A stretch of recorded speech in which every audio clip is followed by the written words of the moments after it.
Just when I thought I couldn't find my way out, yeah, I searched the God in me to find my way out. I know it can seem way out, but the Creator flows to and through me from way out. I'm talking way out, yeah, yeah, yeah. See, if you believe in the God in you, it's a better place. Creating the force and the power to live a better day. Just know that love and joy and peace is one in all of the same space. That you were chosen just like God.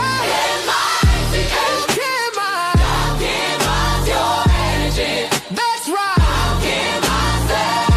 Only you can make the change. Shine your head at you. Shine so bright from darkness to light. Hey, hey, hey. From darkness to light. Yeah. And you'll find your way out. Yeah, yeah. Oh, it won't seem way out. Yeah, yeah, yeah. The power of God will flow through you from way out. Welcome. This is Alchemizing Energy, aka DJ Genesis, and we are back at it again with a special. I would say we're going to do a series on this on women's health. The reason why I want to do this, and I have a majority male audience, is because a lot of times, you know, when men talk about women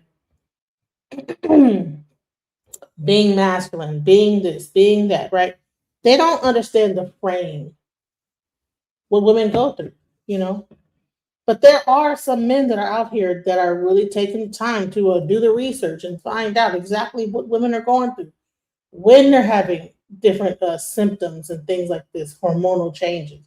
Even some of the really whack things that even medicine is doing to women, you know, how we're kind of like victimized by even the medical industry. And there's one creator called Renee J, who has really been kind of campaigning this. And from there, I've seen more men begin to talk about the subject of women from another perspective. You know, you have the red pill arguments. Oh, women are being masculine. They're this, they're that, they're whatever. But have men ever tried to really understand what a woman is going through from a biological standpoint? Because it's one thing to think about from a mental standpoint. Oh, she has an attitude. Oh, she's this, or, you know, she's tripping, right? But when you have a woman that's going through so many symptoms, they might not tell you, hey, you know, they might just say, hey, you know, I just don't feel like getting it in today. You know, you just only thinking as, oh, I have a headache. Oh, you just don't want to, you know, get it in, whatever. You're just avoiding. But a lot of times women are going through symptoms of things that the man has no idea what they're going through. So in this, this is the first part of a multi-series.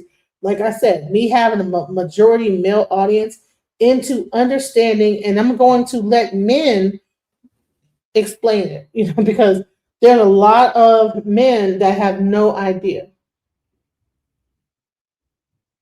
Therapy is what they fear. Amen. And that rhymed. No idea. Therapy is what they fear. They went together. So let me start off by playing a video by a guy named Renee J. And he's going to show some of the things that women go through that men have no idea. And then we're going to go into other people that are talking about some of the things that women go through. They took the time out, and I want to give a shout out to them. And maybe you guys, it will help your relationships in the future. Because when you really look into it, there's a lot going on with women that is not just only surface level attitude, mentality, but sometimes it just might be biological and hormonal. So and also medical, okay? I mean, there's a lot of medical things that go on with women that you would be surprised to find out. So let's start off with this video right here, where he's going to talk about just the beginning, and we'll just go from here. All right, let's go. I'm trying to tell you, I feel like women should be madder. Like, I don't get it, because like the more you look into women's health, you're like, bro, how are y'all even remotely accepting this? But then you're like, wait, they're not accepting it. This is why every woman I've ever met if she talks about her own health, she immediately gets angry. And I've been like, why are you getting so angry? Now I get it. Because you go to the doctor and the doctor is so consistently condescending about your health. Or if you have like a completely logical question, they're like, oh, they give you all shoulders. They give you all shoulders about like something as simple as like, hey, is there any treatment that I could do for like endometriosis or PCOS or anything that could lower the pain of my current periods?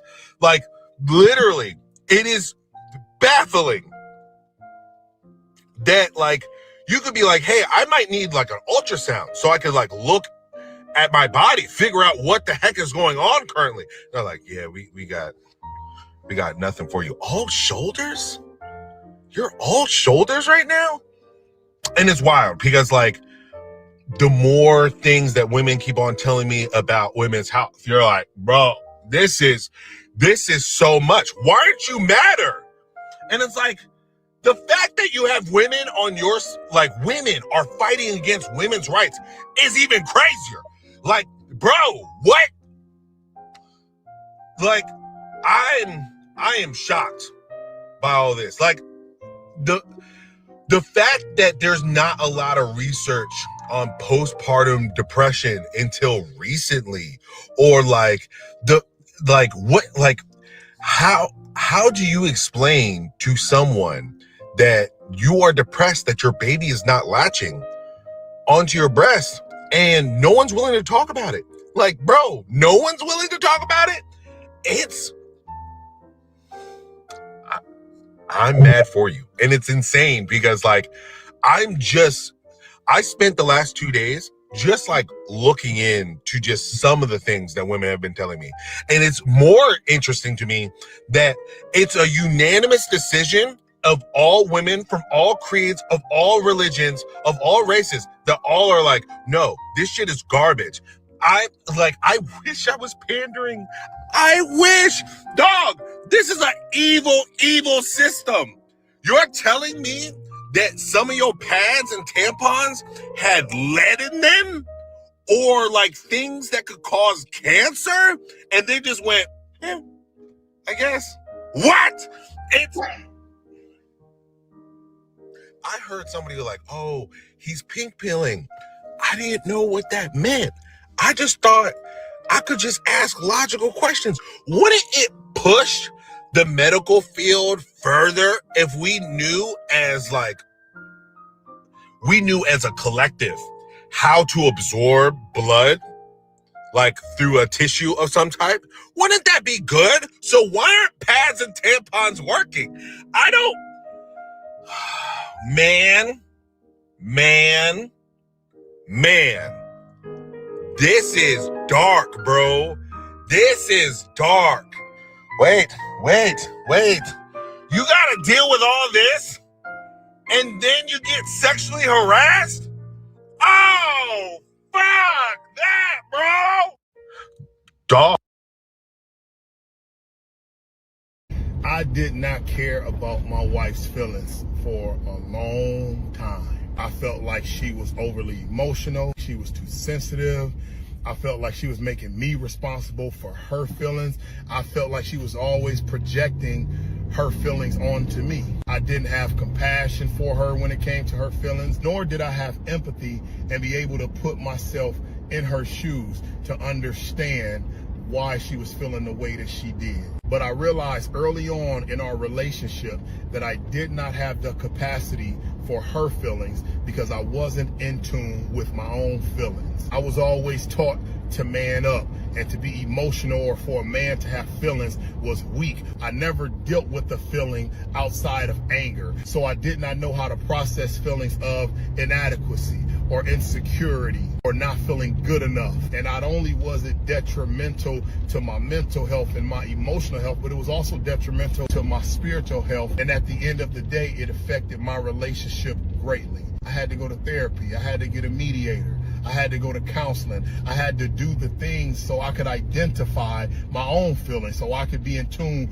with my own feelings. I was underexposed to healthy male examples that leaned into their feelings instead of sweeping them under the rug and just manning up. When I first realized that I was allowed to have feelings, then I was able to be more empathetic and compassionate with my wife in regards to her feelings. Us men want to speak that women are overly emotional. We be overly emotional too, but our emotions happen on the inside. We don't articulate our emotions in words or verbally like women do. Emotional intelligence or emotional maturity isn't just being able to identify and manage your own feelings. It is also being able to identify the feelings of somebody else and helping them manage theirs. The blessing in becoming more emotionally mature, it allowed the intimacy of our relationship to go to another level, because I'm not showing up as this rock solid, hardcore man all the time, but I can articulate that I have feelings as well, and that certain things affect me emotionally as well. But more importantly, being able to identify with her that just because she's having feelings, whether they're healthy or unhealthy, that it doesn't make her crazy. It makes her human. We can talk. No, because God really put a lot on women, and I really feel sorry for y'all and everything y'all got to go through. Because everything that y'all go through that affects the way you think and your emotions is not fucking normal. First, you go through puberty, so that sweet little girl that we once knew is gone forever. Then you get this thing called a period, and while you're on your period, you turn it into another person. Then you start PMSing. You start turning into another person before you get your period. And then you get pregnant and turn into that emotional motherfucker. Then you go through postpartum, and then you turn into that demon of a motherfucker. Then you think it's all said and done, and you get a little older, then boom, menopause. Fuck. Remember when my mama was going through menopause, she was saying all kinds of shit that didn't make sense to me. Everybody stop talking, I'm having a hot flash. First of all, it's 50 degrees. Second of all, what the fuck does us talking have to do with this shit? I'm sorry, I just need to be by myself right now. I'm having a mood swing. Mood swing? What do that mean? And how the fuck do your mood swing? How does that happen? Swing that bitch back the other way so we can be happy in this motherfucker. But when you really break down what y'all going through, while y'all going through y'all menstrual cycle, it's really bizarre. It's crazy. Because while you're on your period, your body is just preparing itself to make a baby. And when you're not on your period, your body is just preparing itself to receive and carry one. Like, when do you get a fucking break? And then come to find out, those dire ass painful cramps that you have in the beginning of the pregnancy is just your organs moving out of the way and making room to carry a fucking baby. Your organs and shit, your insides are moving out the way to get ready to, that's what you're get the fuck out of here. So you could just be sitting at home chilling, watching TV, and out of nowhere your kidney just be like, oh, excuse me, get over here real quick. And all of this affects your brain, the way you think, the way what you're interested in, your emotion and everything from fucking puberty to PMS to period to menstruation to menopause. I mean, to all of that affects who you are. So when are you really you? When can we trust you for real? Because that's a lot. We just got to deal with 12 different motherfuckers. Like, that is what? I know y'all be arguing and shit, talking about men could never. A man could never. You damn right. You absolutely fucking right. You can have that shit. You get no argument there. I feel sorry for y'all. If reincarnation is real, I want to come back as a motherfucking lizard. I want to come back. Bring me back as a tree. A fucking coconut or something. Because ain't no way. Hell no. I'm sorry. I'm sorry, ladies. I'm sorry y'all gotta go through that shit. Fellas, so your woman keeps saying that she feels unheard and you don't care about her feelings. But you know that you care about your woman's feelings. Could it be that it's not that you don't care about her feelings, but the fact that you lack empathy? You lack the ability to put yourself into her shoes. Let me read this to you. Empathy, the action of understanding, being aware of, being sensitive to, and vicariously experiencing the feelings, thoughts, and experience of another person. Oftentimes, us men, lack empathy because we don't know how to put ourselves in our woman's shoes. We think that that's soft. We think that we a punk. We think that it makes us emotional. No, it does not make you emotional, but it will help you be more in tune with your woman's emotions if you can understand why she feels the way she feels. I'll give an example. I posted a video on Facebook. And when I posted the video on Facebook, a girl that I grew up with, probably 6-7 years younger than me, she's like a little sister to me. I grew up with her brothers. Her mom was like a mom. She commented on the video and she says, "Broham, I love this for you. You are an amazing man." And I said, "Thanks, babe." And that was the end of it. Like 30 minutes later, my wife come to me and she has her phone and she does this. She says, "Who is this?" I could already feel her energy, feeling some type of way. And I'm like, "It's my sister." And she was like, "And you call her babe?" I said, "That's how I talk to my family." I said, "That's how I talk to my mom. That's how I talk to my other sisters." And she's like, "That's how you used to talk." And I'm like, "What is you talking about?" I grew up with her. Her mama's like my mama. But then I said to myself, let me put myself in my woman's shoes. And in putting myself in my woman's shoes, I could imagine with her scrolling through social media, coming across my post, seeing me call another woman babe, and she don't even know who this woman is. If I put myself in her shoes, I can understand how initially that can make her feel some type of way. And so even though I didn't do anything wrong, even though I felt like I was being accused or it was being mishandled in the wrong way, if I put myself in her shoes, I can understand why she feels some way. Fellas, you want your woman to really believe that her feelings matter to you, you have to learn empathy. You have to learn to put yourself in her shoes so you can see why she drew the conclusion that she came to. It doesn't mean that it's true. It doesn't mean that you have to agree, but you have to be intentional about making sure you understand. And if you do that, I guarantee you, you will hear your woman say that she feels unheard or that you don't care about her feelings a whole lot less. Calling your sister Bay is weird. Sorry, I don't know what anybody else got to say about that, but Bay to your sister is weird. I'm sorry. Why are you calling your sister Bay? But let's get back into, see, here's the thing.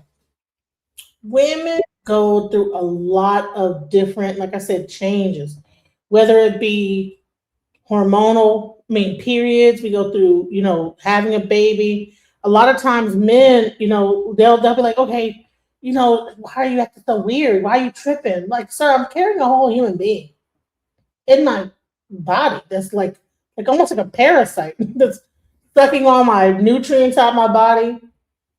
You know what I'm saying? I mean, you lose hair sometimes. Sometimes you can look at a person before they were pregnant and then during pregnancy, they look like a whole different person. This is the type of stuff that goes on. I mean, I've lost teeth being pregnant. Lost a whole molar during pregnancy. I don't know whether maybe my vitamins were low. I don't know. But honey, whole teeth fell out my mouth. Hair loss. Sometimes if you like take the right vitamins, it'll stay in. But after you're pregnant, all that you'll grow all this beautiful hair. And then after the baby's born, all the hair falls out your head that you grew during pregnancy. That type of ish, right? So, postpartum, a lot of times when you're giving birth to a baby, they put you in the wrong position. And so when you're giving birth, that baby leaning against, it's a nerve in the back that's one of the reasons why it causes postpartum. I think the sacral nerve. I think it is some nerve. I think it's the nerve in the back that when you're pushing the baby out, it puts pressure on that nerve and therefore causes postpartum. Men they don't even understand what's even happening in women's health. That's why I wanted to bring this thing up. And you have a lot of men that are just now realizing what is going on in women's health. Welcome to the channel, Sakina Roth. Thank you for coming up. You said you wasn't going to come up, but thank you for coming up anyway. I appreciate it. I came in on a part where a guy was talking about women had it bad when they go through their periods and postpartums and some of all of those things. But I don't think they understand that men go through some of these same things too, right? Okay.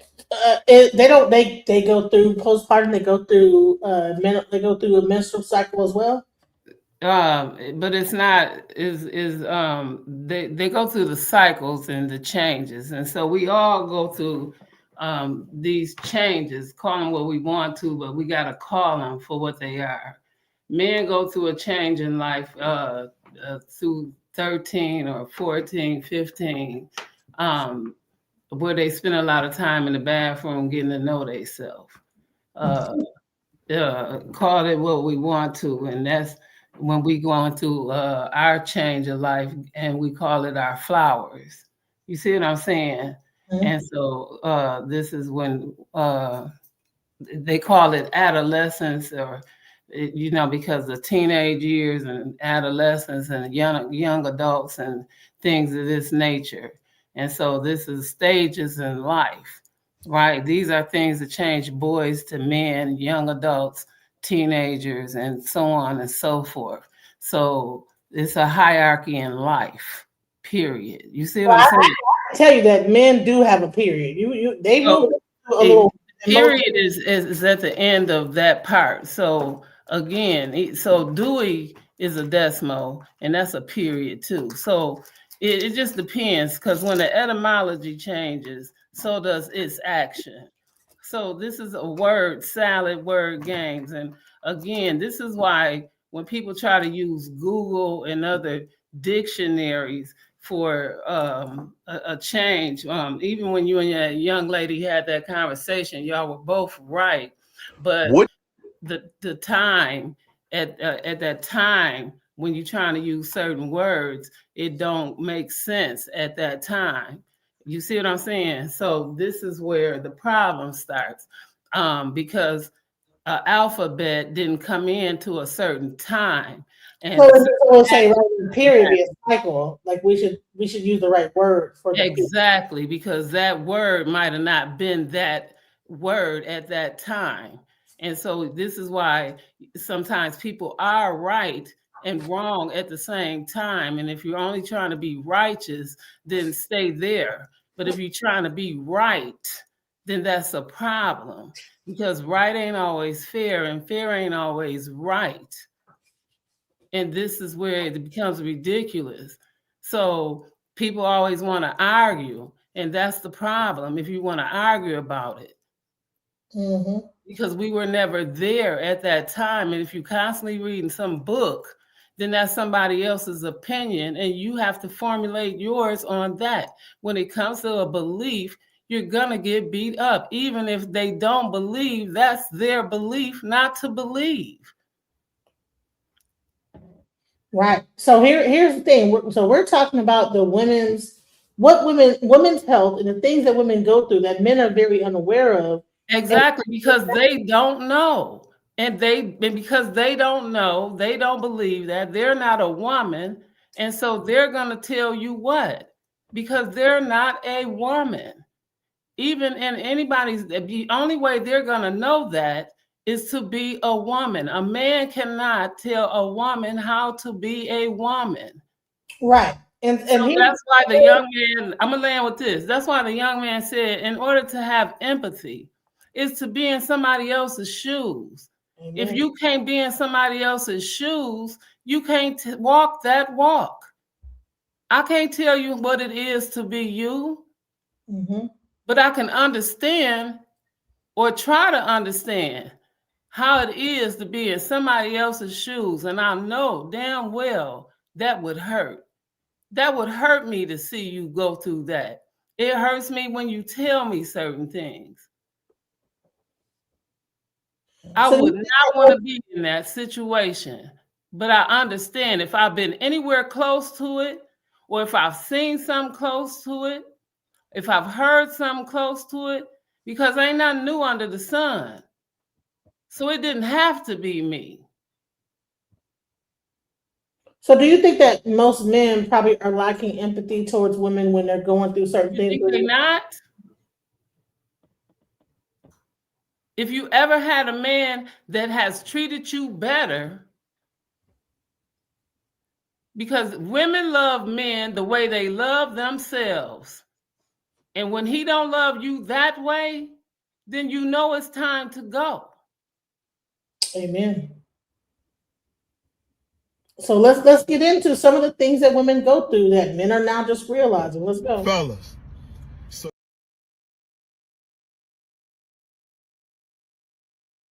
Gentlemen, this is your reminder that knowing about women's health and supporting your partner does not make you any less of a man. In fact, that makes you more of a man.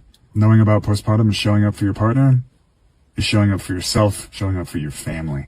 Understanding what breastfeeding actually entails, empower yourself with that knowledge so that you know that something that's natural does not necessarily mean that it's easy at all. Being able to be there and empathize for your partner like that, most cultures don't bring up men this way, but they should. In the end of the day, we truly cannot relate to what it feels like to have a baby sucking on our nipples all day, to have our hormones crashing, super volatile, to be as sleep deprived as moms are, but we can know about it. And based on that knowing, we can empathize more, we can understand more, and we can show up better.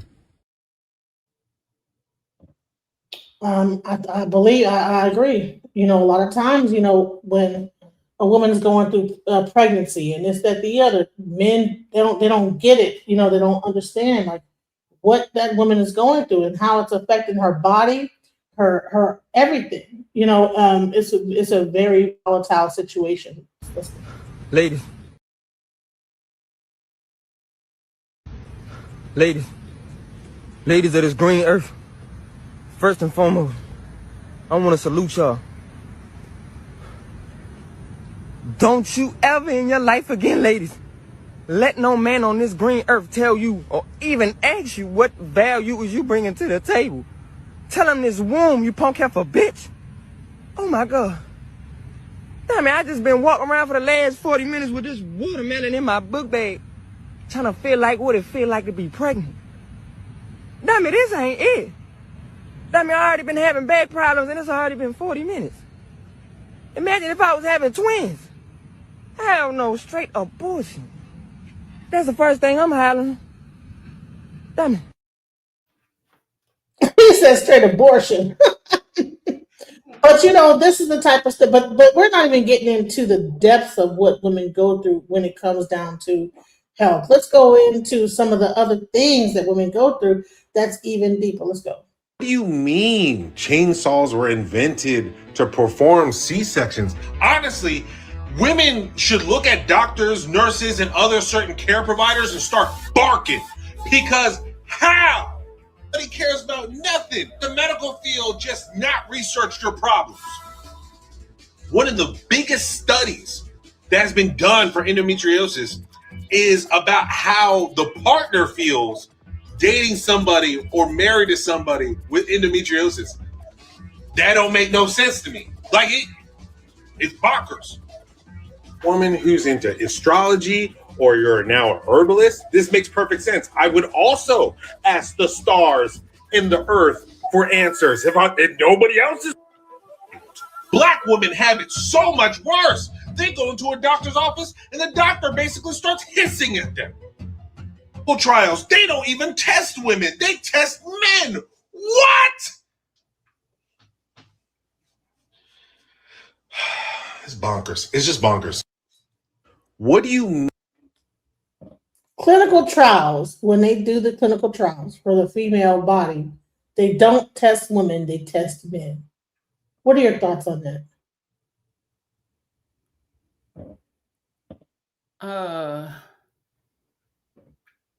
What are they testing for? I guess in any clinical trials for certain medicines for women, they don't test the woman, they test the men in that trial. What do you Is this mean? why they stopped telling with this estrogen stuff, right? That they stopped giving to women and they give to men when they knew women needed it going through menopause. Right? Yeah. And so that would be one of the things that clinical testing probably would cover. Hey? Yeah, I agree. I mean, bottom line is that like the fact that there's any clinical testing done for a woman, whatever that might be, that they're testing men on, like that's crazy. You know, there's so many other different things. Like, listen, I have been on. So on yeah, let me say this. So when that young man said he feels sorry for women going through hot flashes and whatnot, that would be the solution, because they wouldn't go through hot flashes if they knew that the clinical testings on men that gave them that stuff in those powders they going to the gym with that was needed for women going through hot flashes and carrying on. That's what they needed, instead of giving it to the men going to get bucked. It don't even work. The stuff. See what I'm saying? Do that make more sense now? Exactly. Right, because the women, instead of them going through what the men saying is a problem that's driving them wild, they in the gym getting stretched out, while the women at home being stressed out. You see what I'm saying? So that's the thing, because see, that's what it is. Sometimes while you stressed out, they somewhere being stressed out. And so we had to find another way. And that's why men was taking estrogen. And so, yeah, this is one of the men in the thing right now talking about he a man, he a woman with a penis, and he got questions. And I'm not one of those people that have a problem with you. But the thing is sometimes if you have a problem with a man, you pick the wrong thing to be. And so, because if women have it hard and you chose to be a woman of all things, you chose to be a woman, then you already knew good luck it was going to be. So you chose the wrong thing to be. Right, you was better off going right. I don't know what to tell you at this point. Right. It's not easy. Being a woman is not easy. Let's go. You can't get a hysterectomy without your husband's permission. What? Oh, God. You said you were in pain. So why do you have to lose weight? That doesn't make sense. Birth control can't solve every problem. 1 out of 10 women have endometriosis. Yet there's more testing on male pattern baldness than that. That's 1 in 10 women. I don't know. Anytime you say that you have a problem, they immediately say it's just bad periods. Every woman deals with it. That doesn't make sense. So every time they tell you it's going to be a little pinch, it's a lie. Every time. There's never a time when they tell you the truth. It's always a lie. And then they might give you Tylenol. What? What do you mean they only study menopause for a week? That's half of your life.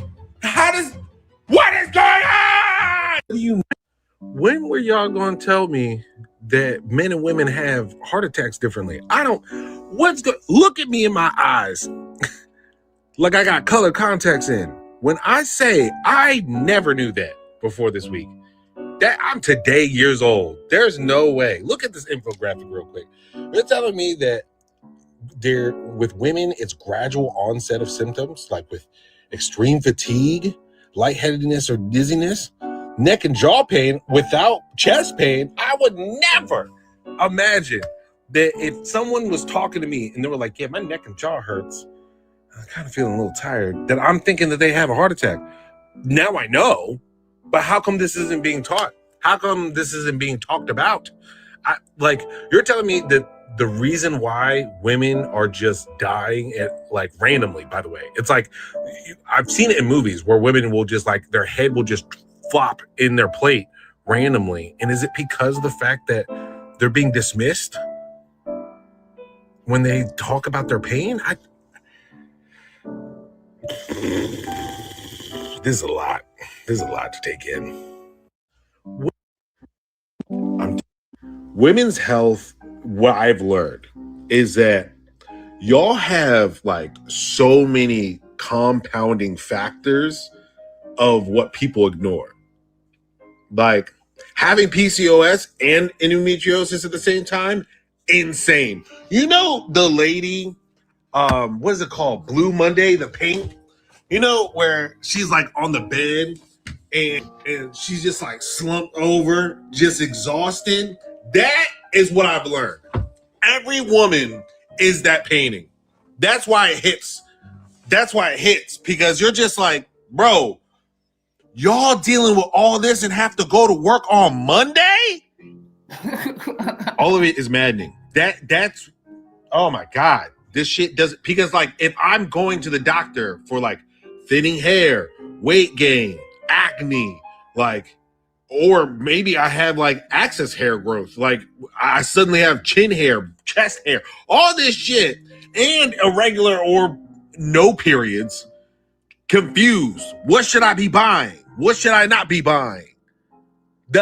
And I gotta go to doctor to another doctor for them to finally tell me it's PCOS. And then like if it's a good doctor, they'll help me, but then insurance won't help me. And then I gotta go to work on Monday. Nigga. Oh my God, bro. Oh my God. Y'all dealing with this? Listen, they're just not finding out like what women go through. And it's like blast. It's like, what? Yeah. I can't with his fat self. Listen here. if we don't quit, all that says to me is he don't got no job. If you don't stop, quit. That is too much. Stop it. I cannot. He playing. You think he playing, or do you think he's just not realizing? He playing. You think it's a joke? Yeah, he playing. Stop playing. You taking it for granted and you playing with it. Stop playing. It's people out here going. PCOS is not a joke. Now stop it. You too fat to be playing like that. When fat people playing like that, it's fat. You see what I'm saying? I'm fat too. Well, stop playing like that. And I'm disabled for real. So stop playing. It is not a joke. And I'm just not able to talk about it. So stop playing. Because that's the problem now. When people out here calling people pedophiles and carrying on, and when the real pedophiles are out here for real, people not paying attention.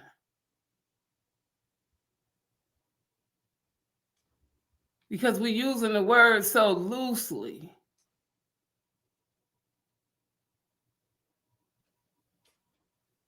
This is not that. You can't just Google it up.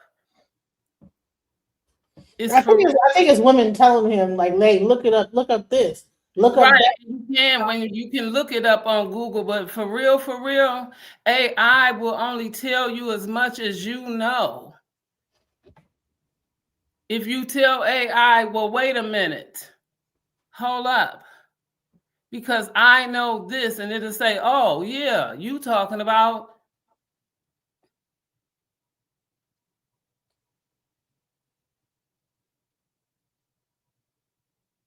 Because they taught two different histories. You really got to know geography and math and all of that seriously.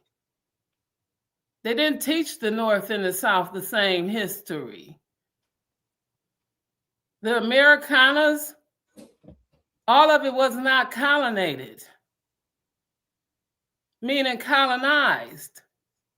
That's the problem right now that's going on with Trump, with the Democrats and the Republicans. If you don't know your history, you can't understand the politics that's going on right now. And medicine. And here's the thing, is that when you got like all this stuff talking about the medical. And if you don't understand witchcraft, then you're never going to understand medicine, because medicine and witchcraft runs under the same thing. That's why they called it witchcraft. Because the same herbs in witchcraft is medicine. All plants are medicine. Which witch are you? Are you a good witch or a bad witch?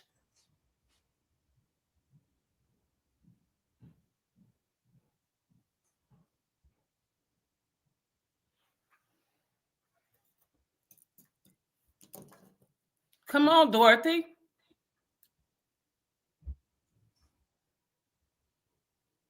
Are you asking me that question? I'm just saying, let's get it for real now. Everybody keep talking about Egypt is in Mississippi. Oh no, I'm a good witch. You know, I'm not a witch at all. I'm a priest, so I There don't you need. go. Come on. I'm in Kemet all day long. Yeah, I'm not a witch. I'm a priest, and so when I like say, okay, that you should use I'll these. tell you what did they say. They couldn't understand the metal netter. Right. And so we said what? That it came all out of what? And then when we talk about herbs, and they said witchcraft, which came from a son, somebody said something out of something else. We could talk about it all day long. Right. So, but when we talk about this women's health issue and the men not understanding that, why do you think it is that they're just now coming upon this thing? Now he might seem like he's joking about it. Oh my God, I came to. May I don't know. It seems like because he has a whole series where he's talking about different. Did you mean to tell me this? Did you mean to tell me that? So it's bringing awareness. I don't think that he thinks it's a joke. Husbands, here are the top 10 things you need to know about menopause to keep your marriage together that I've learned by listening to women on this channel. Number one, it starts way earlier than you think. It can start with something called perimenopause, and that can be as soon as her early 30s. That's when some of the most difficult symptoms are going to happen way before she's prepared for it. Number two, she is losing hormones. This is not her fault. This is not something that she wants to have happen. This is a natural phase of life. The hormones she's losing are estrogen, progesterone, and testosterone, and they affect every area of her body physically and mentally. Number three, once this goes on long enough, she's just going to stop caring. Not about you, not about her family, but just about the bullshit. She doesn't have time to care for everyone and everything around her all the time. This is wreaking havoc on her. Didn't we just say she lose estrogen? Yes. Okay, so ain't that the stuff they taking them things when they go to the gym? Yeah, the men they take exactly. That. So then we just cover that. Yeah. Okay, so the same things that he just saying, because menopause and that premenopause and all the stuff that you talking about, we just covered. And they pushing health, going to the gym. And all the women don't take all the stuff that men do to produce the muscles and X, Y, and Z. But the men, we're not taking estrogen pills. Exactly. But that's the thing for the men. But the women need to take it for menopause. Are you understanding that now? Mm-hmm. Okay. So again, what was your question about the testing that they doing on men? Well, what he say is that the majority of the tests that are done are not done on women. But it was for the women, because everything that they testing on men is for the women, just like the estrogen. You see what I'm saying? That's the bottom line, sister.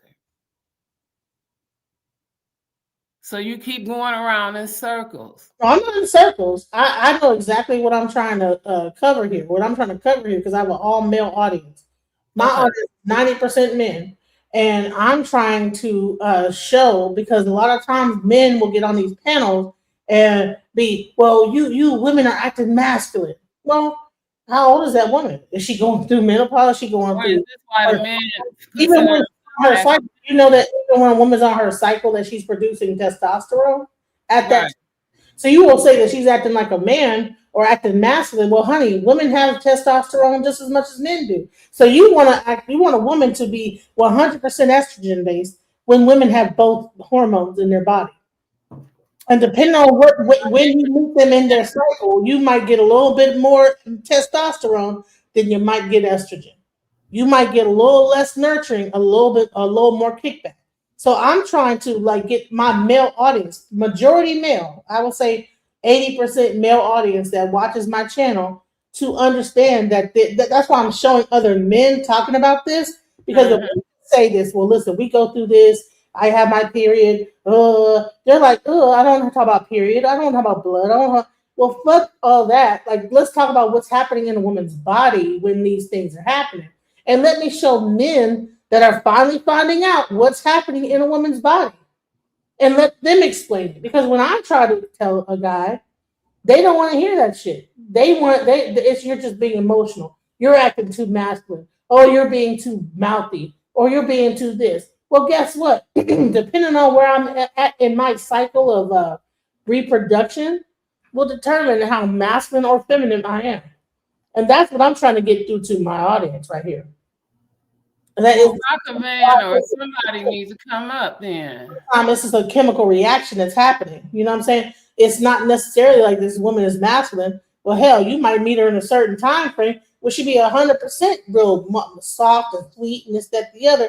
But if you catch her at the wrong time, she might be a little less soft and sweet. And so that's what I was trying to explain to these men, and then have other men explain the things that women go through so that they understand. So I don't think that this guy right here, that he's making it into a joke. He's bringing awareness into the things that women are going through. Women's health, what I've learned is that y'all have like so many compounding factors of what people ignore. Like having PCOS and endometriosis at the I'm 10 days into looking into women's health. I'm trying to figure out why in the hell every single time a woman goes to a doctor, she's told that she has to lose weight. But it doesn't really make sense to me, because I've been trying to figure out, like, okay, logically, what if the weight gain is the symptom? And I'm like really having trouble figuring that out. Like, why is it that every single time a woman has a problem, that's the case? And that, or it's like the problem can be solved through birth control. Like if you have a pain in your abdomen, there's just so many different organs that are there. And like, it just seems like doctors are refusing to help y'all with anything. Don't get me wrong. I'm gonna keep on doing my research and stuff. I'm just baffled at like the things that women have been telling me. And I'm just really confused at like what y'all going through. So please continue telling me. So women are hitting them up and letting them know the things that women are going through. Yes, every time you go to the doctor, lose weight. That's the ultimate thing. But the thing is that it doesn't stop all the bullshit going on. Yeah, you lose weight, it might stop one situation, but weight gain is a symptom of menopause. Weight gain is a symptom of perimenopause. Water weight is a symptom of being on your period. So you might appear to be like you're bloated and this, that. There's so many things going on with women that men, they'll like say something off the wall, like you look bloated, you look fat. Just like I think what's his name? Blue something, whatever his name is, told Christian Rock, oh, you're gaining weight, you look fat. Because he just got out of prison, told her she looked fat. Now she's up there, she's working out. Good thing for her. But the thing is that she had a baby, she's going through stress and then she's also probably having hormonal issues and postpartum, all different types of things. All these things contribute to weight gain. Like he said, what if weight gain is a symptom of an overlying problem? But a lot of times when men approach women, they'll say that they might tell a woman, well, you've gained a lot of weight. You know, well, have you ever thought about that I'm going through depression or I'm going through something that, you know, and a lot of times when women go through trauma, let me tell you what happens. Your body creates padding on your body because what happens is that it's a fight or flight. So the body will put a lot of fat on your body to protect you from whatever perceived threat that might happen. So a lot of like this, like excessive weight gain can happen due to stress or trauma. So, but men will be in relationship with these women, see them gaining weight, and they think, oh, it's because you're not working out or you're not doing. You could be working out all day long and still not lose weight or nothing. Why? Because your body is in a stress reaction. you're going through stress. And that's what I'm trying to explain to these men that are watching my channel, because they have wives, they have girlfriends, if they do. And so I'm trying to like create awareness that way by utilizing some of these men that are finding out this information. So that's the point of the show. Is this the same video we just watched? No, I just showed a whole nother he has a whole series. So I've been learning. He's basically finding he did a whole series every day learning a different thing about women's health. Okay, because I didn't get that from the other one. Yeah, so he's not. This is not a joke to him. Women are coming to him and saying, "Okay, well, check this out, check that out," and he is doing a whole series based on that. I think 42 videos where he talks about this. And even in this situation with the white guy talking about, okay, how do you remain married in this? Understand a woman, what they're going through, their cycle, what's happening to them.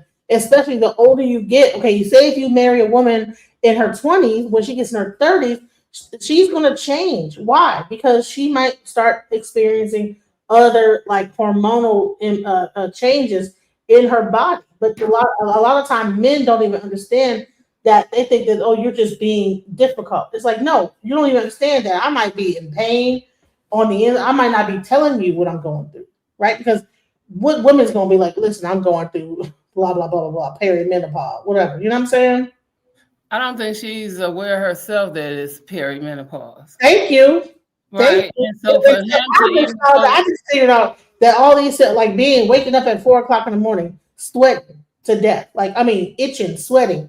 Like that. Oh, okay. I looked it up. Oh man, I'm going through perimenopause. I'm 48 years old. You know what I'm saying? I did get my tube tied, and that might have triggered like the beginning of menopause. Even though I still get my period, I still might be going through that. Exactly. And so if you don't, and I'm going to agree with the person in the chat, because it says sometimes we have to reflect on the people we choose. So with that being said, if you are with the person you choose and you are able to talk to that person, and that goes with the person in the video that you're talking about, right? So if you're able to talk to that person, they already know that you're going through menopause, because I can't imagine being with somebody that I can't tell I'm going through something. My stomach is hurting, I'm cramping, this is my time of the month, and so on and so forth, because otherwise, why are we married? You see what I'm saying? And why you don't even know what perimenopause is. That's why I'm doing the show. Some men. Okay, so, we can't be married if we can't have these kind of conversations. That makes no sense. So who are we dealing with? So again, that makes a lot of sense about the person in the chat that said that, because if we married, then we know who we dealing with. You can't be married with somebody that this conversation, y'all having children, and this is not a conversation that y'all cannot have. This makes no sense at this point. We talking about marriage. What do you do with the Bible though? Why are you bringing up the Bible? Like, this is like human bodily function that happens in the human. I don't know where this is going, but again, we gotta.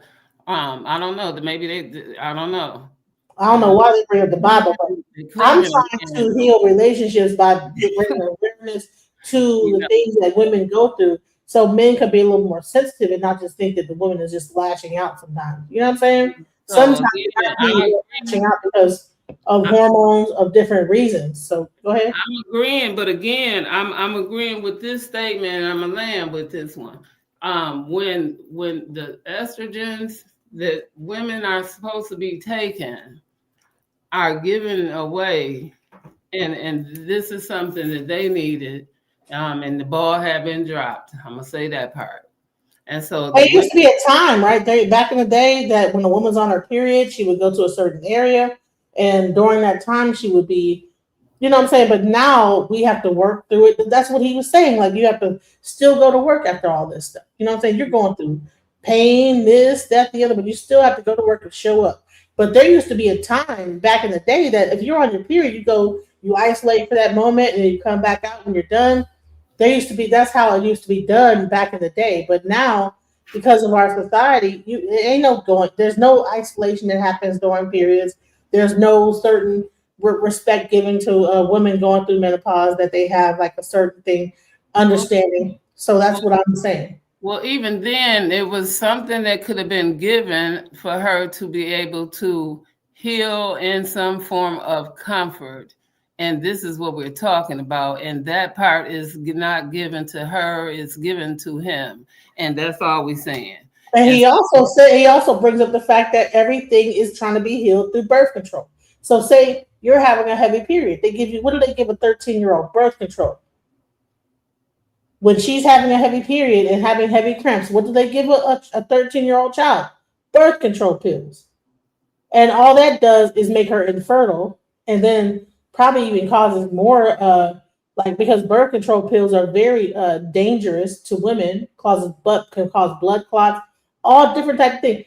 That's what I'm trying to make aware to these men. Like, if you have little girls, understand that the pharmaceutical industry and the whole medical industry is very brutal to women, period. Even having especially Black women. And that's fine. So if you're going to tell it, then tell it all. You can't tell pieces you want to and don't tell all of it. You got to tell all of it. And I'm going to land with that because you do have somebody else on the panel. And I'm going to welcome them to the panel, and I'm going to be quiet. All right, welcome to the panel, Reverend Green. Blessed day, ladies. Blessed day. Blessed day, America. Blessed day, America. All right, so did you have something to say on the subject, or?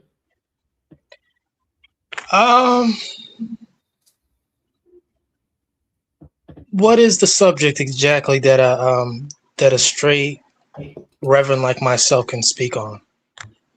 Okay, so the entire subject is about men understanding women's health. Okay, so if you have a spouse, you have female children, understanding the cycle that women go through, so that people are not able to just only like sum things up as, oh, you're having issue, you're being masculine at this moment. And I even brought up the fact that women have both testosterone and estrogen.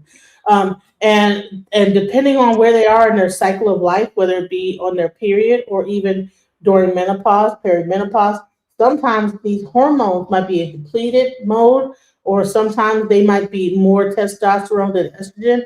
So I think that men need to understand what women are going through from a medical standpoint than they do. A lot of times there's a misunderstanding.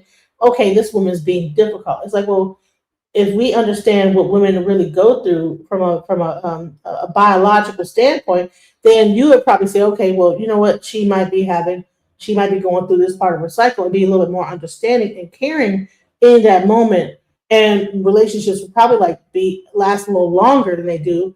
Why? Because the man is also, like, the female understands the male go through cycle. The woman will understand that the female go through cycles, because men might have cycles too, where they might be a little like estrogen heavy at the moment as well, and then they might need a little more testosterone. But we have to, as couples, understand when a man might be, okay, well, you might need to like eat some things like up your testosterone a little more when they're acting kind of like bitchy or whatever. Same thing with a woman. When they're acting like more masculine, it might be a thing where you have too much testosterone or whatever. Okay, well, let me like find a way to understand that and like bring more we need to like nurture each other more. So I think that relationships have a time when the woman nurtures and when the male nurtures. Even when a woman is pregnant, that's the time for the male to nurture the woman. And then vice versa. You know what I'm saying? So yeah, that's what I was saying. Well, what I can add is that I have one question before I start cooking. May I ask? Go ahead. Let it roll. Is this about you? And lastly, my reply to that is, homeboy will be back. He'll call back. Trust me. Yeah, no, it's not about me. It's about women, period. All right. So getting back to what I was about to add on, start cooking now. Hold on, let me just do this. Let me just play this video so you can understand where I got this from. Why I'm doing this video, because I was watching something on YouTube Where a man, these brothers and these males don't look straight to me. okay, well, here's the thing. So when I was on TikTok, I saw a guy who did a whole series discussing women's issues, and I found it very interesting. Like that, finally, a man is taking the time out to actually understand the things that women are going through. So PCOS, endometriosis, all these different things that women go through. And you don't really get to see a lot of men talking about these subjects, whether he be gay, whatever he might be. I didn't ask what his sexual preference was. But I can't knock the hustle, though. But the fact, okay, not your hustle, but it's awareness, though, because most men are not taking up the time to understand women's health. And so what will happen is that you'll get... most women don't know about their own health and body. Exactly. So let me just play this. Let me just finish this one clip. Here are the top 10 things you need to know about menopause to keep your marriage together that I've learned by listening to women on this channel. Number 1, it starts way earlier than you think. It can start with something called perimenopause, and that can be as soon as her early 30s. That's when some of the most difficult symptoms are going to happen way before she's prepared for it. Number 2, she is losing hormones. This is not her fault. This is not something that she wants to have happen. This is a natural phase of life. The hormones she's losing are estrogen, progesterone, and testosterone, and they affect every area of her body physically and mentally. Number 3, once this goes on long enough, she's just going to stop caring. Not about you, not about her family, but just about the bullshit. She doesn't have time to care for everyone and everything around her all the time. This is wreaking havoc on her physical and mental body, and she needs to prioritize herself. And number 4, insomnia is here to stay. This is due to the fact that at night, her estrogen levels are fluctuating wildly, which is causing cortisol spikes. That's causing anxiety, which is keeping her up. And estrogen affects the area of the brain that regulates body temperature. So she's having these hot flashes that are keeping her up at night as well. Number 5, doctors were not trained to support her on this. I know it sounds crazy, but the truth is, by their own admission, they got a few hours, if any, training on menopause in medical school. And of course, she's going to doctors for relief. And on average, women are seeing 6-7 doctors before they can find one that is willing to help them. Number 6, she's going to deal with physical changes. We're talking about weight gain that is out of her control. This is all due to those hormone fluctuations, even joint pain, something called frozen shoulder, and also things like itchy ear canals and burning mouth syndrome. These are all things that can happen physically to her because of these hormonal fluctuations. Number 7, this isn't just a physical battle, it's a mental one. Anxiety and depression can absolutely sink in. 1 in 10 women even have suicidal thoughts, and 20% of women going through menopause have clinically depressive symptoms.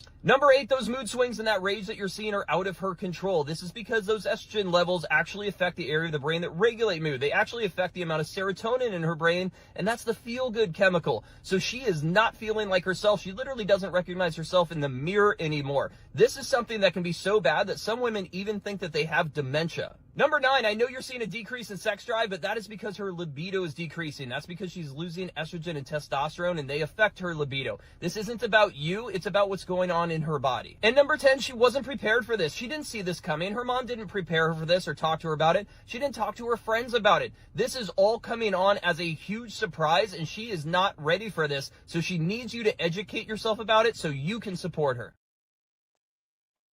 So now do you understand what I'm trying to get at right here?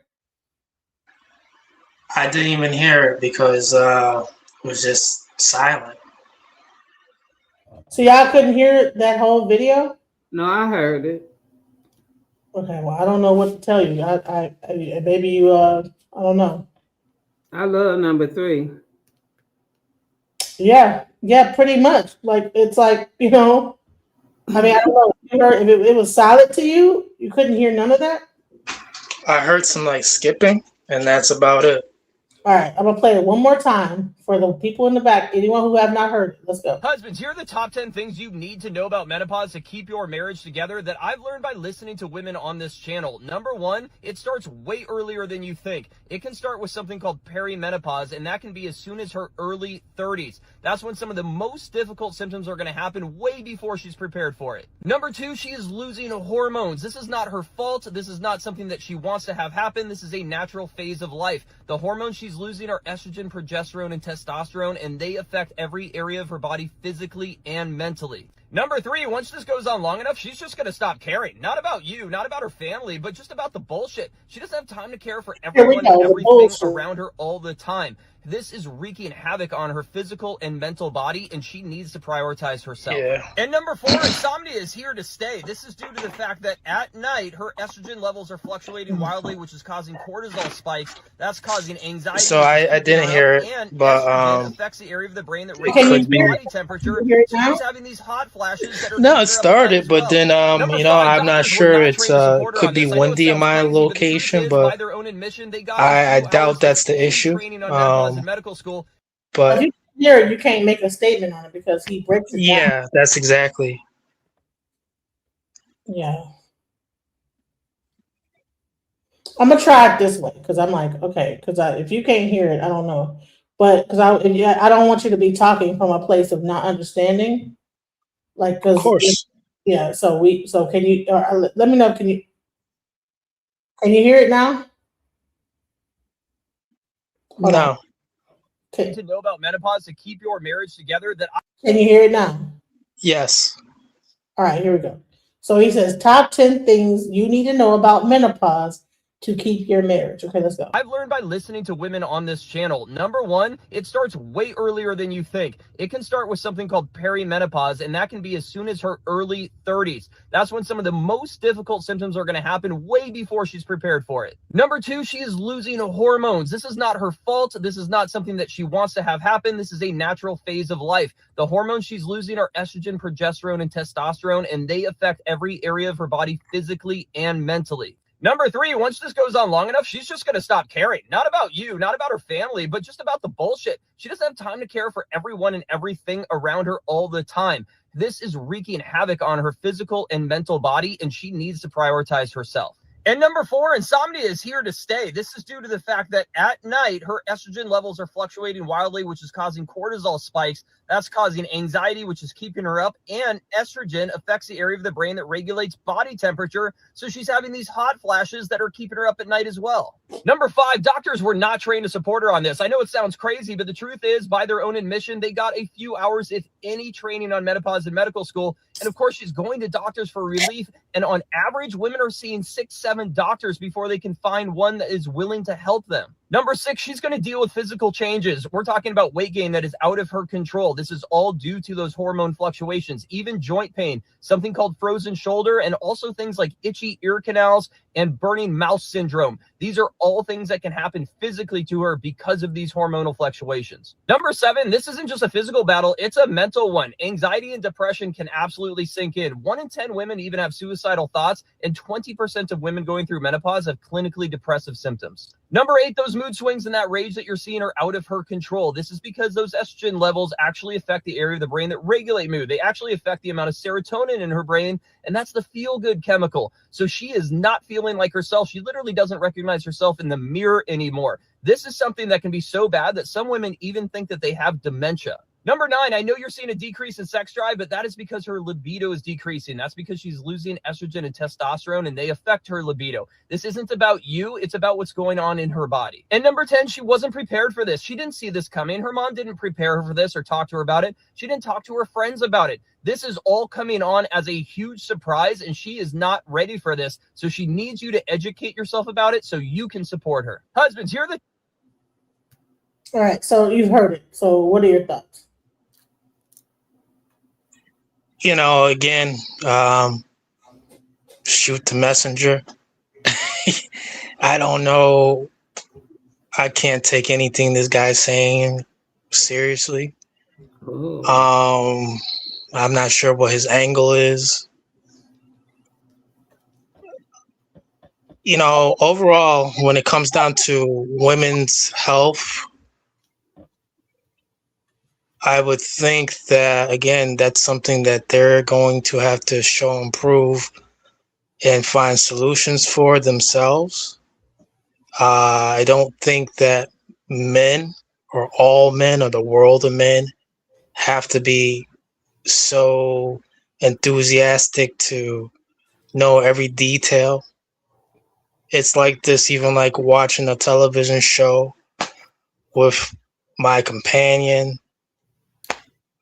I can't be watching all the shows she want to watch. Hell no. You know, there's certain things that a man gotta pull away from. You know, And another thing, normal body weight. There's a lot of things where people are just sidestepping. Obesity is a big killer in this country. The number one killer in the world is disease. And if certain women want to frown upon it and play hot potato with men, men are ignorant towards women's health, then hey, so be it. I'm not trying to clear up the confusion. Some men study animals. Some men study bugs, trees. A man like myself, I study life around me. I love women, but not all women are healthy and fit. And that should be the first part about it. Nutricide. Nutricide is an enemy to women who are underweight and overweight. What are they feeding themselves?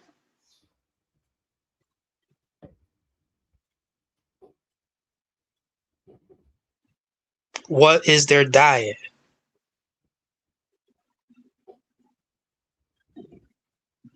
And I drop. Okay, let me pick that up. Because too much of anything and not enough of anything ain't good for you. So when you say feeding yourself, that does not always mean food.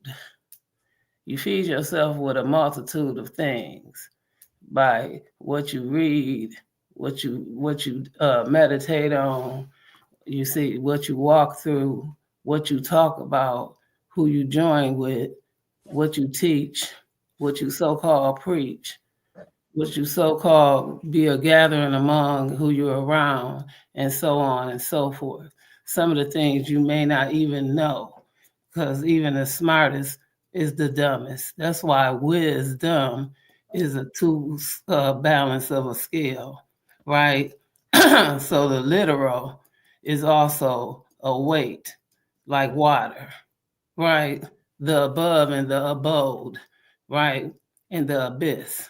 So we're not going to try to get it wrong, sir. So I get your justice, but don't forget that scale either, because that also came from somewhere else. We weren't there either. So I'm not going to try to say you're wrong. Though I get the message, but you can't shoot another messenger when it all was in the air. And I'll land with that. Well, again, this is about women's health.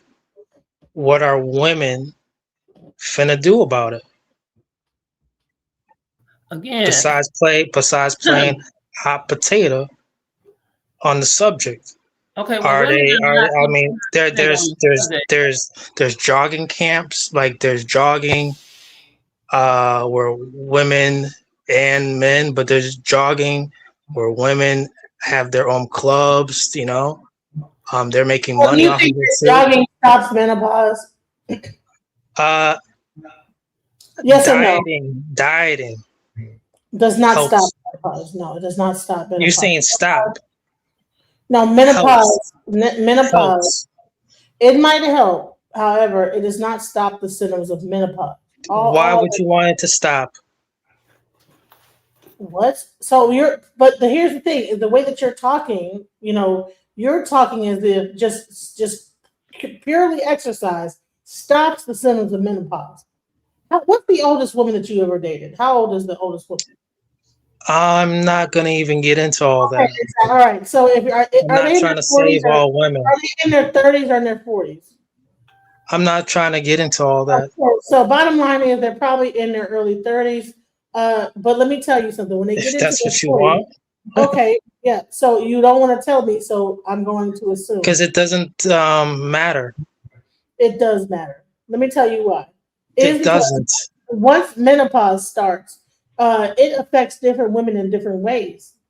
Okay, so you're only thinking about the weight of it all, and I think that you're doing that because you're talking about my weight. It's like, okay, yeah, I already know that I'm overweight. You don't have to like push that issue through. My issues with perimenopause has nothing to do with my weight, but that I'm 48 years old, about to be 50, and I went through my entire 40s not having any symptoms of menopause until I turned closer to 50. So whatever you're talking about is bullshit because I know that it's that the bottom line is that uh, the symptoms of the perimenopause happened after I got my tubes tied. Now, can I speak, please? Go ahead. Because again, let's go back to when we talked about estrogen. Now, estrogen is also coming from a plant. And we said that our ancestors, yeah, we can talk about using stomach muscles as well, because we also know that some of our ancestors were not all thin.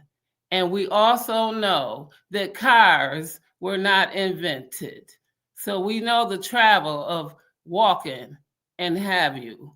We know ovens didn't exist. We know all this electrical appliances didn't exist, but we know that the cooking existed and how it was done. So let's not act like all this stuff that we have right now existed when our ancestors existed. Because I can tell you, my mom was making the meringue for pies with forks, and it took every bit of 45 minutes to make.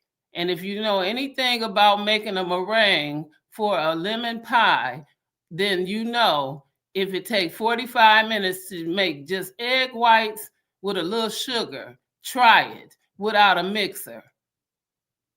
Try it. So we're not going to act like, right? Because you today is not yesterday. So we keep acting like because of today.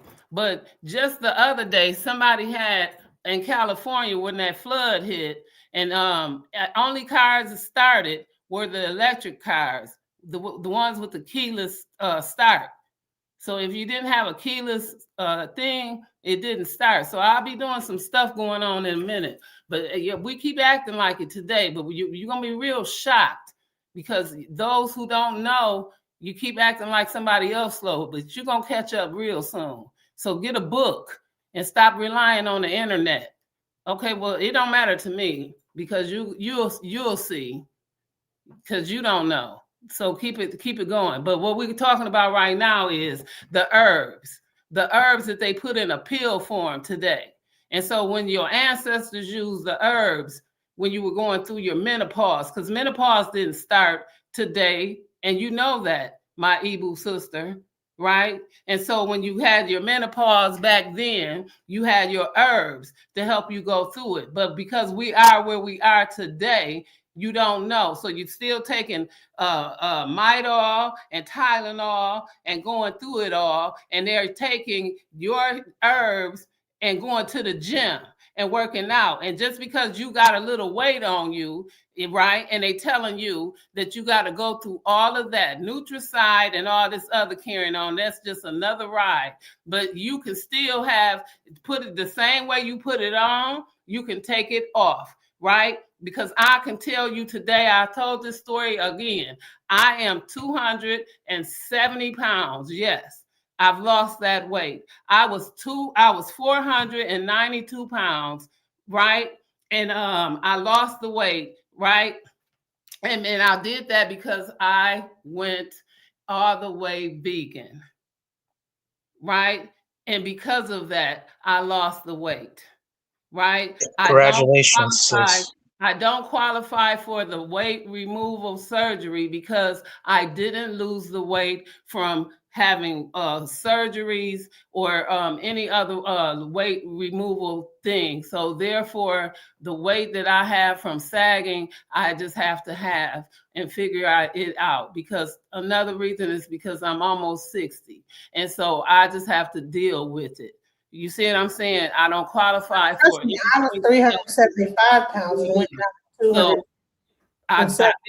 So again, it's a journey, and it's a journey to come. But I also broke my arm, and because of that, I ate some chicken wings or something, because I still have a problem with this meat situation. But don't let this veganism shit get you twisted, because the protein, I'm allergic to seafood, all of it. And that protein that they tell you that you have to get being a vegan is in fish products only. And because I cannot have any kind of fish products, that's the problem, right? And you can't eat enough beans and all this other stuff like they trying to tell you. That's not the truth. You are lying, be constipated, and something will happen to your kidneys and all this other carrying on. That's not the truth either.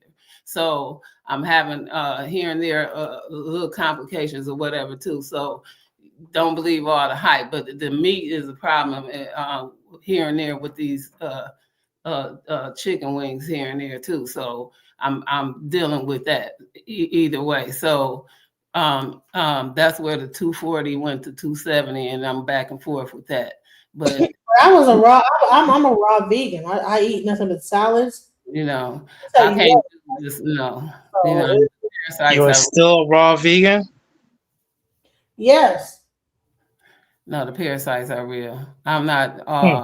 I do go raw vegan twice a year for 6 weeks to 2 months. But yeah, the parasites. I practice either fasting or raw veganism. I fast for almost like, I would say like 16 hours. I eat one meal a day.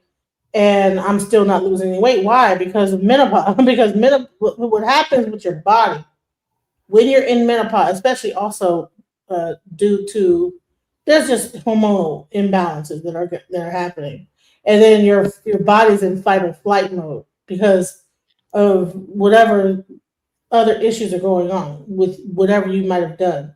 So I can go like a whole, like the longest I went without eating is 3 days. Not eating nothing.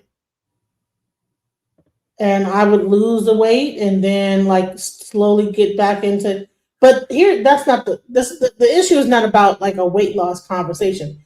This is about like the men learning about women's health. I know about women who know about their health. Some women just don't know about their damn health. Right. So I'm trying to. So this is not just about you. That's you, right? But there's other women, men in the panel, and on this thing, they're in relationships. So it's not just about you, Reverend Green, only. It's about just making. Nah, I don't look at myself as part of the absent-minded. I think that women on planet Earth, specifically the United States of America, are trying to play hot potato right now with men who, and believing that they don't know anything about women's health. We train ourselves to know about women. The straight brothers, and we know about women in general. Well, knowing women's health and women's health. So getting back to what I'm seeing and what I'm hearing is that I'm hearing that women are trying to proliferate and spread the propaganda that men don't know or don't care. Women have to care. This is a women thing. Women have to find the cure and solution. They have to find it, not men. No, listen, but don't women do? The main doctors? Aren't most men doctors? It doesn't matter. Yes, it does. Women need to. Women need to find it. Right, but but a lot of women are going to quit waiting for a man. Ooh. with a white beard. On top of that, if women are dating men and the men are If misunderstanding, the woman don't want to give up the cookie because she is having menopause or she's tired and she wants to turn over to her side and just go to sleep, that dude got to either deal with it or go outside the house. That's what the deal is. A lot of women just don't want to admit what the issue is at hand right now. Some fellas, some homeboys just ain't feeling all that. They want the cookie. They want the cookie. This is what this whole conversation is really about. What happens? You know, and I'm gonna clear it up. Just be honest. Be honest. When a man can't get it up due to high blood pressure, do we just go ahead and we go out there now too? So just say, hey, it's not tonight. It's not the night. I'll make it up. You said that a man get to go out and get the cookie from somewhere else. So when a man can't get up due to high blood pressure, diabetes, whatever his issue is, we need to be able to go out too. Is that what we're saying? Are we? Let's get to the conversation, the real conversation, please. Yes. Passion for each other as we're getting older, that our bodies change and that we need to be aware of the issues that go on with each of our bodies. Because the next conversation I'm going to have is what happens to men as they get older. I'm not only partial to women. I'm also talking about just as we get older, our bodies change. Women need to understand what happens to men. Men need to understand change. Okay, what about these pregnant men out here now? Hold on. That's their issue. That's not my issue. Hey, well, so then why are you here? What are you talking about? If that's not pregnant men with bloatedness. You know, listen. Out here that look like every human being who's an adult should look themselves in the mirror and be like, you know what? Am I getting old? I've done that before. And I'll probably do it again eventually next year. But like, you know what? I am eating too much. Is that cheese really bloating me up like that? And then I find out it is. But guess what? I'm eating some more dairy products. And guess what? I'm bloated again and again. This is insanity. So I need to chill, taper off. No dairy products. Not over consuming the dairy products. And I understand that now. What's the results of no dairy products? Bloating. I would say for myself, what I go through, the first reaction is this. And it's like this. There's a couple things that are sedatives in my life, or a few things, a handful of things. But without the dairy products and the natural sedatives like a woman or things of that nature, I think that, I do become, I'm more high strung. Okay, see, this is the problem, because you was taking dairy for a reason. So now you got to receive or understand what vitamins or whatever the dairy gave you, so that you can now replace what it gave you. So dairy gave you some C's and D's or A's or whatever vitamins. And so now that you're not going to take that no more, and now you got to find another substance. You see what I'm saying? And so now that you're not going to take it that way, you got to find another way to give you that same substance, right? And so I'm very low in vitamin D. And this is why we go back to the estrogen, right? Because we got to begin with the end in mind. And that's the bottom line. And I'm here for the bottom line. So that was the estrogen that we were talking about with the female that goes through the menopause. And you saying, and you want to talk about dairy. So if you take away the dairy, which was the milk from a cow, and not your mother, but somebody else's mother, right? And so now you got to go back and find it somewhere other way, which was a plant, a herb, the same estrogen, plant or herb that woman needed, which was estrogen. And I'll land with that. You know what? I will say this. I have not drank any milk or did any dairy for almost 25 years. I have not drank. I've only drinking like almond, but I stopped drinking that because they were like, oh, that's like cyanide. So like I don't the soy like no. So I stopped just drinking any milk altogether. So You I can drink don't oat milk, eat. you can drink rice milk, you can drink You all would think that the size I am, that I'm just eating all type of shit. I swear to God, I'm not. I don't even eat that much. I eat like fucking once a day. And what I do eat is salads, or I might eat like one protein. I did have to start eating like some steak because my iron levels got so low because my periods are so heavy based on menopause that I was losing so much blood that other than getting a blood transfusion, I had to begin to eat steak to break because the just by eating like vegetables alone was not giving me enough iron. So trust me, you're not talking to a person that's just gobbling up like food all the time. I don't eat that much. You know what I'm saying? So and also I'm very lax in by being a person that's only eating. I had to like actually supplement my. I had to like get the Mary Ruth vitamins. I don't like actually taking pills, so I had to get Mary Ruth, collagen, all those like in liquid form to drink them because I don't like to like take pills or vitamins. Because when I got my blood test done and I went to a nutritionist, I mean, he gave me almost like $400 worth of like pills because he's like, man, this, all herbal supplements, pills, this, that. But I don't like taking pills, so I just bought a whole bunch of shit for nothing because I don't like take. I tried to do it. I'm not good at just taking pills. You know what I'm saying? I would be almost considered like an anorexic. If you actually were to do my blood work, you would think that I was straight up like no, like vitamins are low. And then there's an absorption situation because I have a celiac. That's why I don't eat like I don't eat sandwiches and bread. Like I don't eat like pasta. I pretty much cut out everything except for like vegetables, fruit, and meat. And then at one point, I was only eating meat and no vegetables, and just eating meat, trying to up my like iron level. So it's like this whole thing is very difficult, you know, and I'll be exhausted. Like the whole when they're talking about like menopause and being exhausted, you will feel exhausted.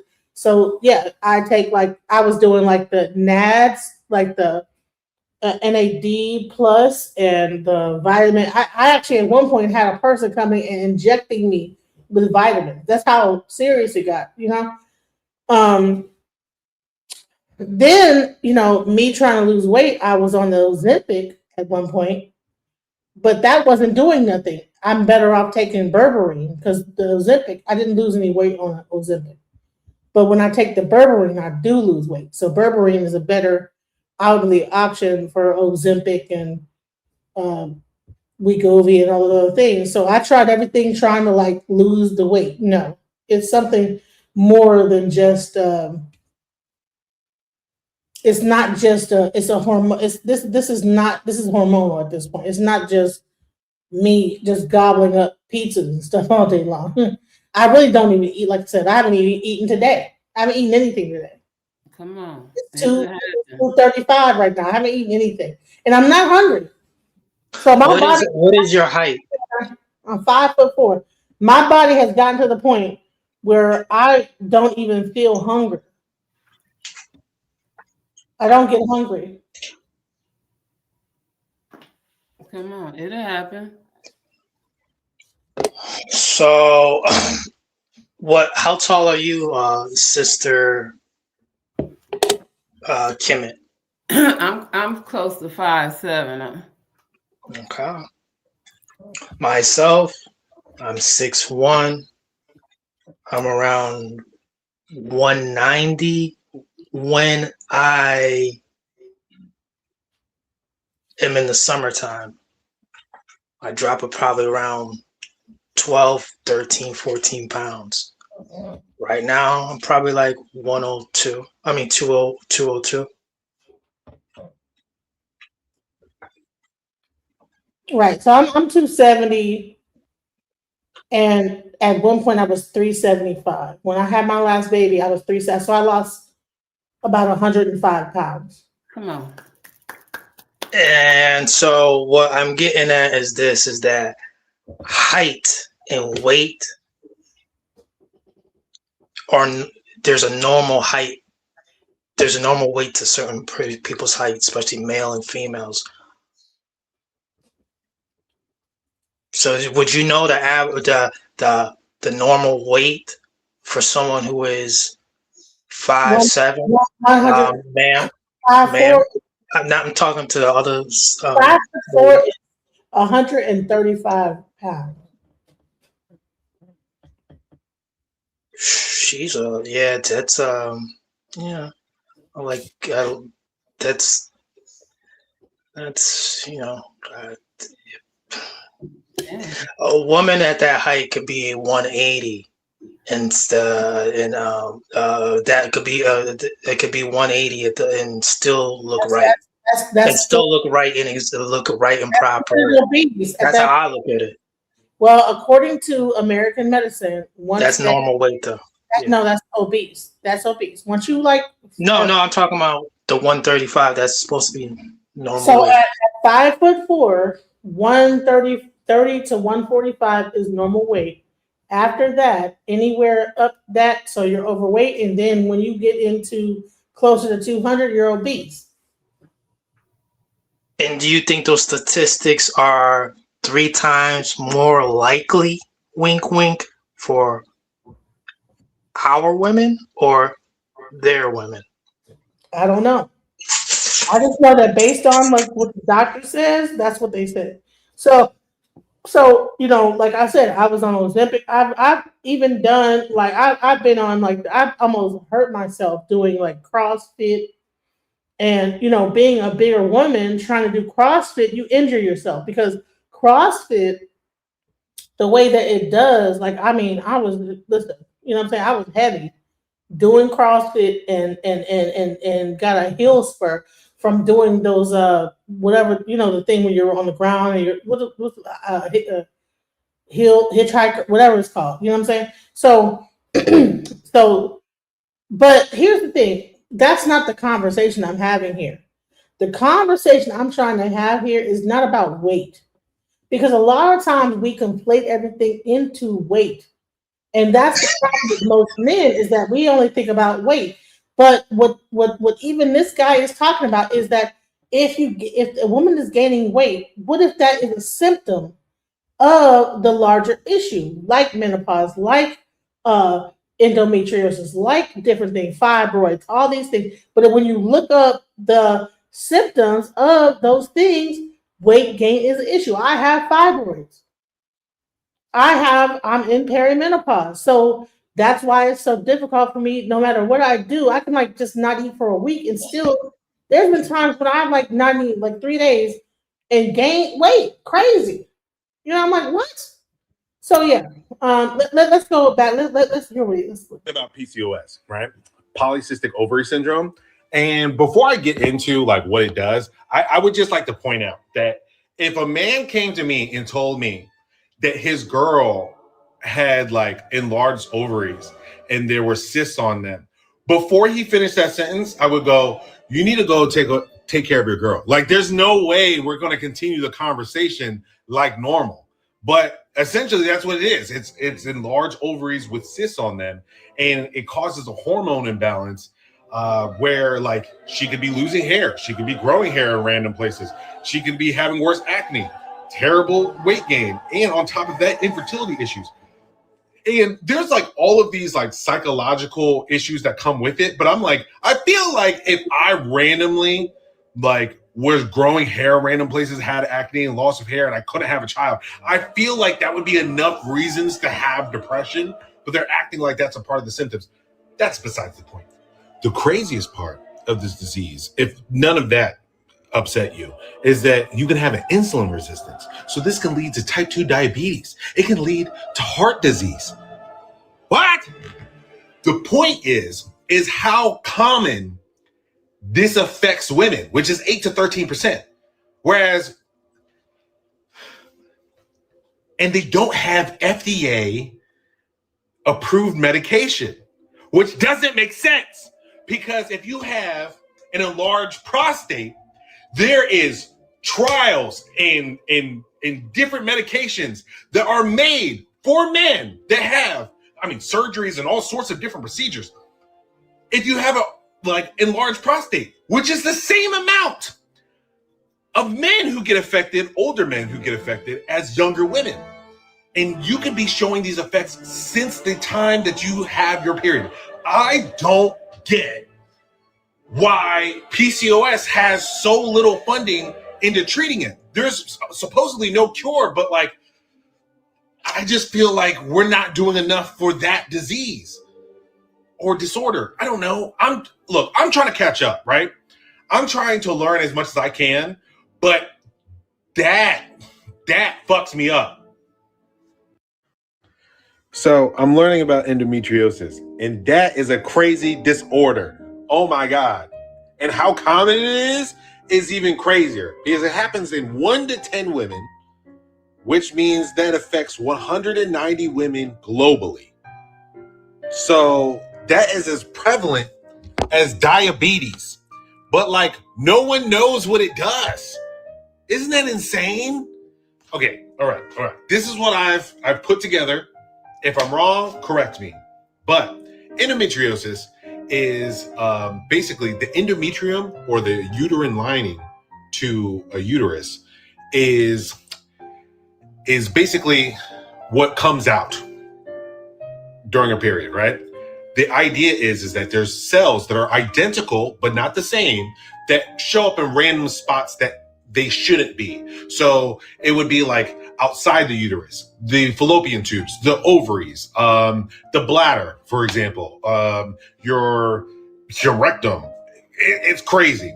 What is messed up about it is that when your hormones that activate when your uterine lining should be bleeding and should be coming out of you, the endometrium cells around your body in random places will also activate, and blood will pour, but the blood has nowhere to go. So there'll be scar tissue and pain in random spots of your body.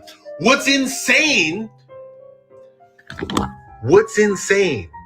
is that these cells can show up other places, like your diaphragm, your lungs, your skin, your nervous system, and your brain.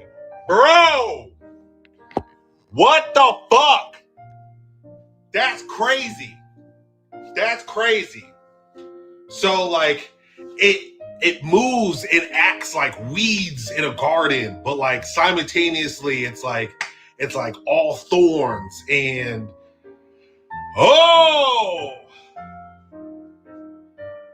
man, that is not cool, bro. And there's no cure. My mom had endometriosis before she had a hysterectomy. There is no cure. And it helped, but that doesn't determine if it's going to actually stay away forever, you know? So it's bro, this is a lot to learn.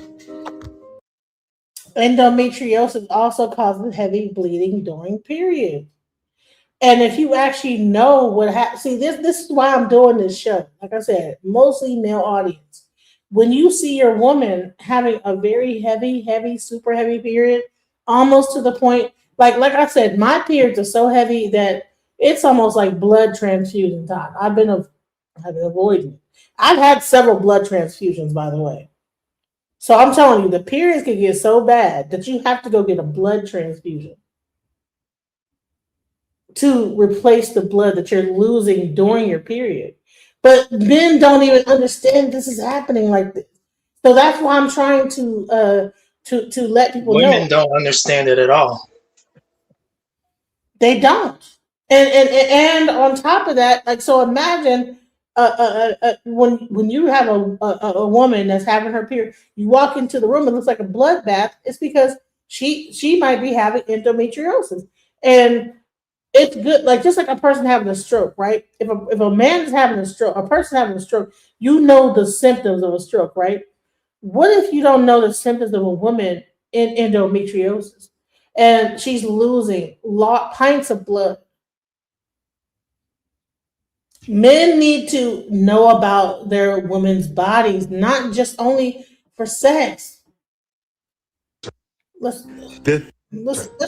So there's a lot of different disorders and diseases that affect your body. And a lot of the solutions could be a hysterectomy. Not an easy choice, because by getting a hysterectomy, you lose the option to have a child, right? But then everybody, society, partners, friends, family, and doctors tell you, but what if you want to have that baby though? But there is an option to actually alleviate yourself of pain. But you have to think about hypothetical niggas, which is nuts to me. You have to think about, as a woman, you have to think about hypothetically if you met someone and they wanted to have a baby, which is nuts. What if you're a lesbian? What the fuck? Y'all really don't have control over your bodies. It's like the more you like put it all together, you're like, bro, dog, what? So there's a lot of different disorders and diseases that affect your body. And a lot of the solutions could be a hysterectomy. Not an easy choice, because by getting a hysterectomy, you lose the option to have a child, right? But then everybody, society, partners, friends, family, and doctors tell you, but what if you want to have that baby though? But there is an option to actually alleviate yourself of pain.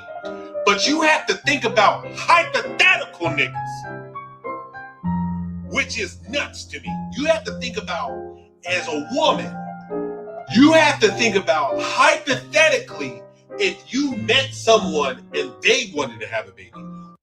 The thing about women's health, the more you look into it, right, is that everything feels like a conspiracy. Everything feels like a conspiracy. Because they're like, okay, all right. You look into the National Institute of Health, right? In 93, they started testing on women for clinical trials. And you're like, okay, all right, progress. So, like, they're doing studies on women. I mean, it's 30 years, but, like, at least there's progress. But then you find out they weren't testing on female mice because the hormones were too complicated until 2016. Nigga, that's 9 years ago. That's 9 years ago. Wait. So, like, and then you find out some labs don't even test on medicine on the female mice if it doesn't have anything to do with reproduction of hormones. You're like, wait, what are we testing for? Like, does the drug work on women or not? But you're not sure because they're not testing the variables. And then you're like, wait, am I going crazy? The thing about women's health. Do you still think, based on what you've heard, so that he's just joking and so just a joke to him? I think that he is creating awareness. I don't care what nobody says. I think that he's like, you know, what he's saying is like, okay, why is this like this? You know? I do know that when he pointed out the PTOS symptoms, one thing I know is I'm wondering why the conversation still is not held between the couples, right? I can see the conversation being held with the doctor and the patient, but why is this conversation again not held with the couple? Well, you Because just have to hear a man get up here and say, "Well, let the women need to like deal with their own issues."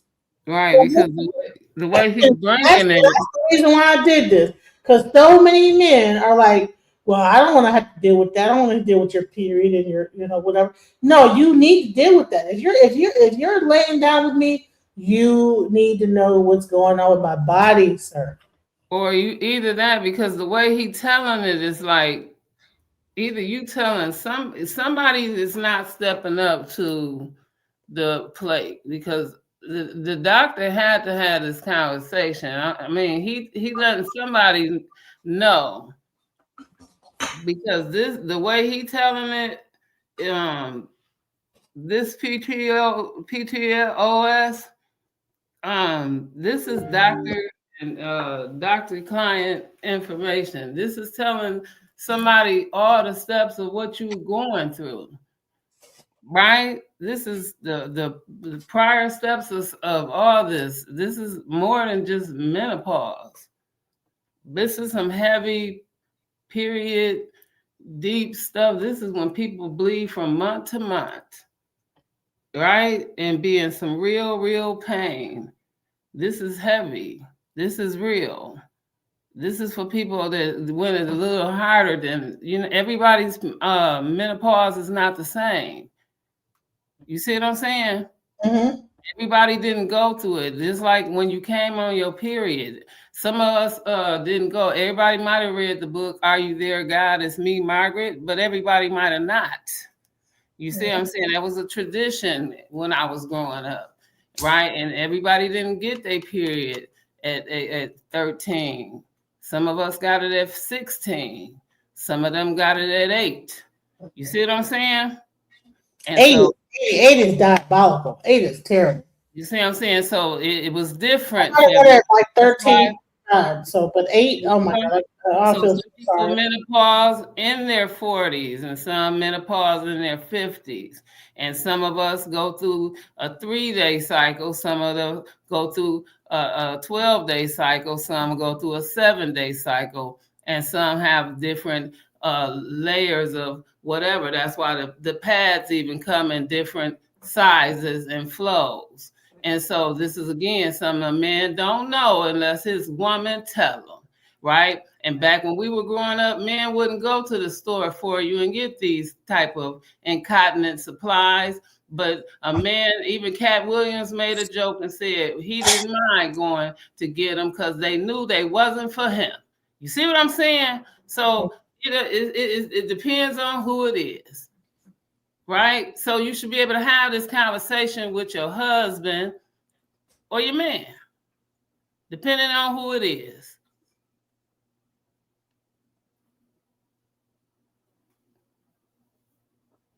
Not to be cynical, but how many women would accept a man with a pre-existing condition? What if he was an amputee, paraplegic, or had a disease like colon cancer? Then what? So are you considering like the aspects of women's health as a disease? No, but this is a question because rest his soul, right? My children's father was diabetic, right? And he ended up losing his leg, right? And before he lost his life. You see what I'm saying? And so the thing is that that's what happens. That you know what I'm saying? Being diabetes, you can lose a limb sometimes, right? And so what do you expect? You don't supposed to leave somebody because they lose a limb. It's been a study that actually studied if a man would stay with their woman, if their woman was terminally ill versus a woman, and pretty much what they say is that no, the woman that guy is not going to be around. Well, we weren't together when. Wait. We weren't together when he was. I mean, that's your situation. What I'm saying is that I'm saying he asked the question: is that what if a man has a terminal illness. I said, well, there is studies out here that show that more women will stay around way longer than a man would versus a woman would in terminal or like accidents or whatever terminality that happens. So that is a fact. So that's based on like actual evidence. But the thing Yeah, is, that's a study. Study's not Right. evidence. That was still my friend though. At the Yeah, end of the day. these we're talking about, slip-ins, we're talking about these women. slip-ins are ridiculous. Right. what? People, it's a trip. You aren't supposed to Studies be. are not evidence. No. But at the end of the day, people are still your friend just because we didn't get along to be together. Didn't mean we were still co-parents. We were still all of that. But just because he lost a limb, he just lost a limb. You see But what I'm hold saying? on, he's saying studies are not evidence, but everybody in the world, when they do their debate, There talks you about go. statistics.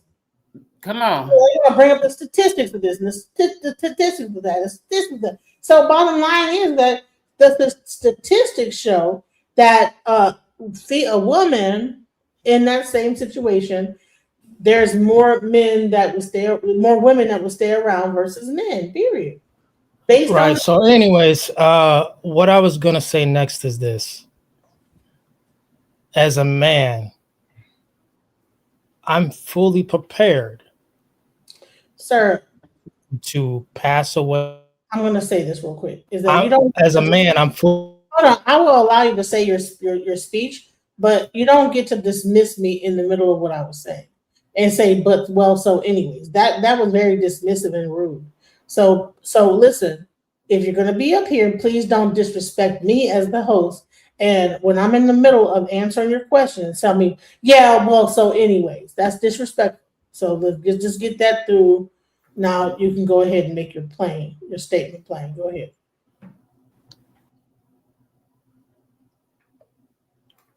Appreciate you, Kevin. Go ahead. Go ahead.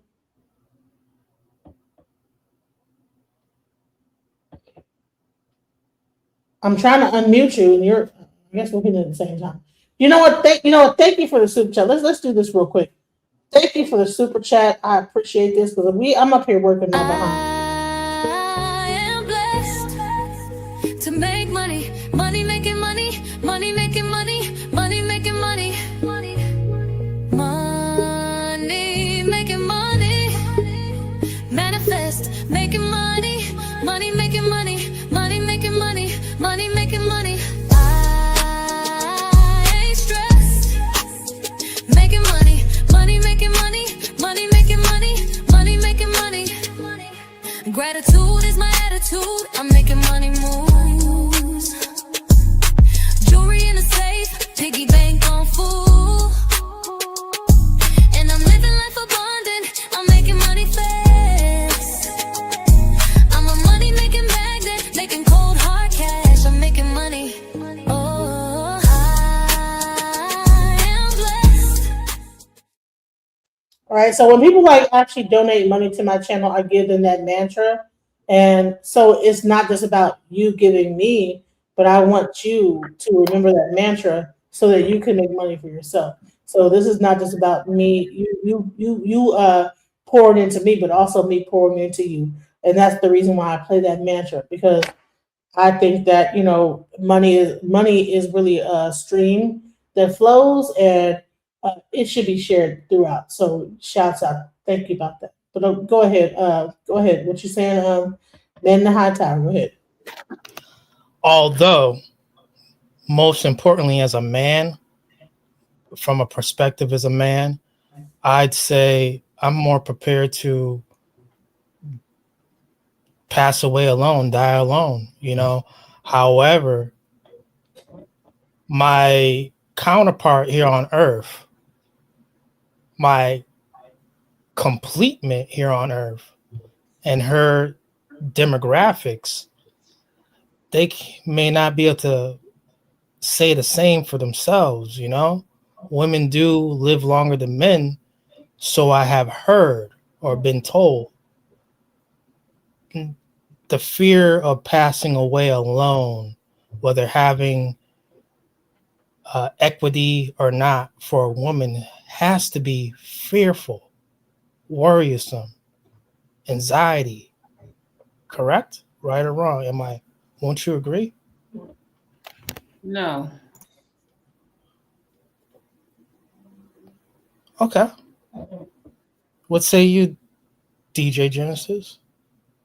No, I don't think about dying alone. I don't think about that in my mind. No, I don't. So when a man like myself, if I get injured or ill and I have children and they decide, hey, they just want to see me in a convalescent home or what have you, I'm not on the street or anything like that, but that's just the way it is. Right now we're having an insurance situation where people are supposed to start doing their own insurance shopping, which does sound ridiculous. However, we should all make sure we're all covered. And lastly, again, the politics of women's health. How come these women leaders are not screaming out about that instead about Planned Parenthood? Get in these hoes' asses. Why don't you? I don't hear a lot of Black women screaming and promoting Planned Parenthood. I mean, that's not in my realm of me. I'm a 48-year-old woman. Jasmine Crockett? I'm talking about, listen, I'm talking about from a 48-year-old perspective. I'm not like promoting Planned Parenthood at all. Who created? Let's promote wellness, health, real health. Listen, that's what I'm doing here. What I'm doing Yeah, here. and it's time for women to step up and get in these leaders and get in their female representatives' asses. Whether if it's a rapper, whatever, get in these girls' asses about that shit. No more about the lingerie and the material things. Let's get on women's health care. Get in their asses. Y'all waiting for straight men or these homo men to come up with a solution for you? Come on, y'all. They ain't happening. Okay, so you're missing my point here. I have a majority male audience, okay? Let me just break this down to you, okay? So you understand what I'm talking about. So you see this? These are my YouTube analytics. Right? So do you see this age and gender? Right? So I have a 31.1% female audience and almost a 70% male audience. So this conversation is not for the women. This is for men to understand their partners, not just, or just women in general. So when I started the show, it was more like, that's why you see mostly male people that I'm bringing up, like that are talking about female issues. Otherwise, I would just be able to talk about them. If I had a female audience, all the women would be in the audience like, yeah, girl, I go through it too. But I know that I have a male audience. So I'm trying to bring this issue into men so that they can understand their partners better. When a woman is going through different issues, that it might not just be that she's resistant or she says, I have a headache, and you just take it like, oh, okay, well, you just don't want to be with me. And, rather than that, it's like, oh, okay, well, you might be experiencing other issues. You know what I'm saying? Other than just that you're rejecting me. Why is it when your woman sit there and decide to come to you and tell you how you've been making her feel, you feel like that's the time to sit there and tell her what she been doing wrong? This internet got y'all feeling like it's so unmanly to express yourself. It's not her fault that you want to bottle your feelings up and not tell her how you been feeling. When was the last time you gave her an opportunity to speak on how she feel? When was the last time she was able to express herself without you invalidating her feelings? Without you telling her that she tripping for feeling the way she feel? Without you losing control of your emotions and shutting down and walking away from the situation? Problem is, y'all don't want to have uncomfortable conversations, bro. That's a you problem. So don't be mad when she sit there and one day and she gone, bro. You could have avoided all of this. Niggas need to learn how to just shut up and listen. Her feelings matter too, bro, not just yours.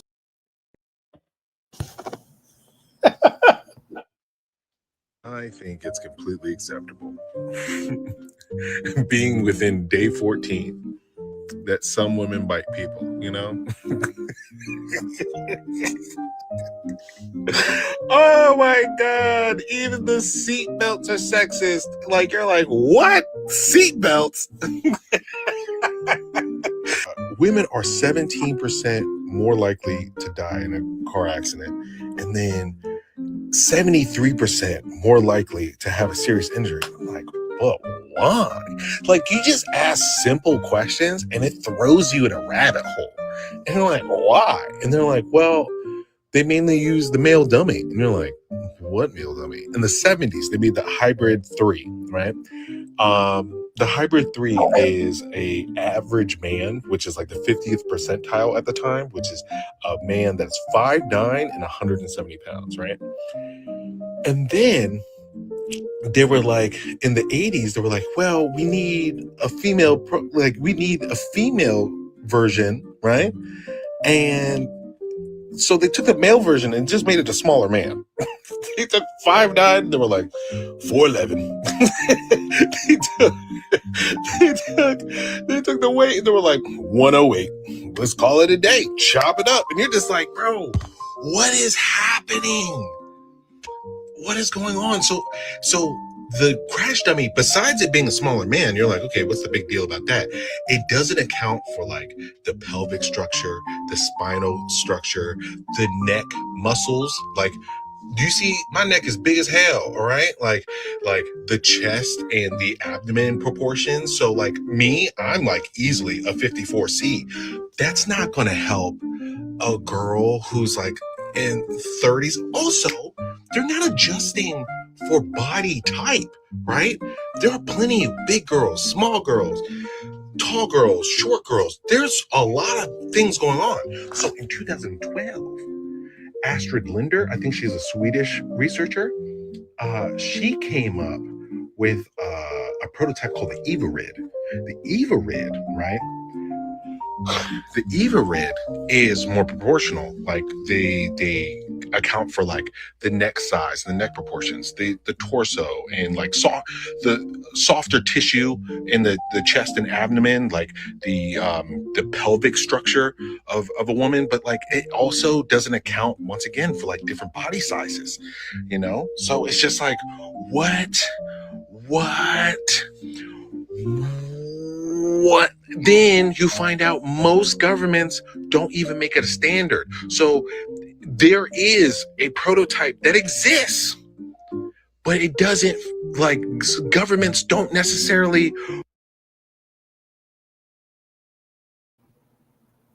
Listen, so they say, oh, a car is so-and-so safe. That means that it's safe for men, but not necessarily safe for women. This is the type of stuff that goes on. And so I'm just trying to bring awareness, just like he is. I mean, he's talking about Day 16. Yeah, I don't take him serious. I'm stressed. I didn't even take you don't take him serious, and he's breaking it down like what? And these different prototypes are also in different countries. You know that, correct? And also, when it comes down to these drugs in male clinical trials, male dominant clinical trials, the evil male clinical trials, you see cigarette packs, you see food products. The FDA usually has in the back saying women who are certain age or pregnant should not take these things. So when it comes down to clinical trials, this is how come males, the evil male, is most likely to be selected for clinical trials. So is that what your contention is? Is because you think that this guy is making the man out to be evil? When No, I can't take him serious. He's sweet. So what? He's bringing the truth. Let's go. Literally been just like, oh, I can make this is a bigger problem than I thought. This is so much bigger than I thought. I don't have enough red string. I don't have enough Post-it notes. I don't have enough. I'm gonna try though, because Lysol was used as a contraceptive. Do you know that? That is crazy. You would get busy with your girl in the early 1900s, right before the 50s, and she would go in the bathroom for some feminine hygiene. Did I just poke my eye? Jesus Christ. For some feminine hygiene, right? And then she would douche using Lysol, the same stuff you would clean surfaces with. I use Lysol all the time. And that's how Lysol marketed to women for feminine hygiene. And this is what men would just believe, because I hear douching and I'm like, oh, that's for feminine hygiene. No, it's the it was originally made as a contraceptive. Like, come on now, like look, all this stuff. Like what? This day 18. Listen, I can't sleep. It's like 5 o'clock in the morning, but I've been awake since like 3. Get that money, bro. I've been reading this book, Invisible Woman, Data Bias in a World Designed for Men. And directly after, I'm going to be reading Medical Apartheid. And man, it's just everything is ruined by patriarchy and misogyny. It's like, did you know that women don't have shoes that are designed for them? We're not talking about heels, stilettos. We're not talking about nothing like that. We're just talking about sneakers. They just shrink sneakers. That's all they do. They just take men's shoes and then shrink them and turn them pink. You can look it up. I just want to let you know that this is really changing how I think. Like, it really is changing how I think. You know the study of, not even the study. You know how offices are cold for men? I always knew that, but I never thought about how I bring that cold environment home. And so I've been awake because the house is hot, but I'm just happy to make her comfortable, you know? I don't know. I just wanted to give you guys a quick update. I'm going to read this book and then I'm going to give you guys more information. Just learned about the pH balance. I actually know things now. I can't even believe how much I know. It's like really intense. Okay, all right. So I found out why douching is bad, okay? I've also found out what the vaginal flora is, which sounds like lips, but it doesn't mean that, you know? It's like the vaginal flora is like a community. It's like a city, okay? I'm going to use Demon Slayer as an analogy, okay? Think of like early 1900s Japan, right? You have a city, a community of people and stuff, right? And in that city, you need peacekeepers, you know? You need defenders. And that would be like the Demon Slayers, okay? That's the lactobacillus. The lactobacillus defends the city with what? Their secret technique, lactic acid. Oh my God, bro. This is the coolest show ever. This is so crazy. I can't believe this is how I'm remembering this. The lactobacillus is essentially the Demon Slayers using the secret technique called lactic acid that keeps the balance between good and evil, which is the pH balance, and that's 3.8 to 4.5, okay? And if it gets to 5, because they're being overwhelmed by these demons and or bad bacteria, okay, that would be like BV. That would also be like, what's another one? Like a yeast infection, right? And the lactic acid is just to keep everything acidic.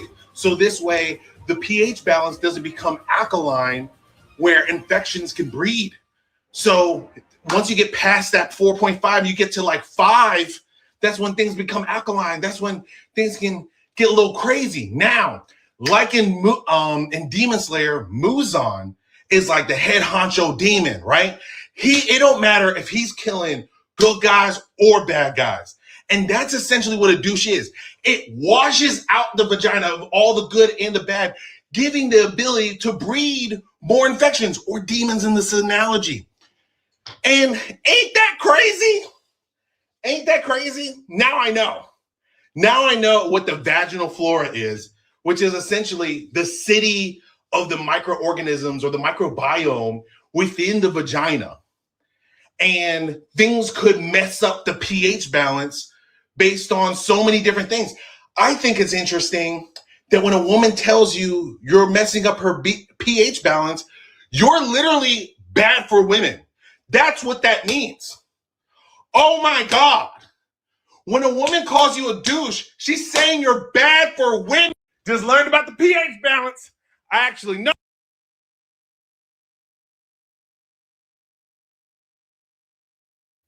Thoughts? pH balance. Let's talk about that. When a man is getting it in with multiple different women and then coming over to you, that can mess up your what? pH balance. Let's go into that. It turns your stuff into a comic book. Whole comic book, like a whole, like, you know, you got like, yeah. It turned into a damn like a anime series.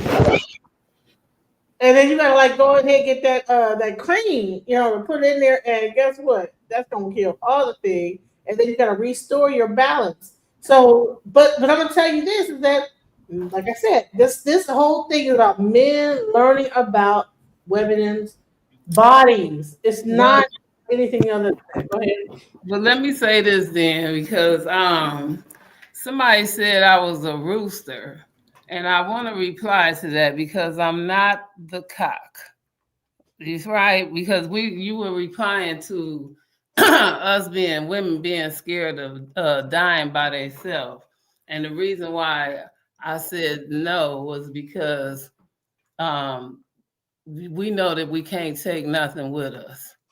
And that's why we're not scared to die alone, right? And the reason, because you can't take nothing with you. That's why you can't be scared to die alone. You were born by yourself. I'm not a twin. I was born alone, and I can't take nothing with me, right? So I was never scared to give up anything because I can't take nothing with me.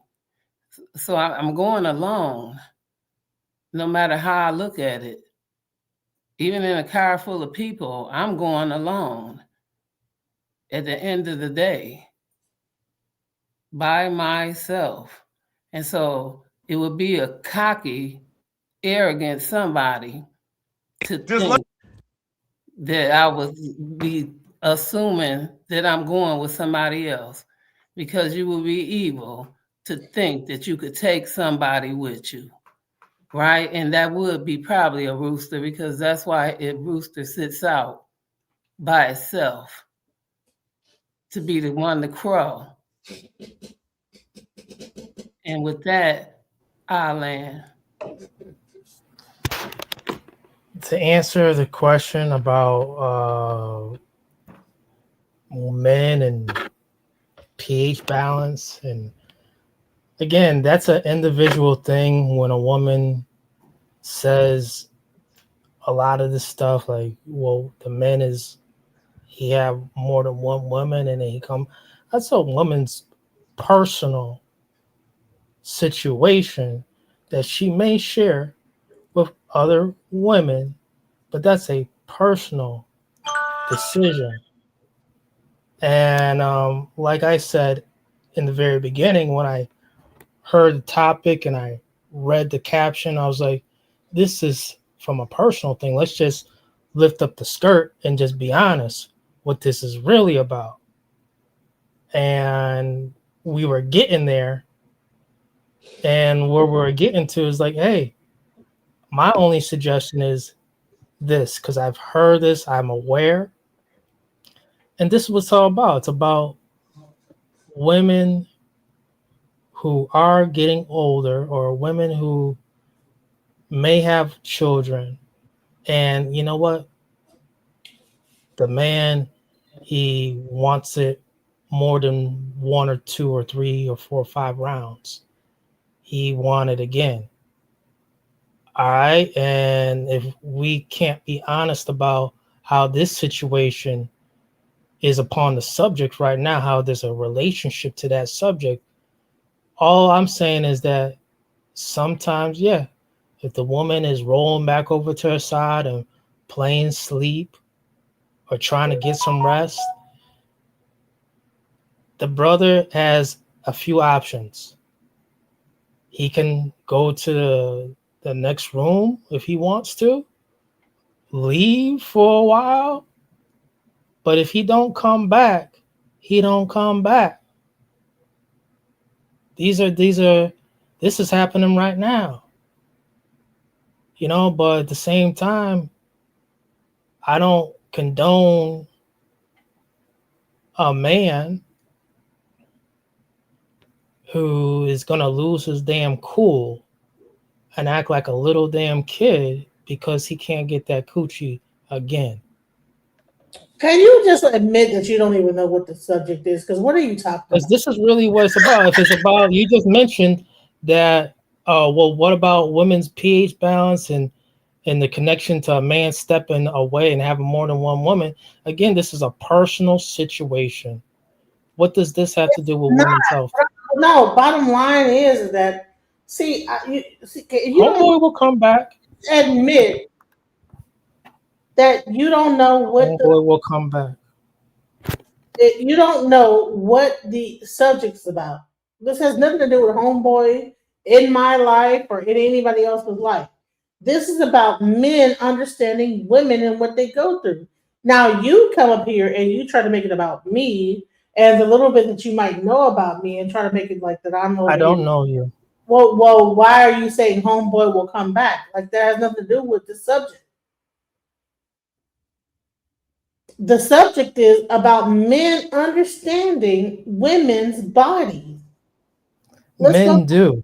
Like they don't. I don't think women don't. They don't understand women's bodies because women don't understand themselves. Their own bodies at times.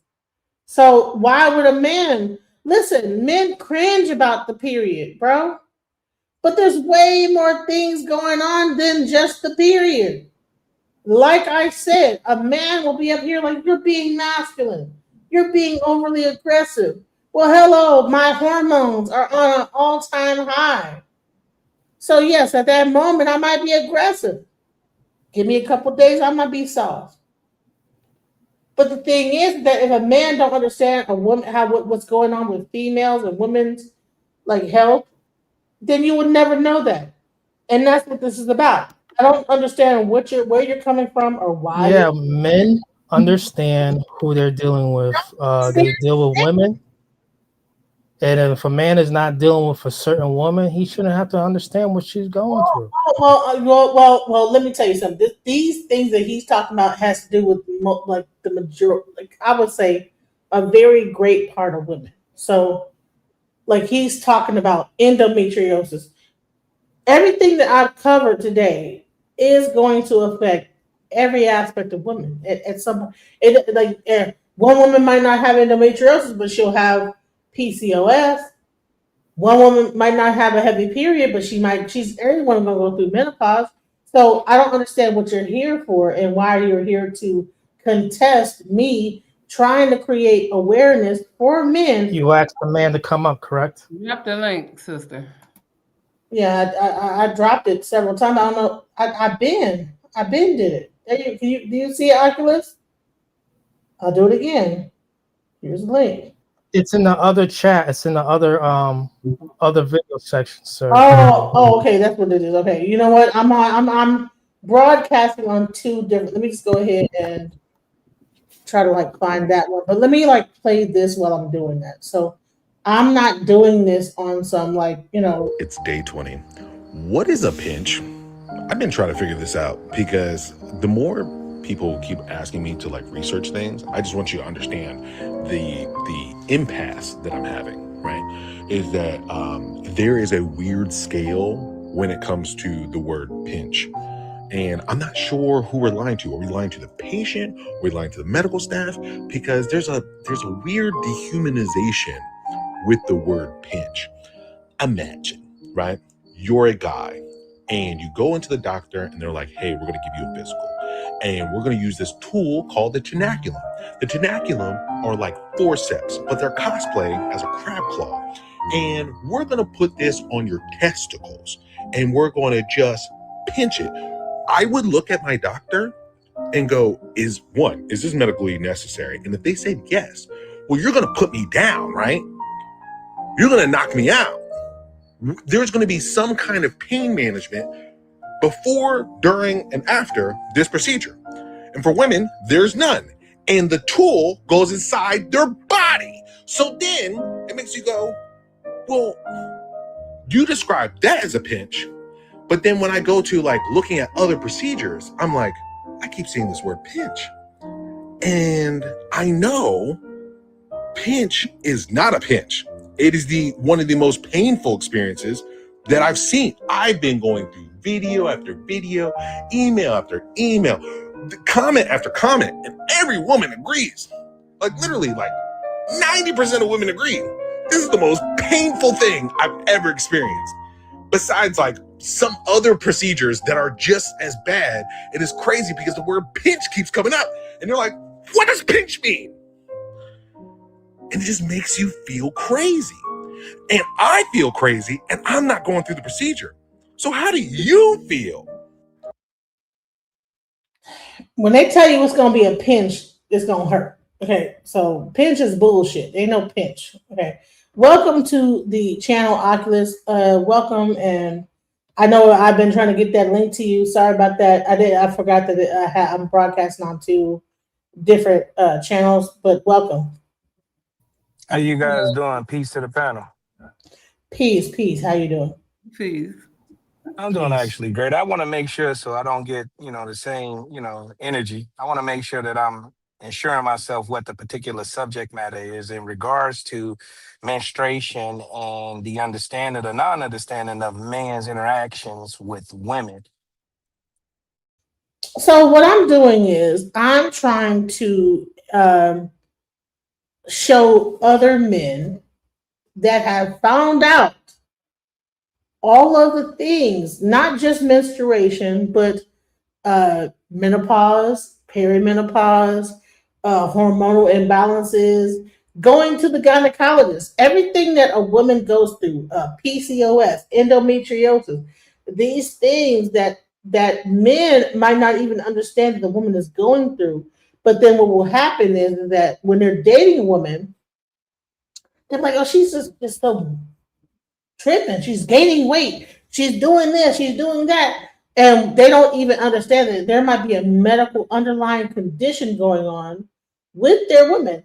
Just like I would say, so to speak, if you were to sit in front of a woman and half of your face would begin to melt, we say, damn, you're having a stroke? But the thing, same understanding does not happen with women. And there might be so many indicators of a medical underlying condition that are happening. But go ahead. I think I actually agree with that. And fellas, if you're in the chat, you guys can listen up. Women, if you're in the chat, you guys can listen up. I think that I agree with that. And it's on both sides. So I like to, preference things. I'm not going to tell you guys what I'm into, but I will preface things. And if people can, look it up while I'm speaking, they can see they can be verified and substantiated. Anytime you're dealing with the physiology of a woman or the biology of a woman, and you're dealing with the physiology or the biology of a man, most men and women are chemically imbalanced. Now, what do I mean by chemically imbalanced? I mean that in order for a woman to optimize her health, her biology and her chemistry in her body has to be balanced. Same thing with a man. In order for him to operate and function like a man, his chemistry and his biology has to be balanced. Now, what do I mean by that? In regards to a man's testosterone levels, every man should be running anything between, I say, 700 to about 1,100 nanograms per deciliter of testosterone. Any woman, for her to combat menopause or premenopause, she needs to run anything under between 200 to 250 nanograms per deciliter of testosterone in her body for her to operate and function and to think like a woman. If these things vary in either or of the directions, the biology is off. If the biology is off and the chemistry is off, then her psychology is off. If her psychology is off, then her body acclimates to going to premenopause or menopause. If the man's testosterone is off, yeah, he's gonna act like a B word. We'll say that. Yeah, he gonna be breaking the wrist or whatever have you. So when we dealing with these things in regards to how men don't understand women and things that she might be going through, I do agree with you because it is an underlying medical issue. You see, so you'll get women or men to go get testosterone when a woman need to combat the menopause, the night sweats, the fuzzy brain, the irritability. What does a woman go and get? She goes and get injections, hormonal injections. But when they put the hormones in her body, they're putting testosterone. Now, for a woman to go through menopause, men can go through the same thing. Most people don't know this because we don't dive into it deep enough. It's called andropause for men, you see. But when he get that chemistry right in his body, he can go back to acting and thinking and facilitate like a man. When a woman get that chemistry in her body, back where it needs to be, anywhere from 200 to 250 nanograms per deciliter, the area can operate the way it's supposed to. When we talking about downstairs, when we talking about upstairs in her mind, she can think and be submissive like a woman because she has the certain amount of estrogen in her body and the right amount of balance of testosterone in her body to act and think like a what? Like a woman. Now, if I go mute, it's because I'm driving and I'm picking up people. But I would like somebody to respond to what I'm saying. Man, I'm glad that you said that. So I'm glad that someone finally, because women have been getting like this bad rap. You're too masculine. But I also believe it's a medical situation. Thank you for breaking that down, even into numbers. 100%, ma'am. I don't know who I'm talking to because I'm in the car and I can't look at the phone, but 100%, ma'am. You are absolutely right. So think about it this way, ma'am. Whoever just spoke, could you tell me your name real quick, ma'am? This is DJ. This is my channel. This is DJ Genesis. Is DJ Johnson? DJ Genesis. Okay, DJ Genesis. Okay, cool. Right, and so Ms. Genesis, in regards to, what would you do if I was to ask you, if I took you into a hospital, I took you into a ward where it was all cancer patients, and the cancer patient came to you when you walked through the door, and the cancer patient came to you and said, and you was the nurse, let's say you was the nurse, and the cancer patient said, you said, come on outside, I'm gonna take you to go get something to eat real quick, blah, blah, blah. And the cancer patient like, I got stage 4 lung cancer. Oh man, I'm about to die, but let me have this cigarette. Would you apply patience and say, you know what, let's say the person named Mr. Jones. Mr. Jones, you really don't need to do that. You got, a limited time to live. Why don't you just take what I'm gonna get you to eat because you got a limited time to live? Would you display patience? Or what if Mr. Jones turned around and said, put your hands up, let's fight, I'm going crazy on you? Would you, if he swung at you, you would duck it? Maybe because he's weak and he's about 50 pounds and you would probably sit him down in his chair or whatever, how you put him back in his room or something like that. Would you do that? Why I'm saying this, the reason why I'm saying this is because when we're dealing with the man and we're dealing with the woman, when you understand that the chemistry is off in the body, just like you would have patience, you would use that as an application towards dealing with a person. It's the same thing that we should be doing with men and women. Their chemistry is off. So you should apply patience when you're dealing with a woman. We should apply patience when you're dealing with a man. What am I saying? I'm saying they're both sick. The cancer patient is sick.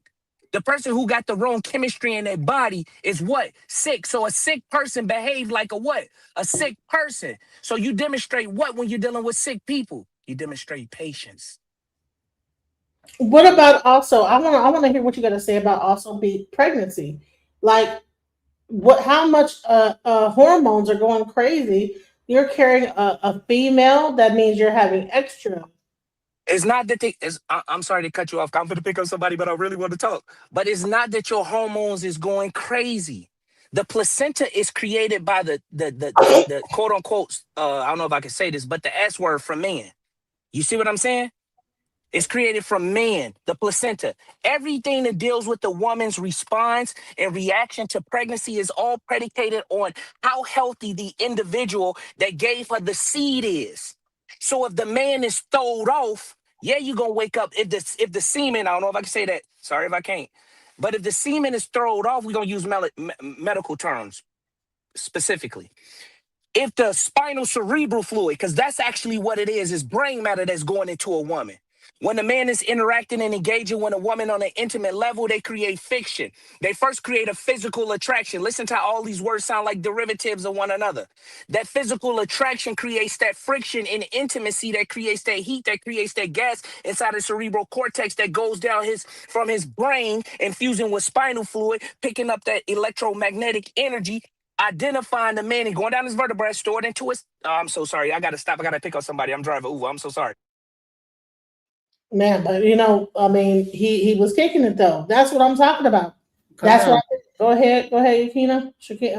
No, that's that trail and that patah of thought is going in there. People gonna say one thing, but at the end of the day, you see what I'm saying? Them precepts is real. All right, so let me go back into what I'm trying to tell y'all is that we need to pay more attention to each other, and not only like be like on some, oh, you just have an attitude. Well, there's so many stories. At the same time, again, that conversation is also one that was held between. Again, we can't ignore that doctor held that conversation with these two people. This conversation was held between this woman and this man, and she had and that communication between the two of them. You see what I'm saying? She has to hold that conversation with him, and he has to pay attention to her. That's a good book right there. The teachings of Patah Hotep, right? Father to son.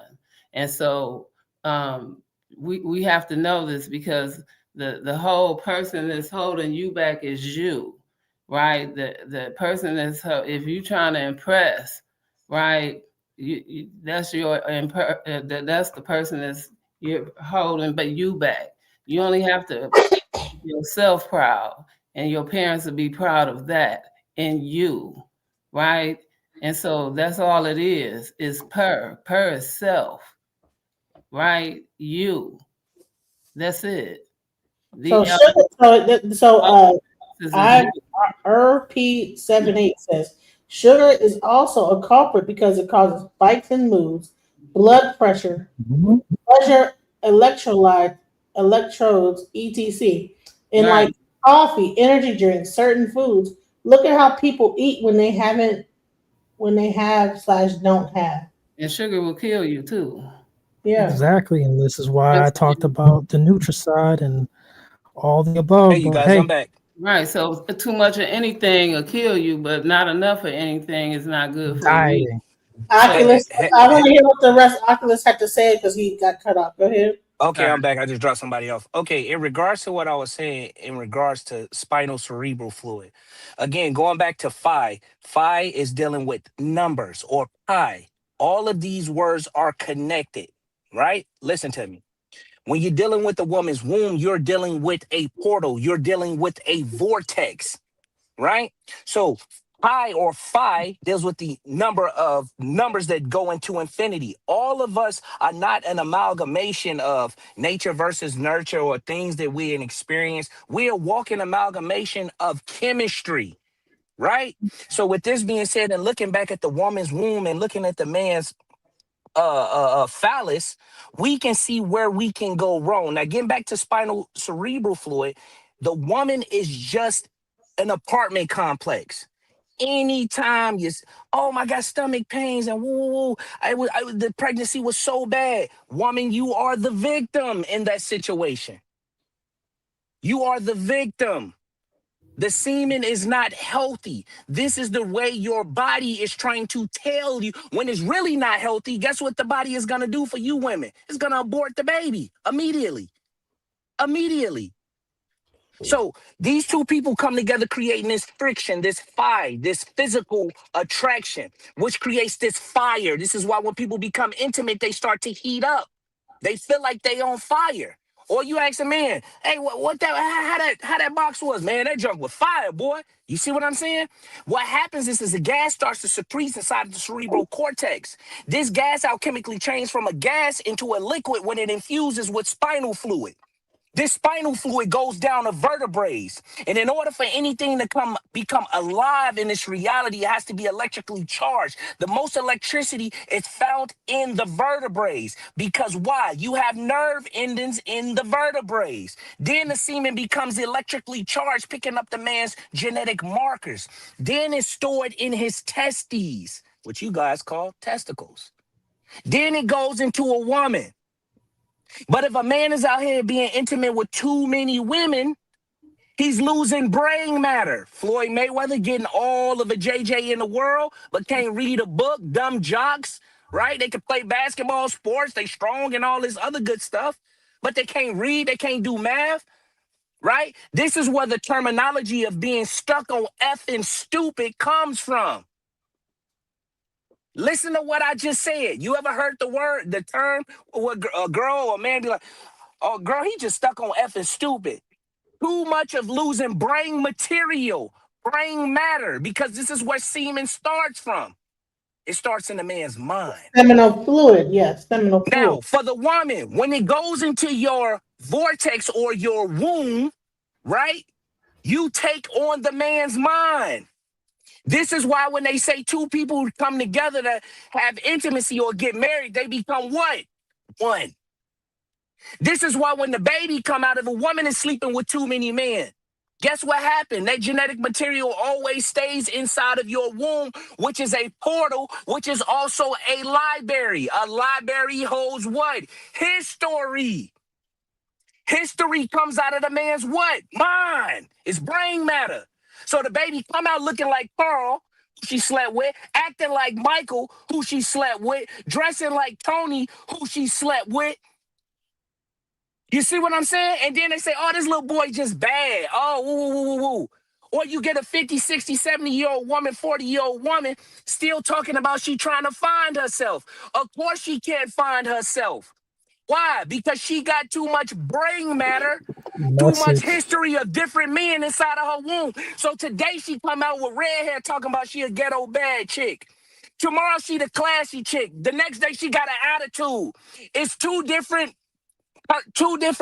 many different personalities inside of her what? Womb. And what do men do? We go to war. We go to battle. So with all that different history of brain matter in the woman's womb or her vortex or her library, she get confused and she can't find herself. Man, y'all don't hear me, cuz I'm kicking this flavor. Y'all really don't hear what I'm saying. I'm on limited time. This is where it comes from. So we have to work together. It's not about women right. It's not about men right. It's about the unification of understanding about knowledge. And again, I'm not the end all be all. I can be chastised. I can be wrong. I know a lot about a little and a little bit about a lot. But on this subject matter, I know a lot. Well, I will say this is that also the heart is the vortex. People found out when they broke open the heart. For sure, it's unraveling. This is why I get weighed. It's an icosahedron. You got a dodecahedron. This is what the Egyptians were talking about. This is why they have to weigh the scale, put your heart on a scale against a feather when it comes to the halls of Mayat. This is what your Heliobiblios is talking about, or AKA, that's Greek for Holy Bible. Helios dealing with the sun. The Biblios dealing with book. The inception of what? Time. This is why the book of Genesis starts off with Genesis, the beginning. I don't want to go too far off. Swerve off. You're going off too far because the Genesis was not the beginning. It was a beginning of another dispensation. So you're wrong with that one. Genesis was not the beginning. You and not listen. I can just by you listen. Just by Listen, No, no, no, no. listen, just by you saying that, I know what you're talking about. The Okay. reason why I use that as a premise is because I think that most people have an understanding of particular monotheistic religions. And I haven't been on a channel long enough to see where people are or where they're not, where I can start the conversation. But I know that most people have that Bible in common. Not that This is I not a know that biblical. This is not a Bible group right over here. Okay, copy that. I practice Ifa. Sakina practices. She's into the ancient Egyptian knowledge. I'm not sure what Man in Hightower. I think he Came does. to Nazarite, right? I I'm came well to rounded in Nazarite, all but I forms wasn't of trying combat. to. Yeah, so I would say that we're not around a bunch of people that only practice Christianity. So Genesis is like, like okay, Genesis, yeah. I actually came through the rise from leaving Nazarites, and then I came through Kemet. Right, so that's why the precepts are real.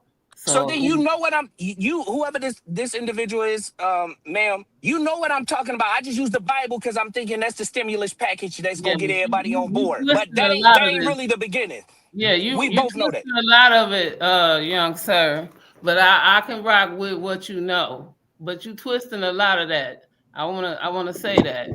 Because There's no Genesis and no Revelation. Because we were not there. And so I can rock with you because again, when we don't know, we can't twist it along the way. So I can rock with you though, right? Because we weren't there. And so based on where you were and who you were under and what you know, I can always rock with somebody because I'm not here to argue with nobody because we're under Mayat now.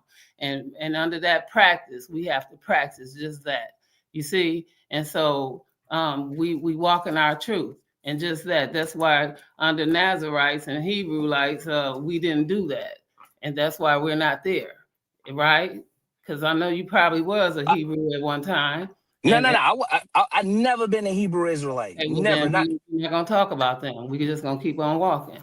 And so where we Let's are... talk about the higher sciences of it all. Let's go into higher science then. Let's talk about the fact of what he says when it comes down to seminal fluid and how the body interacts and how even with the hospitals today, you can't get your placenta. They want me, when I had my last baby, they wanted me to pay $200 to get my placenta. Me too. They tried to get me to sign the papers so they can take the placenta. Okay, but I gotta mute up. I gotta get somebody else. Adrenochrome and stem cells. Midwives at one point, right? We had midwives, and we were having babies at home, and now you're not. You see what I'm saying? And now you're not. No more C-sections. You can't bring in today what you're not bringing in. You still can, right? For a price. But let me tell you, all this goes into my original subject. Men are finding out about women's health, and it's surprising them. Men been knowing about women's health. No, you don't, because listen, if you knew about that, listen, you would take your children into a hospital. So if women finding out themselves too, and y'all, and this is my point, I'm a land. If women are not having these conversations in this relationship, then how can a man have empathy? I was having a conversation again. Yeah, you can't know it all. You can't know a woman's body if a woman still don't understand everything in totality. So you saying that sound oxymoronic? It sound like an oxymoron. No, I'm not trying to sound like an oxymoron. No, I think he's talking me. No, I'm talking about the dude. It's a dude on this panel with no, me. the dude on the panel is only trying to say. Y'all not getting it, Buster. Chill out. We're not hearing it all. All we trying to say, or whatever, the bottom line. He might have talking about me. Maybe I sound like a dude. Because y'all done threw me off, and y'all know why, and so I'm not gonna hide that fact. But regardless to me, I'm trying to say that somewhere along the line that I'm understanding what you're saying, Genesis, that the men are not showing empathy. But my point is, if some of these men are not showing empathy, for this man to show all the things that the women are going through, unbeknownst to these men that he are trying to target, then somebody is not having the conversation for these men not to show up. because I can't see a man not understanding, especially when a man say, these are the 10 signs that a woman is going through this. And for you to know that she having all of these symptoms and signs, and that you not understanding to be there for her and show her the support that she need, and you telling other men that this is the sign and the symptoms for all the things that she going through, and all of these, but at the same time, all of the things that she need that y'all been giving to men, and the solution that y'all been giving to men were for women. Understand that. And that was one of the points that you brought out with some trial testing. Yeah, that they're using mostly men to test certain things, but not using women even right. when it come down. So exactly. Wait a minute, let me land. Dr. Oculus comes on. Wait a minute. So Oculus comes on and verifies that everything that a woman needs, they've been given to men. Keep cooking, sis. Even down to the crash. So then he comes and says the hormones testings and all of the things that women need that they've been given to men, and then they've been giving it to men, and they've been calling it some anapause or whatever. They've been giving that to men to calm them down, but all at the same time, women had to wait until they went through menopause, and then they would give it to them through hormones X, Y, and Z. So we're going around in circles. But then by that time, those hormones cancer. Back in the back when it came in, and this is where he's talking about, and he miscrewing it some, but I can rock with him, because back then we were already doing this herbalistically. And this is what we keep saying, going back and back and back. We were doing it herbalistically, and we forgot. The ball was dropped. And this is what we're saying. And the conversation is we need to hold these conversations with our mates and stop holding back and saying ain't nothing wrong with me, and personally, somebody yes. wrong, instead of having a conversation saying, listen, I'm going through this, or baby, or honey, or whatever you want to say. I'm not your baby, but at least respect me enough to call me something dignified, because we acting like fools around here and treating our kids like grown-ups and treating grown-ups like kids, and have these conversations. And I'll land with that. Have that conversation with your homeboy.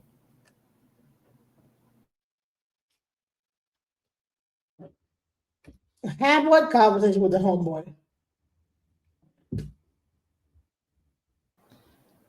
That's a PSA for any woman out here who believes men don't know. More so, it's more women don't know about themselves. Say, for instance, me. I've had my heart broken at least once or twice. It was good. Rejection is great. However, I spent most of my life just to get to know myself. And when you get to know that person, that completement out here, on a personal level, a female for myself, you'd be like, man, where were you all my life's type of situations momentarily? It feels good. The oxytocins, you know, the chemistry. But say, for instance, one of us passes away. We just got to know that person.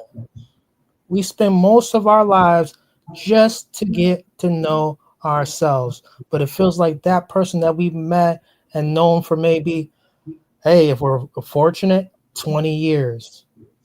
You know, if we're blessed that way. They seem like they know us so well. See, this is a personal thing. So when I eventually said, hey, when I'm hearing all this like static, like men don't know. No. The homeboy that y'all dealing with don't know.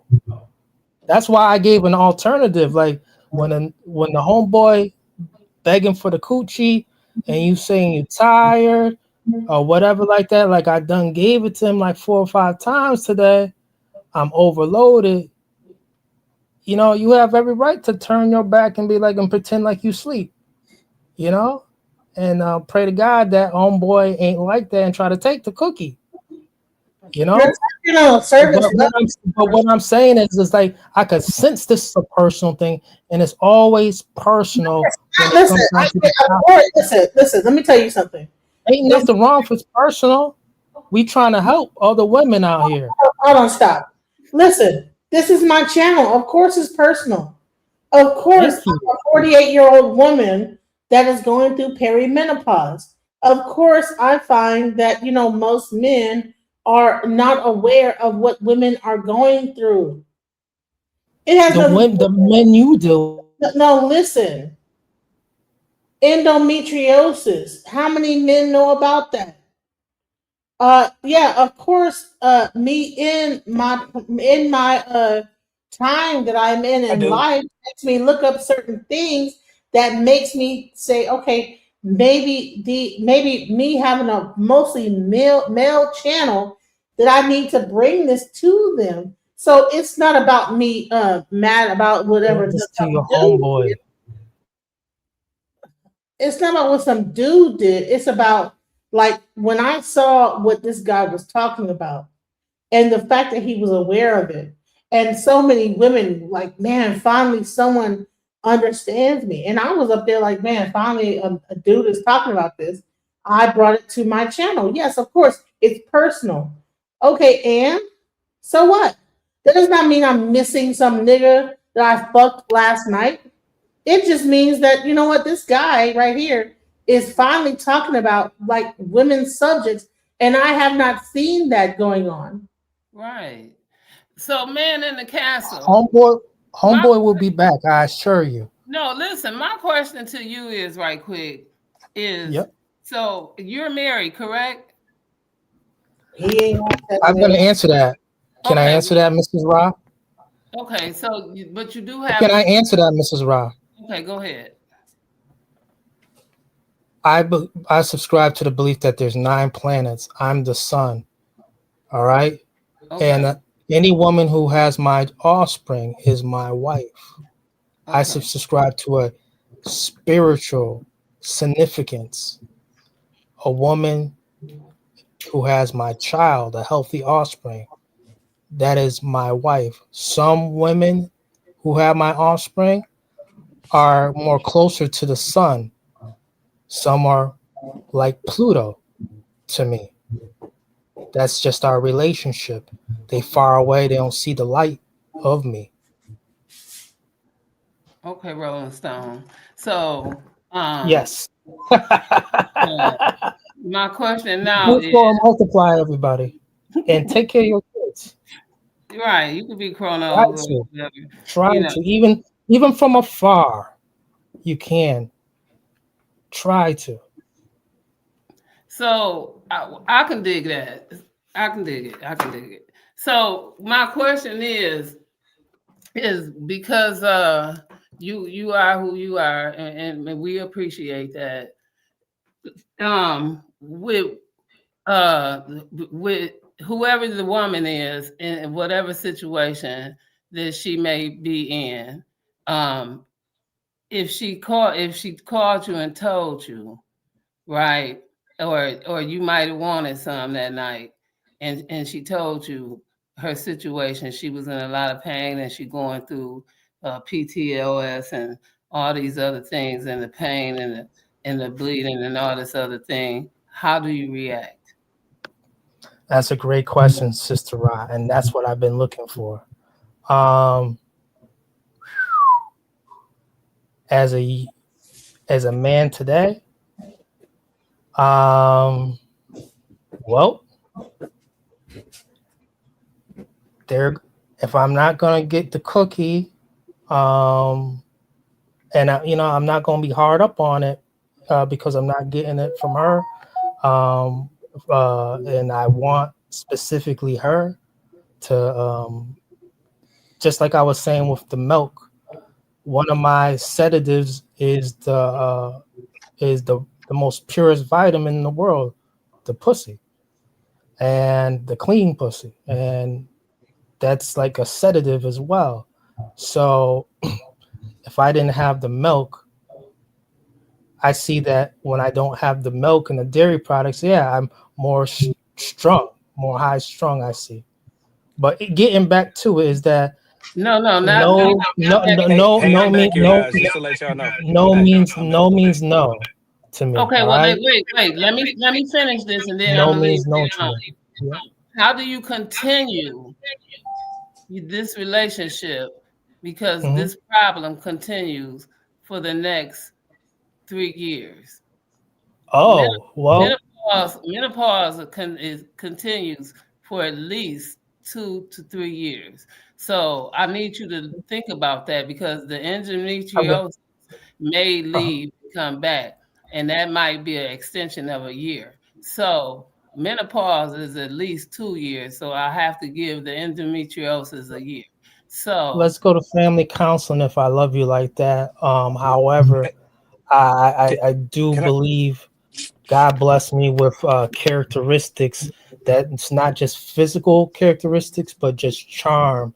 And I believe that I would be able to attract another woman who candidate Can qualified I? yes, go ahead, in the Aku. meantime. Yeah, I'm finna pick up somebody else in 1 minute. In regards to polyps inside of the woman's womb, in regards to endometriosis, in regards to menopause, premenopause, whatever you want to say. I told you about the chemistry now, but there's also a second effect of it too. When it comes to the woman's womb, it also holds on to energy, right? Now, the energy is not sexual energy, but the energy can also be parental energy. It also can deal with parental energy in regards to CPTSD. It's an acronym for childhood post-traumatic stress disorder. Most women, and since we're talking about women, I can talk about men too and say, what's their problem too?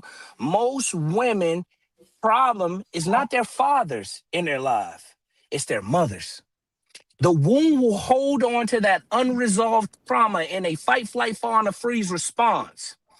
What can happen is the womb holds on to that. Not that her mom has been intimate with her, blah, blah, blah. Not nothing weird stuff like that. The body will hold on to that frequency.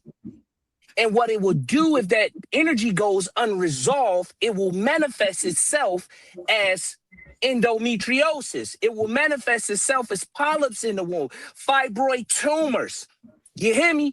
That's the real science. And I can get real sciencey if y'all want me to. But that's what's really going on. So I know whoever I don't want, you said it's personal, but I don't want to get too personal. But I would like to ask the individual who said something about she had, I can't remember who it is, but she had endometriosis or got it or whatever. I would like to ask her specifically, do you have the best relationship throughout your whole life with your mom? Right. So I would say I don't have endometriosis, but I did have fibroids. I have like 2 small fibroids in my Okay. uterus, right? Okay. My mom died when I was 14. Did it create a level?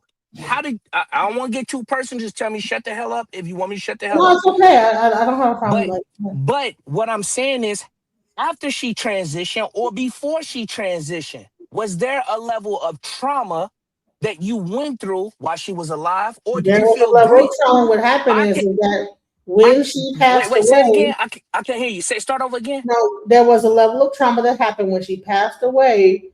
I chose at the time, being a Christian, I went to church rather than being at her bedside on her death. So there is, because I was a very devout Christian, and so I felt like Jesus. I had to go to the Lord, Jesus, and so I went to church instead of going to my mother's bedside.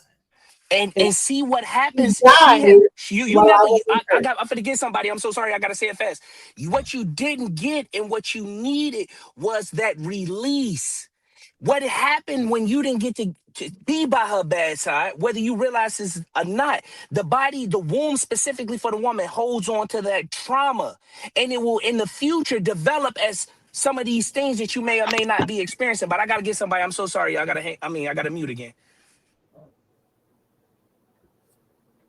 Okay, that was the wrong person. That was the wrong person. That was the wrong person. They ain't coming. But listen, what I'm trying to say is this. If I was just making this up, how would whoever the person who said they got fibroids or some small fibroids, if I was making this up, how would this automatically apply? And you can continue to do this with women. I can get on man if y'all want me to, but we talking about women. There is a shamanistic practice with I think it's monks who show where making certain chants. It was a woman that had I think she had fibroids, and they started to chant in the hospital room while the fibroids was seen on a monitor, and it showed the significance of difference where they didn't have to use radiation, how those fibroids went down live. You can even find this on YouTube. Changing the frequency, and I'm using the word frequency for a specific reason because the womb holds on to frequency. You see what I'm saying? Whether it's positive or negative, it doesn't know the difference. So this is why it's important for men and women to learn to what? Let go. It is what it is. You see? Because if a man does it and a woman does it, it's going to show up as some sickness, whether it's now or in the future. No, look, listen. She says, I don't believe the story. Honey, I would never lie about that. That's a real story. I was 13 years old. My mother was dying of cancer. And she was at a Seventh-day Adventist hospital dying of cancer. And this was her, but there was other things that she was dying of, and that's another story, a long story that I'd like to tell another time. But what happened is that she was on her last days, and they were like, okay, she's calling for you. And I said, well, I'm going, it was like either go to her bedside or go to church.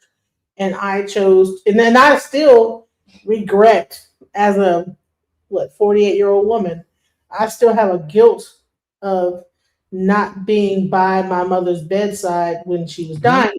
Mm-hmm. But at the same point, all right, let me just be real. My mom died of AIDS, okay? She had cancer, but she had AIDS, right? And my family, the way that I found out that she had AIDS was that I thought that she had cancer, and then I thought my father had died of cancer, but he also had died of AIDS. They were both intravenous drug users at the time. And they actually put me through a whole CPS thing where I had to take blood tests to make sure I didn't have HIV or AIDS. And I didn't really understand what was going on with me. And so, yeah, I'll go to the door real quick. But so what happened is that when I found that out, and I felt like I should go to church and pray. And so, but I ended up feeling so guilty, and I still feel even to this day, I'm I still have dreams of wishing that I would have been there when she passed on, to at least, I don't know, maybe she was going to tell me something. I don't know, hey, some last words or whatever. So I have that guilt. So that's what happened in my life. And, yep. There's a direct correlation with trauma and sickness. I don't care how the sickness show up. There's a direct, again, correlation. And whoever the person that said that they don't believe it, you don't have to say that you don't believe it. Let's say that you never heard of it. There is something called sound healing.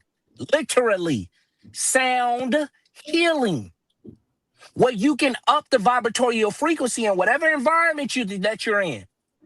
And it will help render that sickness useless. You don't never, let's think about it on a logical level. You never went to church and everybody on the same frequency, whether it's positive or negative, mostly it's positive in church. And when you walk out the door, you say, damn, I feel better. So don't tell me that I can prove what I'm saying. I'm just in the car and I can't pull up my laptop and just show it. I can prove what I'm saying. You can check my resume. Yeah.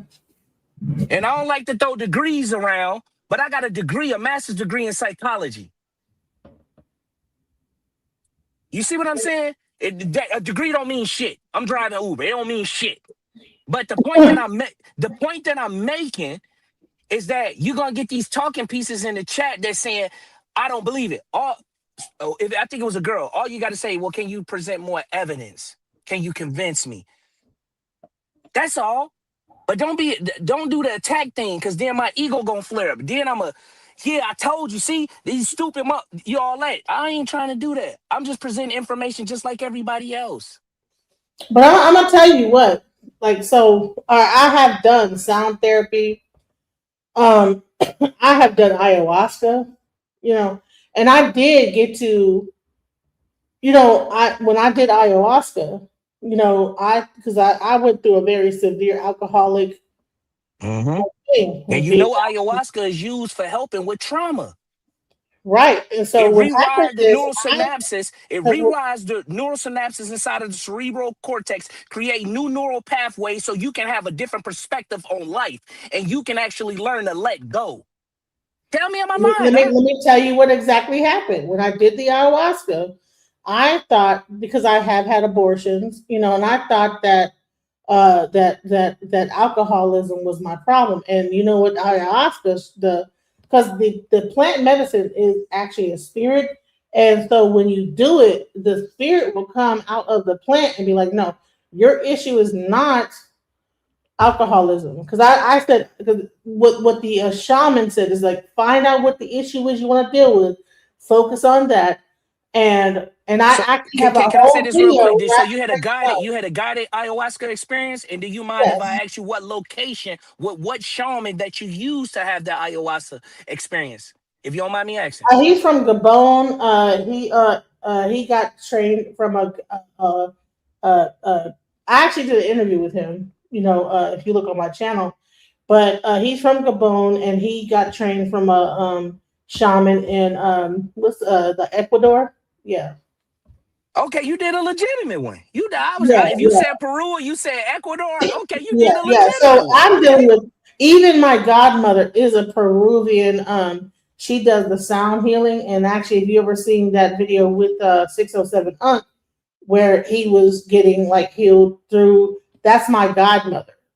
So I'm like tuned into a lot of stuff. So what happened, like I said, is that when I did this, and I went in saying I wanted to cure my alcoholism because I was drinking very heavily, very at the time. And it says your alcoholism is not the problem. This is your problem right here. Your problem is your abortions. You feel guilty about that, and then your mother.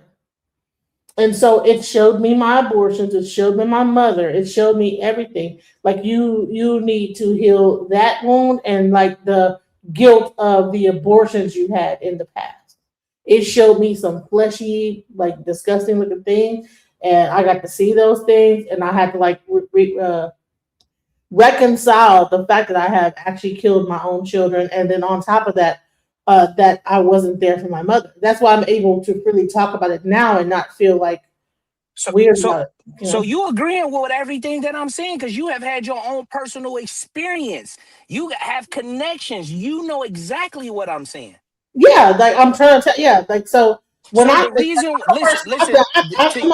have like done like I have went through every level of the possible level of healing of trying to get my shit together. Because I swear to God, if you would have known me quick, about somebody like, about to get in. Like 10 years ago, somebody about to get in real quick. The reason why for the chat, the reason why you need that shaman, a God to bring you back to this reality.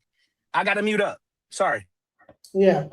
So I literally, I have done a lot of work on myself from plant medicine to sound medicine, went to Cuba and got initiated when I lost my youngest child.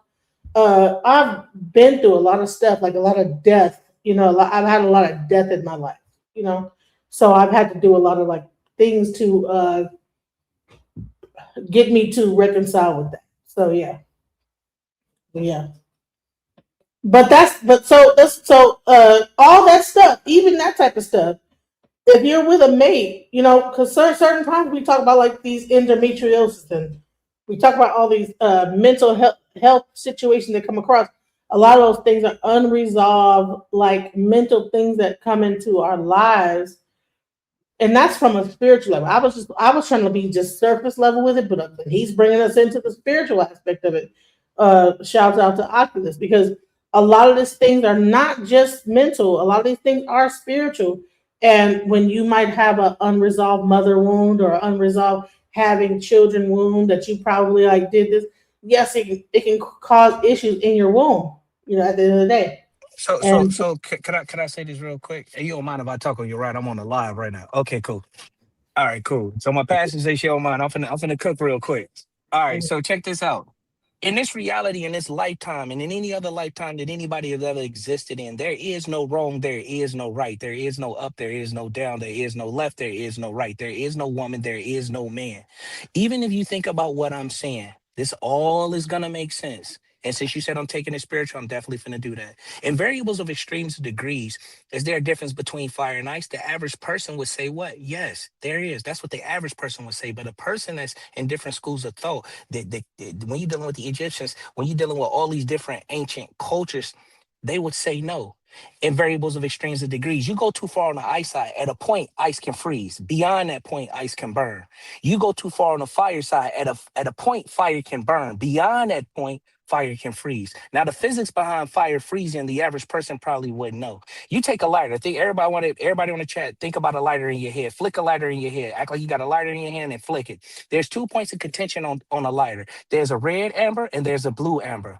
Anybody ever ask themselves why you got 2 different colors? The reason why you got 2 different colors is because at the bottom of the lighter is being hit with concentrated levels of butane, relatively bringing the temperature up. The top of the lighter is being hit with higher levels of oxygen, relatively bringing the temperature down. They're both still hot. If I take that blue amber from that lighter and I add electrons and I add steam to it, it'll turn it into electricity. And if I add even more electrons to it, it'll turn it into plasma.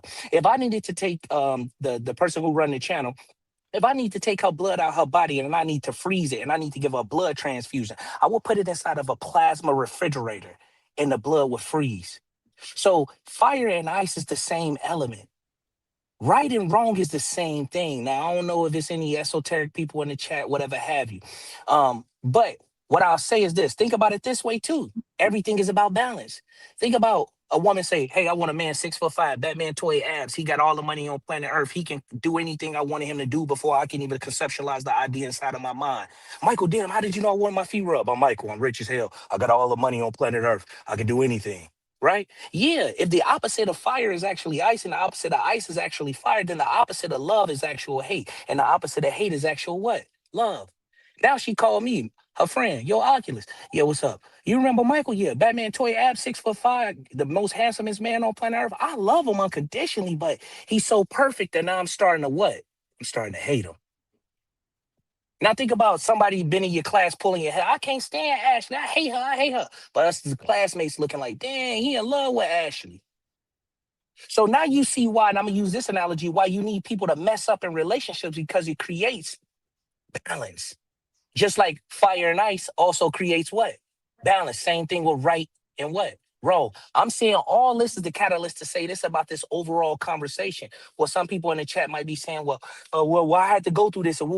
Everything that takes place, whether it's right or wrong in your reality, is helping you for the overall balance in your reality. So if your mom did this to you, your brother took advantage of you, this person did this to you, the only problem in the situation is your judgment. Your judgment is the only thing that takes you in variables of what? Extremes. So if you say it's actually ice, then it's actually what? Fire. Because you know once we get beyond the point of it freezing, it can actually what? Burn. So this also means that right can be wrong and wrong can be what? Right. Everything is about balance. That's what I'm saying. So this is how I learned to let go and to heal from trauma myself. It is what it is, or maybe in the context of the Heliobiblios, I am that I am. Yeah. So to add on to the whole thing, my original thought in observance of the behavior, because I do behavior, and when I first brought out the suggestion, hey, let's just be honest, this is personal. There was a lot of pushback on, oh, I know you just because I don't know you. I don't know you. I really don't. And it's not that I don't want to. I don't know you. And you know I don't know you, just like you don't know me. However, over time, perhaps there can be opportunities where we can know each other a little bit better.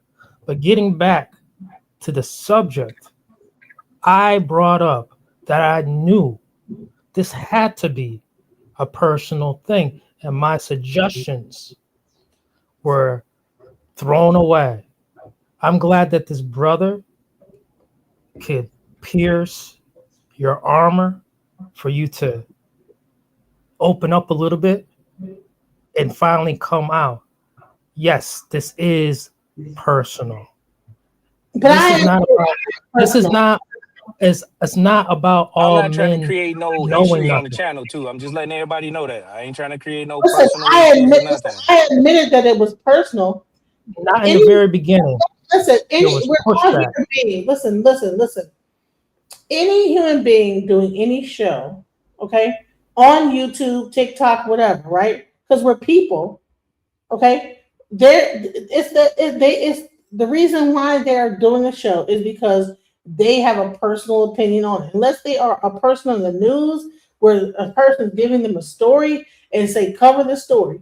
The majority of content creators are covering things that they find interesting and it's usually going to be tied to a personal event that makes them interested in it. So yes, it's personal on that level. But what you said is that, oh, well, listen, that guy is not going to call you, whatever you said. You try to make it about a personal relationship, but no, I said homeboy will come back. Right? No, that's why not. I steadily said that. That is I not. steadily said that. I would listen. So homeboy will come back. You're tying this whole live into a personal thing of a relationship where really it has nothing to do with homeboy coming back, but more or less just in general, what I see in men and how they don't understand the women's plight when it comes down to health. But none of that's true. Wait, can one of y'all tell me? I'm kind of lost in the It's not conversation. true. Can one of y'all tell me? Who is homeboy? Wait, what? Is that like an inside joke? What do you? Wait. He's talking about like some guy that I talked about before about the guy and how he treated me a certain way and that I stopped talking to him. So he thinks that I'm talking about that. The reason why I'm having this conversation is because of my hurt about this guy, but really that's not what's going on in this conversation because I've been letting go of that situation in my mind. What's going on now is me because I was looking at a different subject to talk about, right? Before I had this conversation, I was looking at different subjects. I said, you know what, this is a good subject. This guy, because I talked to Roxanne and I was talking about this to her. And she was like, yeah, you need to find out who that guy is and bring him on your channel. And I said, you know what? I'm going to do a show about that. But in his mind, he thinks that I'm hurt by a relationship that failed and that I'm doing this show about that. No, that's not what it was. So there's a lot of things behind the scenes you don't even know. But a lot of times people want to think they know something. They don't even know what the hell they're talking about. So let's go. I can sense it. And it's the trauma-based. It's a big contributor. I once said this on the show about many weeks ago about I brought up see if people would maybe add on to it and build on it. But I've come across information that when a young female lives or is around her father, she or a fatherly figure, they are less likely to get their menstruation cycle early. And people on the panel, they just, that's bugging. So I didn't continue on that. My thing is behavior, not only with human beings, but with environments, analytics. I don't have to get into every detail, but some things are predictable because of the behavior. Now, getting to the situation, a man who is in a woman's relationship where she has health problems or is going through aging, my suggestion as a fellow man to any woman who's going through that is a simple solution, and it may not work. So don't take it on 100% face value what I'm about to tell you. If he has some habits, some habitual habits, some habitual behavior patterns, like if he's into video games, leave him a PlayStation 5 video game on the kitchen table. Leave him a bowl of beer nearby. I'm pretty sure he'll calm down. You don't have to get into intercourse, perhaps, with him. However, I'm pretty sure there's something else y'all can groove to, some type of aphrodisiac. What are you talking about? That boy will come home. New homeboy will come home. What are you talking about, sir? Can I talk? You know, no, listen, I'm sorry. We gotta bring this back to center. All Because right. I think that, Let me know when what are you talking about? That's crazy. Go ahead, Sakina Ra. At this point again, I want to just say, first of all, to Osiris, what's his name? I don't want to mispronounce it. First of all, Osiris.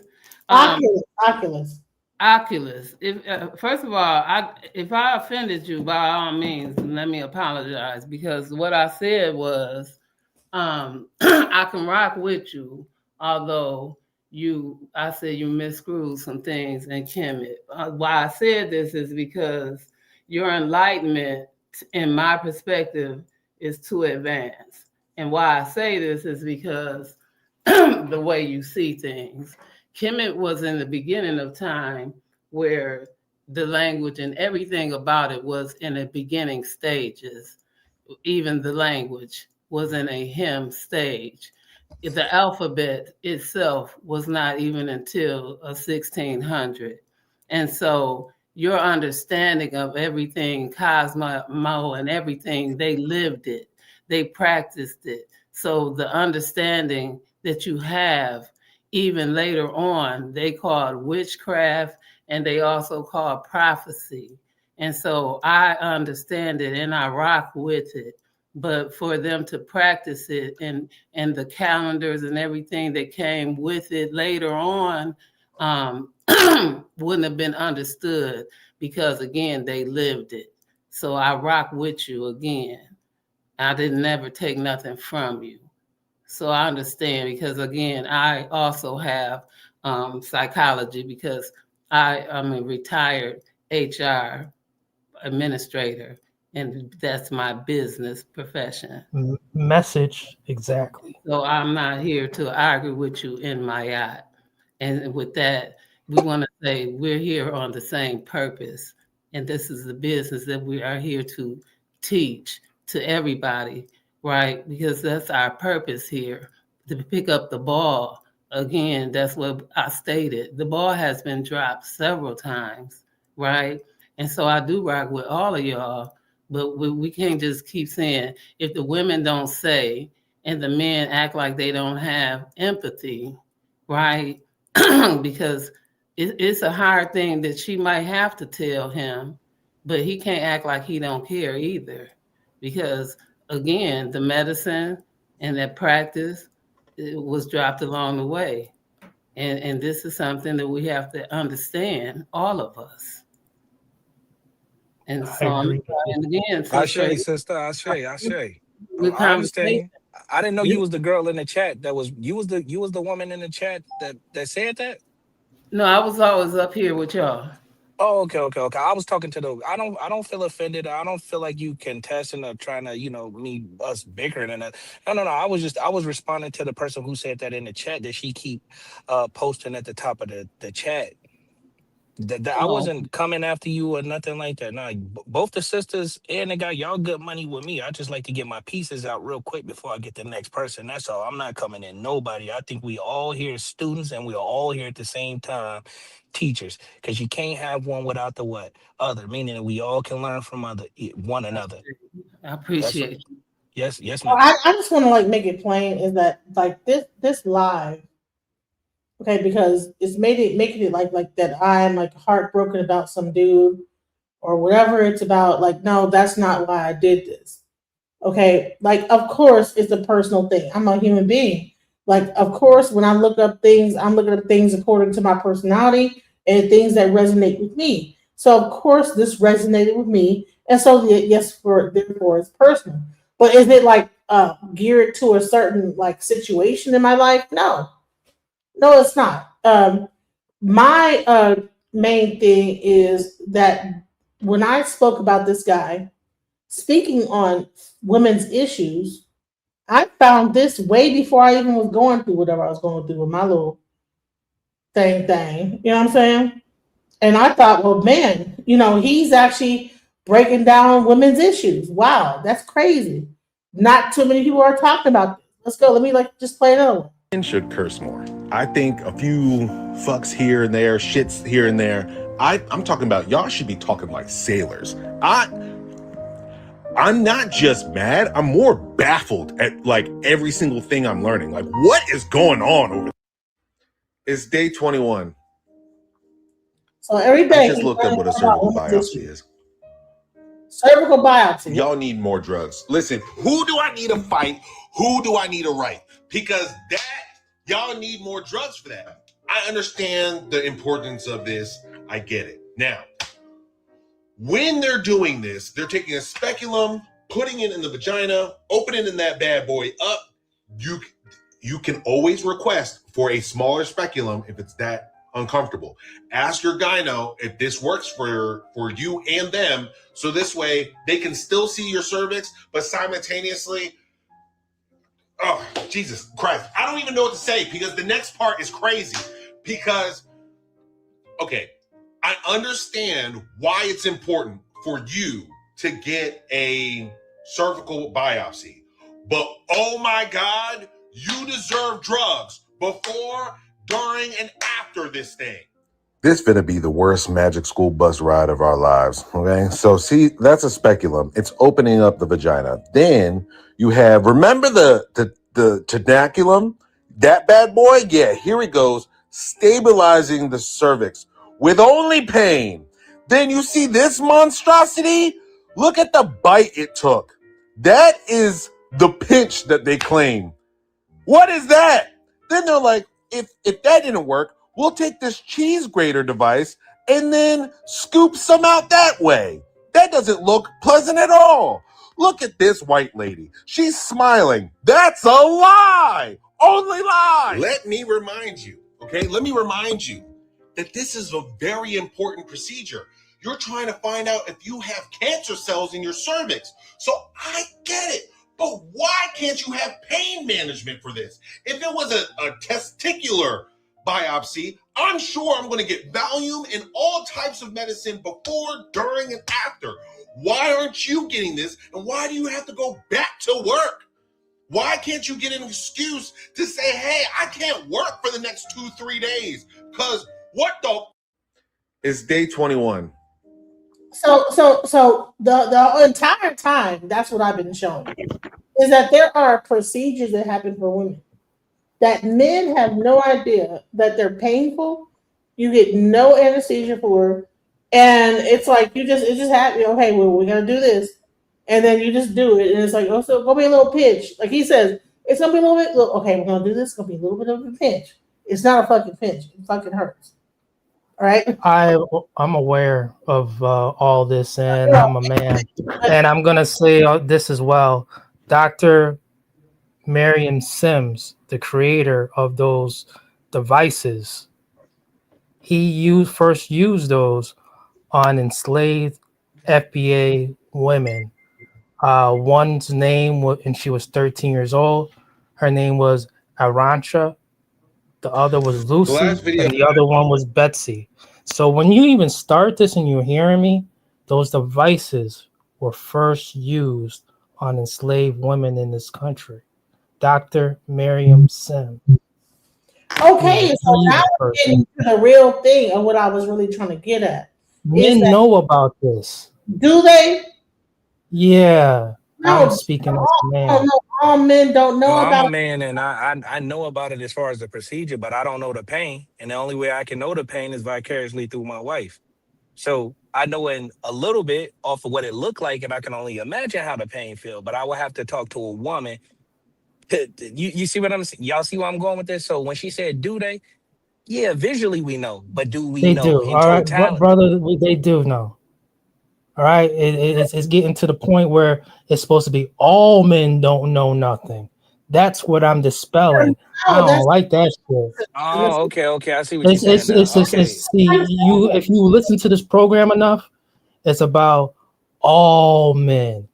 All right, all men. And I'm looking at it like this.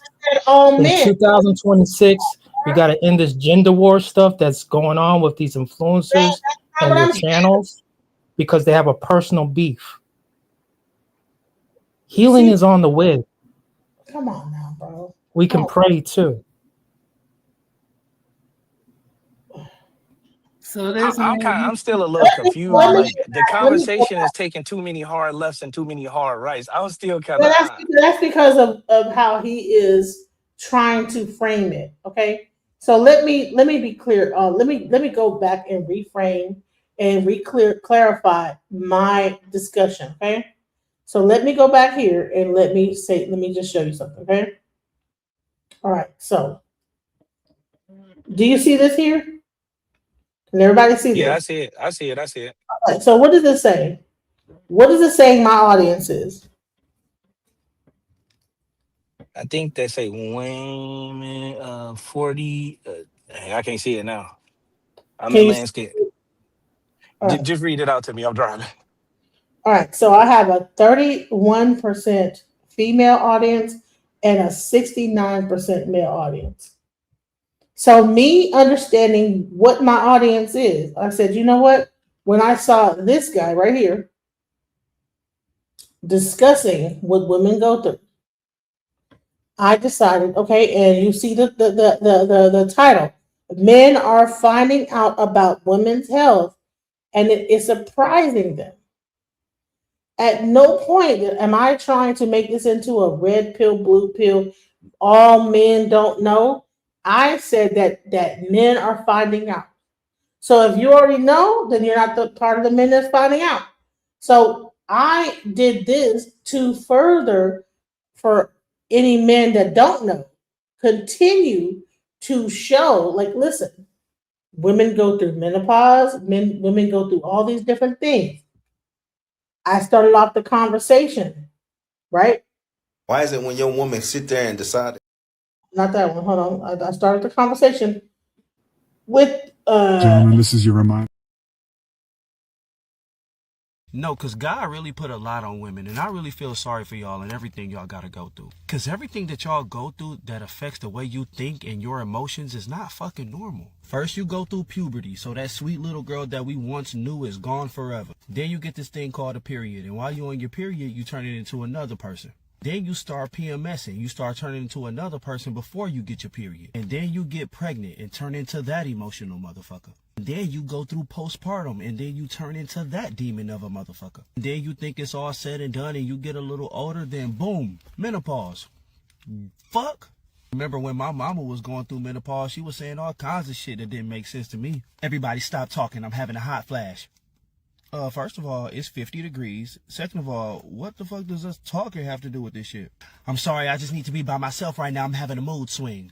Mood swing? What do that mean? And how the fuck do your mood swing? How does that happen? Swing that bitch back the other way so we can be happy in this motherfucker. But when you really break down what y'all going through, while y'all going through y'all menstrual cycle, it's really bizarre. It's crazy. Because while you're on your period, your body is just preparing itself to make a baby. And when you're not on your period, your body is just preparing itself to receive and carry one.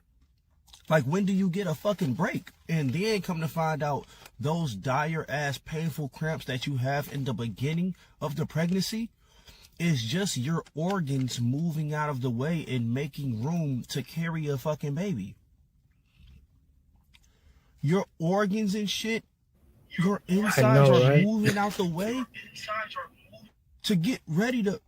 That's what you're Get the fuck out of here. So you could just be sitting at home chilling, watching TV, and out of nowhere your kids just didn't have moms or something. Over here real quick. And all of this affects your brain, the way you think, the way what you're interested in, your emotion and everything. Everything from fucking puberty to PMS to period to menstruation to menopause. To all of that affects who you are. So when are you really you? When can we trust you for real? Because that's a lot. We just got to deal with 12 different motherfuckers. Like, that is what? I know y'all be arguing and shit, talking about men could never. A man could never. You damn right. You absolutely fucking right. You can have that shit. You get no argument there. I feel sorry for y'all. If reincarnation is real, I want to come back as a motherfucking lizard. I want to come back. Husbands, here are the top 10 things you need to know about menopause to keep your marriage together that I've learned by listening to women on this channel. Number one, it starts way earlier than you think. It can start with something called perimenopause, and that can be as soon as her early 30s. That's when some of the most difficult symptoms are going to happen way before she's prepared for it. Number two, she is losing hormones. This is not her fault. This is not something that she wants to have happen. This is a natural phase of life. The hormones she's losing are estrogen, progesterone, and testosterone, and they affect every area of her body physically and mentally. Number three, once this goes on long enough, she's just going to stop caring. Not about you, not about her family, but just about the bullshit. She doesn't have time to care for everyone and everything around her all the time. This is wreaking havoc on her physical and mental body, and she needs to prioritize herself. And number four, insomnia is here to stay. This is due to the fact that at night, her estrogen levels are fluctuating wildly, which is causing cortisol spikes. That's causing anxiety, which is keeping her up. And estrogen affects the area of the brain that regulates body temperature. So she's having these hot flashes that are keeping her up at night as well. Number five, doctors were not trained to support her on this. I know it sounds crazy, but the truth is, by their own admission, they got a few hours, if any, training on menopause in medical school. And of course, she's going to doctors for relief. And on average, women are seeing 6-7 doctors before they can find one that is willing to help them. Number six, she's going to deal with physical changes. We're talking about weight gain that is out of her control. This is all due to those hormone fluctuations, even joint pain, something called frozen shoulder, and also things like itchy ear canals and burning mouth syndrome. These are all things that can happen physically to her because of these hormonal fluctuations. Number seven, this isn't just a physical battle, it's a mental one. Anxiety and depression can absolutely sink in. 1 in 10 women even have suicidal thoughts, and 20% of women going through menopause have clinically depressive symptoms. Number eight, those mood swings and that rage that you're seeing are out of her control. This is because those estrogen levels actually affect the area of the brain that regulate mood. They actually affect the amount of serotonin in her brain, and that's the feel-good chemical. So she is not feeling like herself. She literally doesn't recognize herself in the mirror anymore. This is something that can be so bad that some women even think that they have dementia. Number nine, I know you're seeing a decrease in sex drive, but that is because her libido is decreasing. That's because she's losing estrogen and testosterone, and they affect her libido. This isn't about you, it's about what's going on in her body. And number 10, she wasn't prepared for this. She didn't see this coming. Her mom didn't prepare her for this or talk to her about it. She didn't talk to her friends about it. This is all coming on as a huge surprise, and she is not ready for this. So she needs you to educate yourself about it so you can support her.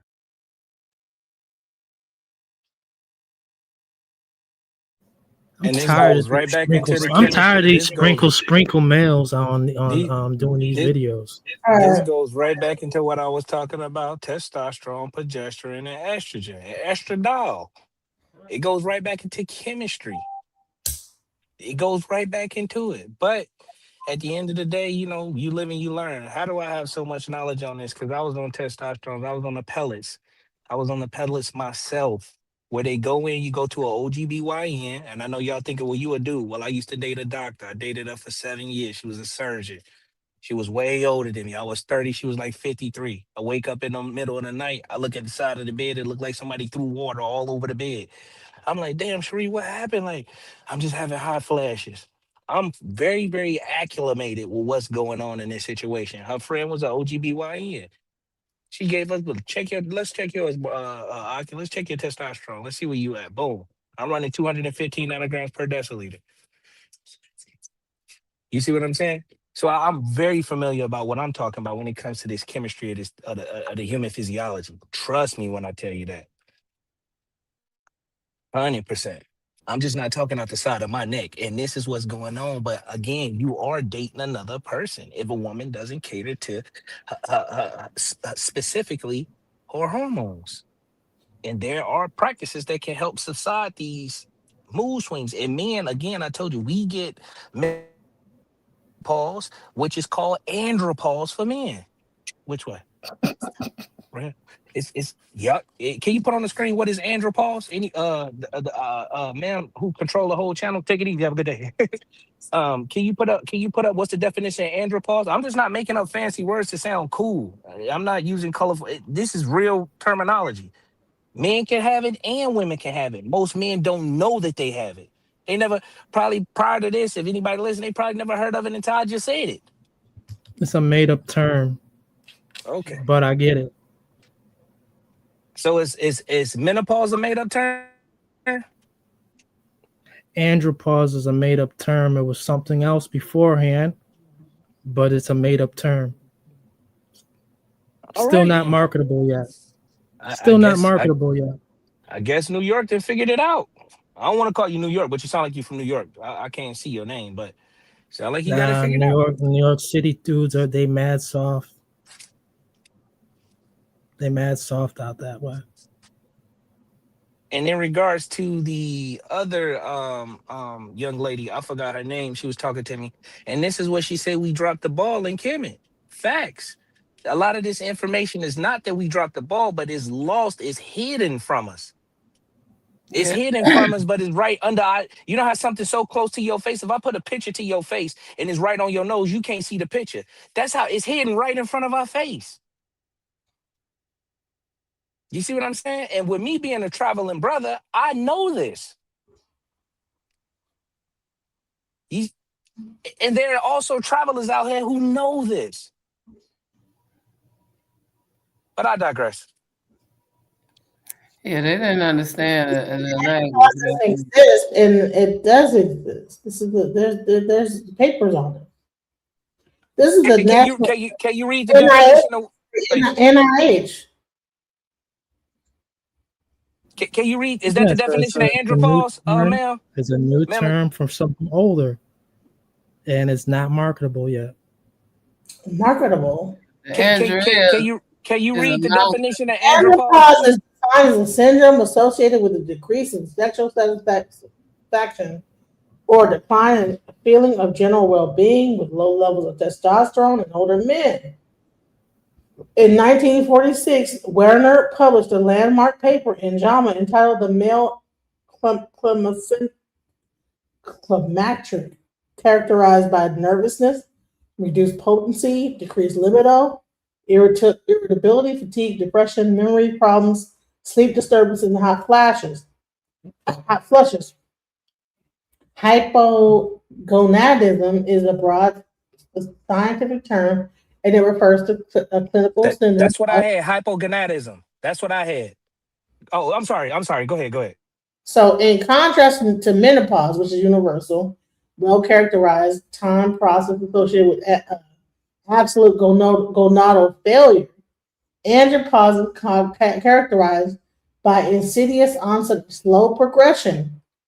Many names were given to this process, like male menopause, male climacteric, and androgen decline in aging male, ADAM, aging male syndrome, or late onset hypogonadism. True andropause exists only in those men who have lost testicular function due to disease or accidents, or in those with advanced prostate cancer subject to surgical or medical castration.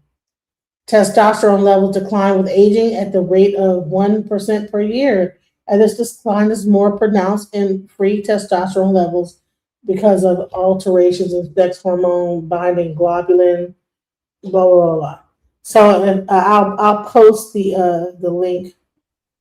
And so what SBH is, your sex hormone globulin. This is what it is, your LH and your SH. This is what it is to see.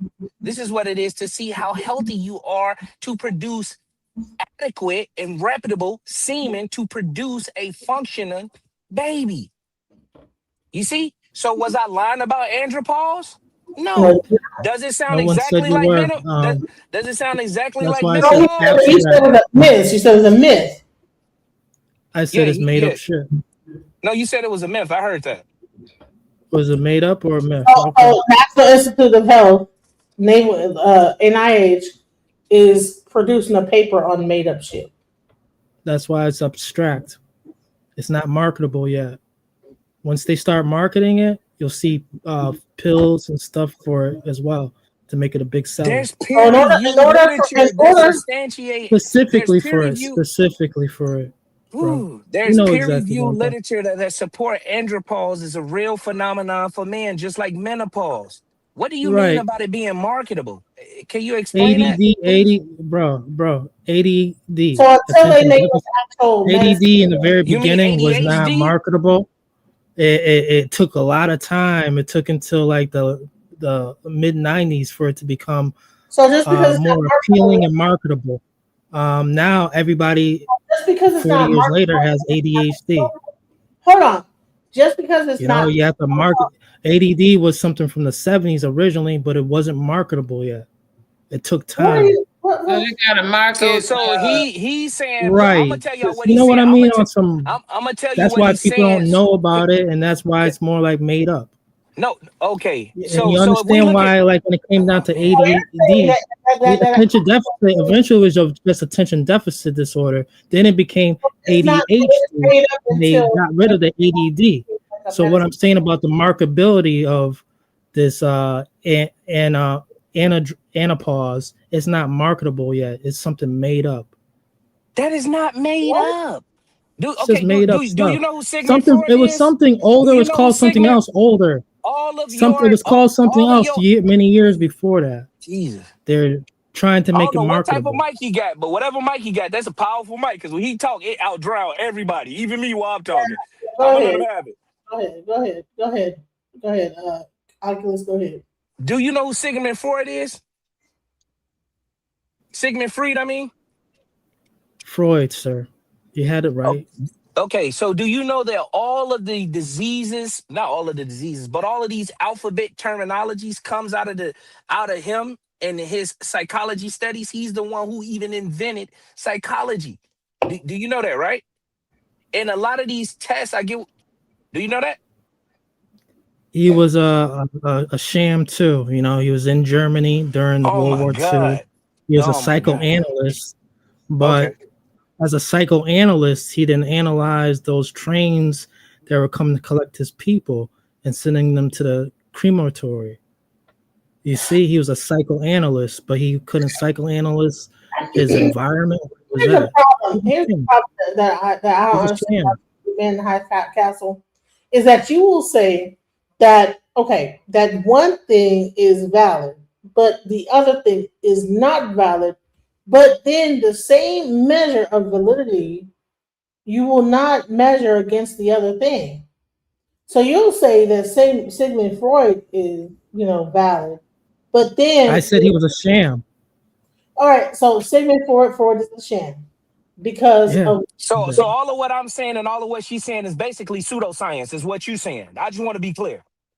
Because I shut up if you believe it's pseudoscience, and I would direct none of the statements as far as this dialogue go to you. If you agree that what I'm saying or what I subscribe to and understand how I understand psychology is all pseudoscience. Is that what you're saying? It's pseudoscience, just like men's vitamins and female vitamins. If you look at Centrum vitamins for men and women, they both have it. They're marketing for men and women. But if you look at the back of the ingredients, it's the same ingredients. It's marketing. But do men and women need vitamins? Yes or no? One more time. Do men and women need vitamins? Yes or no? Right. But what I'm saying is that in marketing, especially even with the vitamins, if you look at Centrum vitamins, it's the same ingredients both on men and women. Okay, it's the so same shit. They're just trying to market it to a broader audience. All right, so Centrum. Anapause is not marketable yet. It was called something else before Anapause. What difference do it make? It's called Andrew Pause. Andrew Pause. Right. Since you correct me about Sigmund Freed, that's how I say it. So since you correct me, I Thank you, thought I'd sir. do a courtesy and correct you. Bottom Thank you, line, sir. he's Appreciate that. saying that there's a thing that exists called andropause. You're saying it doesn't exist because it's not that they haven't created a pharmaceutical for it yet. My thing is that so you're saying that all things are not relevant until the white man creates a pharmaceutical for it. All like this. That's what it You sounds said like all to that. me. He's saying that's what it You, sounds like to me. He's saying you until said they all can that. market it, and the No, So when pharmaceutical we come down companies to can put it women's down health, I until believe they that women should be until coming they up able their to own thing. Don't until wait they for able to men. market That's it, why I until said they in the able to very put beginning. pharmaceutical drugs behind it. That's the only way he gonna believe it. That's what he's saying. So he's saying that when it so I've been over here trying to push for men to You're the understand. one who bringing up race. I just said that dude was a sham. Okay, listen. So this entire time that I've been doing this live, I have been pushing for men to understand their woman. You know, understand the woman's health, right? Understand that women go through all different types of things that affect their hormones, their weight, all these different things, right? And so what he's saying is that, you know what? Men should not be responsible for that. Women only should be men don't have to know this, because that's what the premise I'm working on is that men should know. Then Men do know. listen, they don't know. All men do not know. Women don't know. I have a 60. If women don't know, you think that men know more You have about a 31% audience who's women. Listen. So, all right. So, all right. There's half men who are listening. More men are know I more. don't understand his position. Like I'm trying to see if Yeah. he's gonna stand on something. I don't understand what Yeah, you're I'm trying. standing on. What you want to do, bro? Listen, What you want to do right now? listen, when you're arguing women moot don't even points. know I'm not their own arguing. body. So.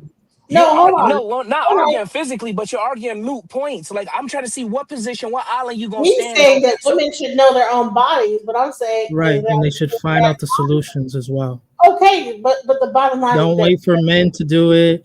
It's not. that's not the point I'm saying that men are dating women. Okay, That's a personal thing. Not all men who. that's the point.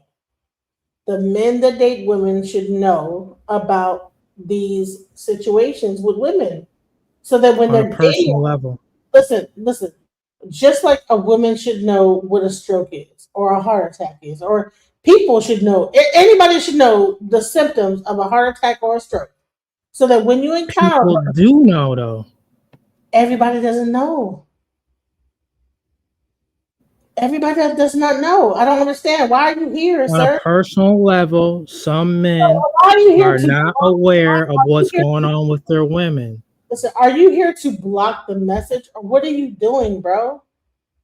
I'm here to stop the ignorance of the gender war. You're I'm talking not about trying- men as if it's a collab. I'm not trying to have a gender war. I'm trying to create awareness. It's a personal thing, not a collective. Listen. He is funny.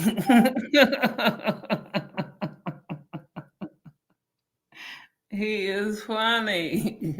Real quick, in regards to the subject matter of the conversation or dialogue, I had no idea. The reason why I try to get him to stand on something is put him on an island, something that he stand on, he believes, so I can find out what angle, not to attack, but create discourse as far as what his true nucleus is of what he's standing on.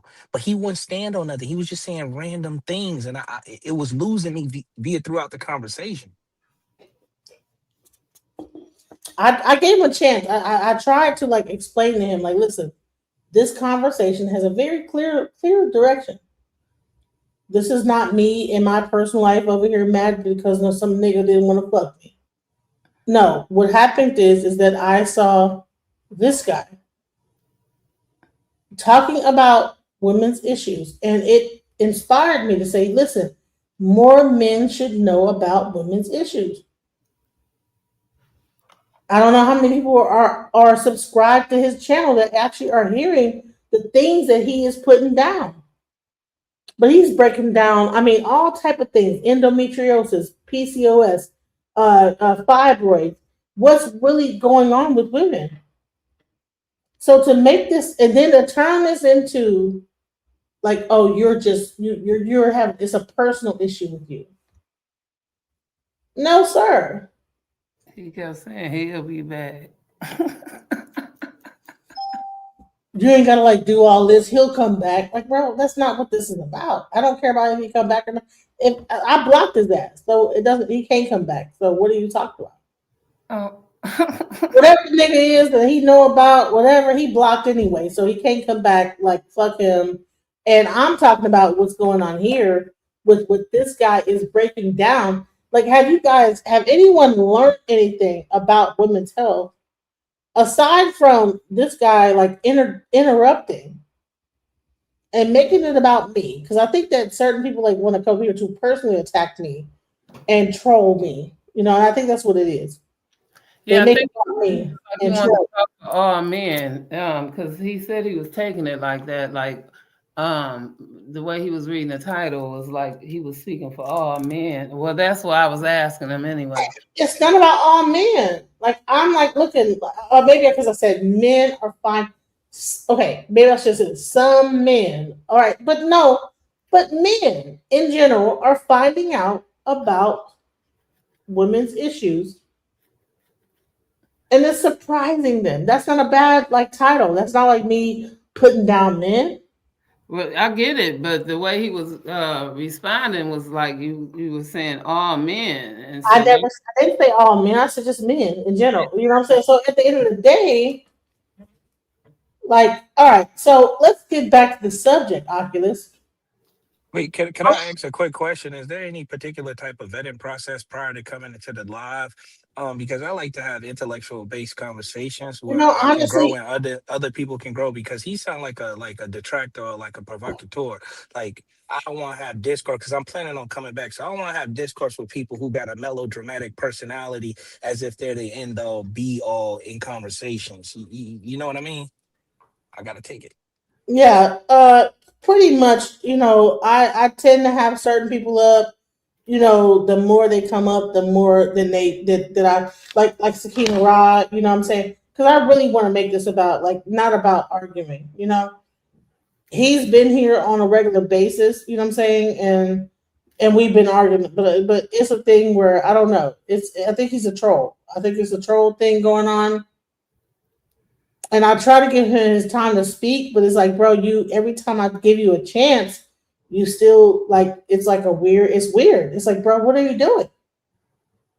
So yeah, I try to give everyone that wants to talk on the subject their time. But if I see it's not going anywhere, you get taken down, and that's what's going on. He's down. So now we're just me, you, and Sakina. We're gonna like actually get to the subject and discuss what the subject is. We're not going to go into whatever the hell he's talking about because that's not the subject. The subject is men are finding out about women's health and it's surprising them.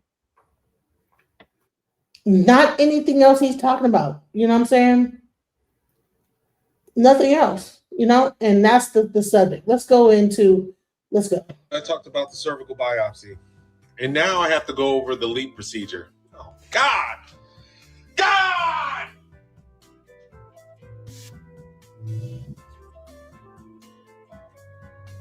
Oh, my God. Bro, I can't believe y'all have to go through this. This is insane. This is like the craziest work I've ever seen in my life. Okay, so let's say you've gone through the cervical biopsy. They didn't get a big enough sample. Or they need to clear out all those abnormal cells. Either way, they are going to take, you know what? I'm going to show you. I'm going to show you. First, they medicate. I'm going to say this. I've been through this before. And that's why all of my children had to be born through C-section. So I'm a person that haven't went through this before. Let's go. the cervix. They need to be able to see all the abnormal cells that they got to take out, right? And then they take this device and they take that wire and get it super hot, super red hot, right? Look at that thing. And then they do something only super criminals should experience. Because what the hell is that? Oh my God. After this, they say you're supposed to take 2 to 4 weeks of just like taking it easy. Bruh, there's no taking it easy, dog. I need to be on heroin after something like that. That's wild. They call it a leap. You're going to want to take a leap off a cliff. Let me tell you something. The last video, I talked about the cervical biopsy. This is what we're talking about. All right. Hey, what's up, Tiffany? Welcome. So this is the type of thing. Hey, what's up, Tiffany? Now I've been through the leap. And because I had like some cancerous lesions on my cervix.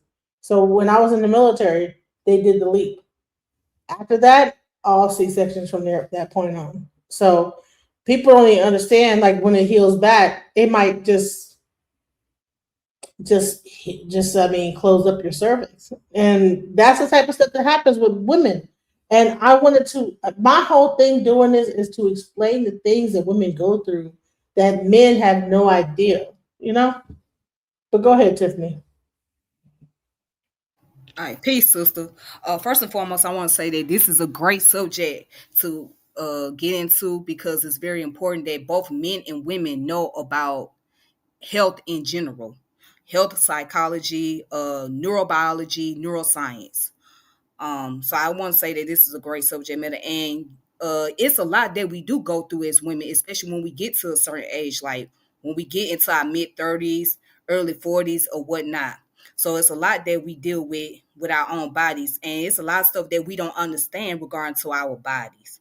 You know what I'm saying? So, and it's important that we know, and it is very important for men to know because especially when they have daughters who may go through, let's say, when they start a time of the month, you know what I'm saying? Especially the fathers that's raising their daughters on their own, right?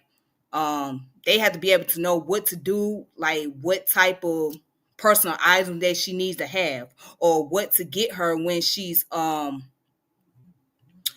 through some form of cramps or something like that. You know what I'm saying? And then also what people don't know about PCOS is like you can get it, like young girls can get it too. They can get it in their teens. You know what I'm saying? They can develop PCOS in their teens or in their 20s. So, you know, people have to be open-minded to this. Now, and I want to respond regarding to that brother. What it is, see, that people like that, you can't have a regular discord with. You can't have a intellectual conversation with that individual because they come off with this narcissistic personality as if they don't have to know anything, or they think they got the answer, or it doesn't pertain to them, it doesn't affect them. Now, it may not affect that person as far as individually, but it affects the women around them, especially if they're trying to have children and that woman's not able to get pregnant or not able to ovulate for whatever reason, right? That's something that should be a concerning thing, especially if he you know what I'm saying, if they plan on having a family, he should be able to know that if his wife or his girlfriend is able to fertilize or is she able to ovulate. If she's not able to do it, then they need to find out what's going on. So he has to be able to have some form of awareness and some form of understanding. But again, yeah, with that brother, he was just trying to go back and forth. That's all he wanted to do. He just wanted to go back and forth. It's like he wanted to control the narrative. You know, and then the part that he said that he doesn't play into gender wars or whatnot, he's pretty much doing so because he's arguing back and forth with you about the topic instead of just being open-minded and learning and understanding. You know what I'm saying? Then we done had men in the community putting out pseudo knowledge about women's menstrual cycle. Like I done heard people like Dr. Dibba Blair, may he rest in peace. But he done said things like women are not supposed to have periods. Like, how you know that? How do you know that women are not supposed to have menstrual cycle? Or I done heard guys say that women are not supposed to be cramping. Well, how do you know? How do you know that we're not supposed to be cramping? You know, so I done heard all kind of pseudo information regarding to the woman's body. So yeah, this is the time for people to be properly educated and to understand about health and wellness. You know, because it's very vital. You know what I mean? As we get older, our body go through changes. So we need to learn about health psychology. We need to learn about neuroscience. We need to learn about neurobiology and biology in general. We need to learn about sexual dimorphism, meaning that learn about the differences between men and women and how we adapt into our environment, how we respond to our environment as far as our biological characteristic is concerned in our physiology. So I just wanted to build on that. My question is, I'm gonna ask you this, Tiffany. How many relationships you think that probably would have sustained if men knew that, listen, there's about like some of these things that women go through. Like, okay, yeah, you might be going through a cycle. You might be going through a certain thing. You're going through menopause. How many relationships, right, could have probably been resolved with their arguments if they know that, you know what, I'm not going to argue with you right now because I know that you're going through a cycle. You know, things like this. You know, what do you think?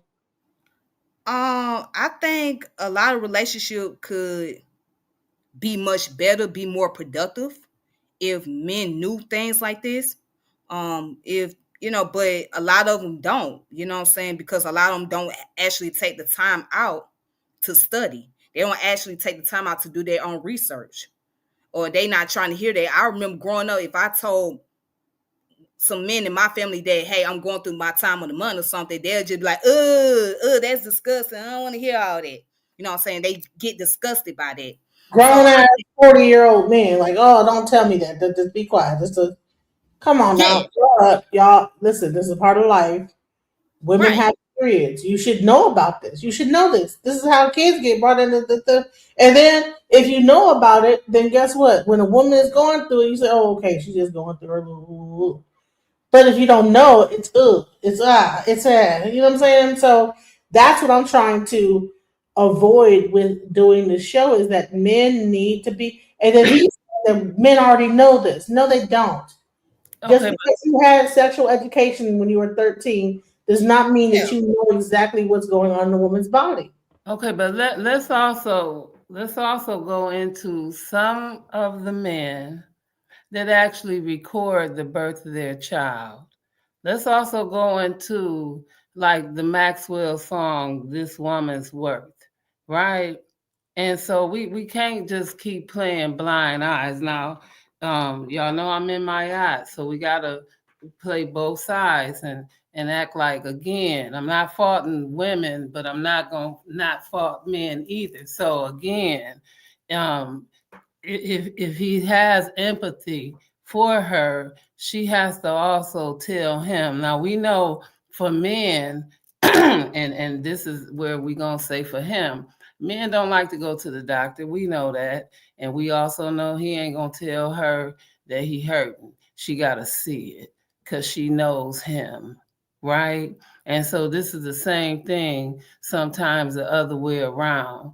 So sometimes she don't want to let him know her hair falling out because she don't want him to see her look like that, right? And because I work with seniors, y'all, and so it's a lot for a senior, right, to that quality life for them, for somebody else to want to bathe them or get them dressed and this kind of thing, right?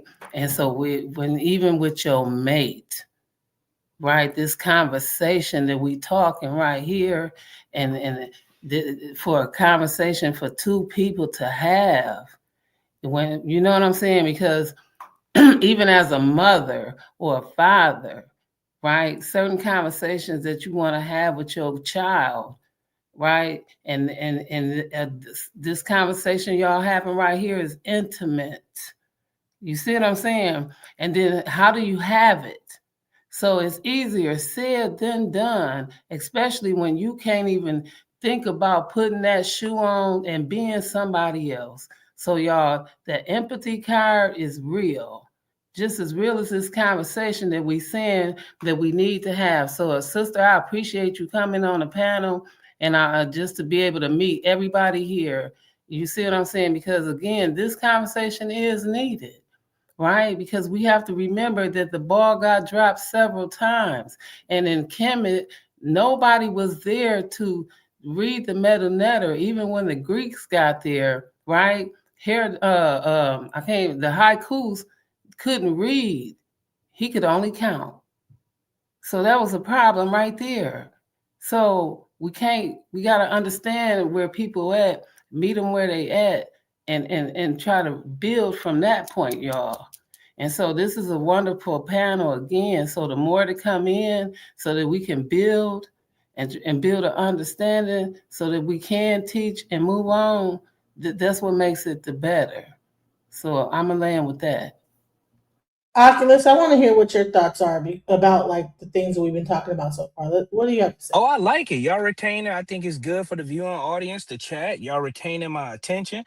In regards to, I think more of the viewing audience will come back. I think that we need to stay on course and on topic. And if one says that they're getting confused, just don't defend, your position. Break it down so people can understand if people are having conversations, because I feel like at one point we was kind of, I don't know the one guy, but I kind of was like lost. I'm just be honest. And whoever the new young lady that came up, I really, really like the way you talk. Words hypnotize me. I really like the way you said your piece, and I agree with it 100%. It is so funny. Oh, that one guy back. Let me see. Is that him? Let me see. Yeah, he's there. I listen. I allow people a second chance if they want to come back. I allow them maybe, you know what I'm saying. But let me go back into another thing, because like I said, this particular content creator, I mean, he did like about 40 something videos discussing female issues, and so I really wanted to actually just bring these things to the forefront. So even though we've discussed, so he talked about cervical biopsies, the leap biopsy, all these different things. These are very serious things that happen with women. Let's go. Because this is Coochie College. And I'm your host, Renee. But I will say, I'm excited to learn because it's exciting to learn, right? It's actually political and radical to learn. And I think the best thing that we could do for each other is to share knowledge. The second you... Now people are saying that he's like fruity and whatever. He's married, but okay. So I stand corrected. I did not learn how chainsaws were invented. I thought they were... Yeah, women C-section. created chainsaw. Oh. It's day 23. And look, I'm so happy that my friends who are women are showing me things I just never actually seen in person. But we got speculum. And look, this is so crazy. It is so crazy how this works. Okay, you have this part that you can adjust it for the height of how wide you want it. And then you can use this part to lock it in place. What's really cool is just how basically, hold on.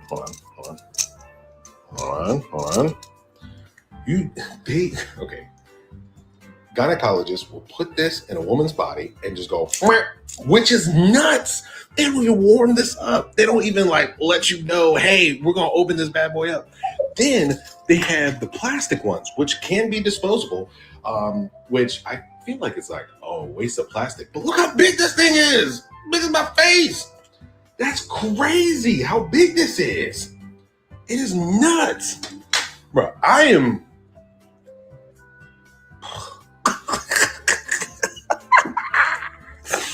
I mean, this is a real thing. So even though he's kind of making it lighthearted, that's what really happens when you go to the gynecologist. They stick that in there and open it up, and then just swipe it on through and just stick things up in there, and you just go there on your back with your legs open, and they just shove that in there and just slap it open.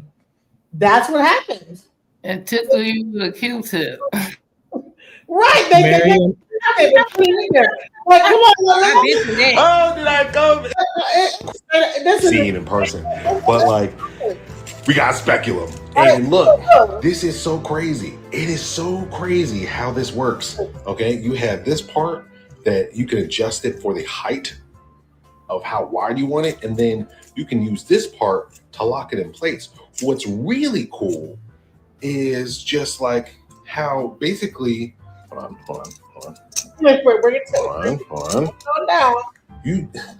Okay. Gynecologists will put this in a woman's body and just go, which is nuts. They don't even warm this up. They don't even like let you know, hey, we're gonna open this bad boy up. Then it's cold as hell. It's cold. It was invented See, that's why by whenever I go to Dr. the doctor, Dr. Miriam Sims, and he used it first on three slave girls. And also, the woman did not invent the chainsaw. That's bullshit. I heard someone just now say that. He said that they thought the chainsaw was initially made for But this brother just said, yeah, a woman did. Right here on the panel. Okay, on the panel, okay. The woman invented the chainsaw? All right, so no. I don't know what that's about. they have the plastic ones, which can be disposable. I just assumed that they would warm these up. Why wouldn't they warm these up? Now, apparently it's optional. You can ask your gyno to warm these up for you before they insert it, which is so kind. It's already going to be uncomfortable. Let's just make it a little more comfortable. I'm learning so much. I mean, and women are giving him these like about what's going on. So it's not like he's just searching on Wikipedia. Women are saying, "Oh, well, if you don't like this, we'll check this out." You know, and like it started off as like a one day learning about women's health, and then it came into 2 and 3 and 4. So as he goes on, it's like it's getting more and more elaborate. What we really have to go through, you know? So it's day 27, you know? It's day 27. I just asked my girlfriend what kind of pads and tampons she uses. That's crazy. I've never asked that before. I don't know why. It's kind of driving me crazy. What really fucked me up, what actually made me depressed this weekend was that toothpaste, which is crazy. Most toothpaste isn't made for women because women's saliva is more acidic. So they have a lower pH in their saliva. So because of that, you could have worse off teeth because you're not getting the right toothpaste. You need toothpaste that's more basic to kind of balance that out, like with baking soda or something. And that's what fucked me up, because everything when it comes to women's health is so systemically against them. And you're like, bro, what is going on? What is going on? And now you find me asking my girl, like, hey, what pads, what tampons do you use? Because we're about to go grocery shopping. I've never asked this question before. And I'm like, why haven't I asked this question before?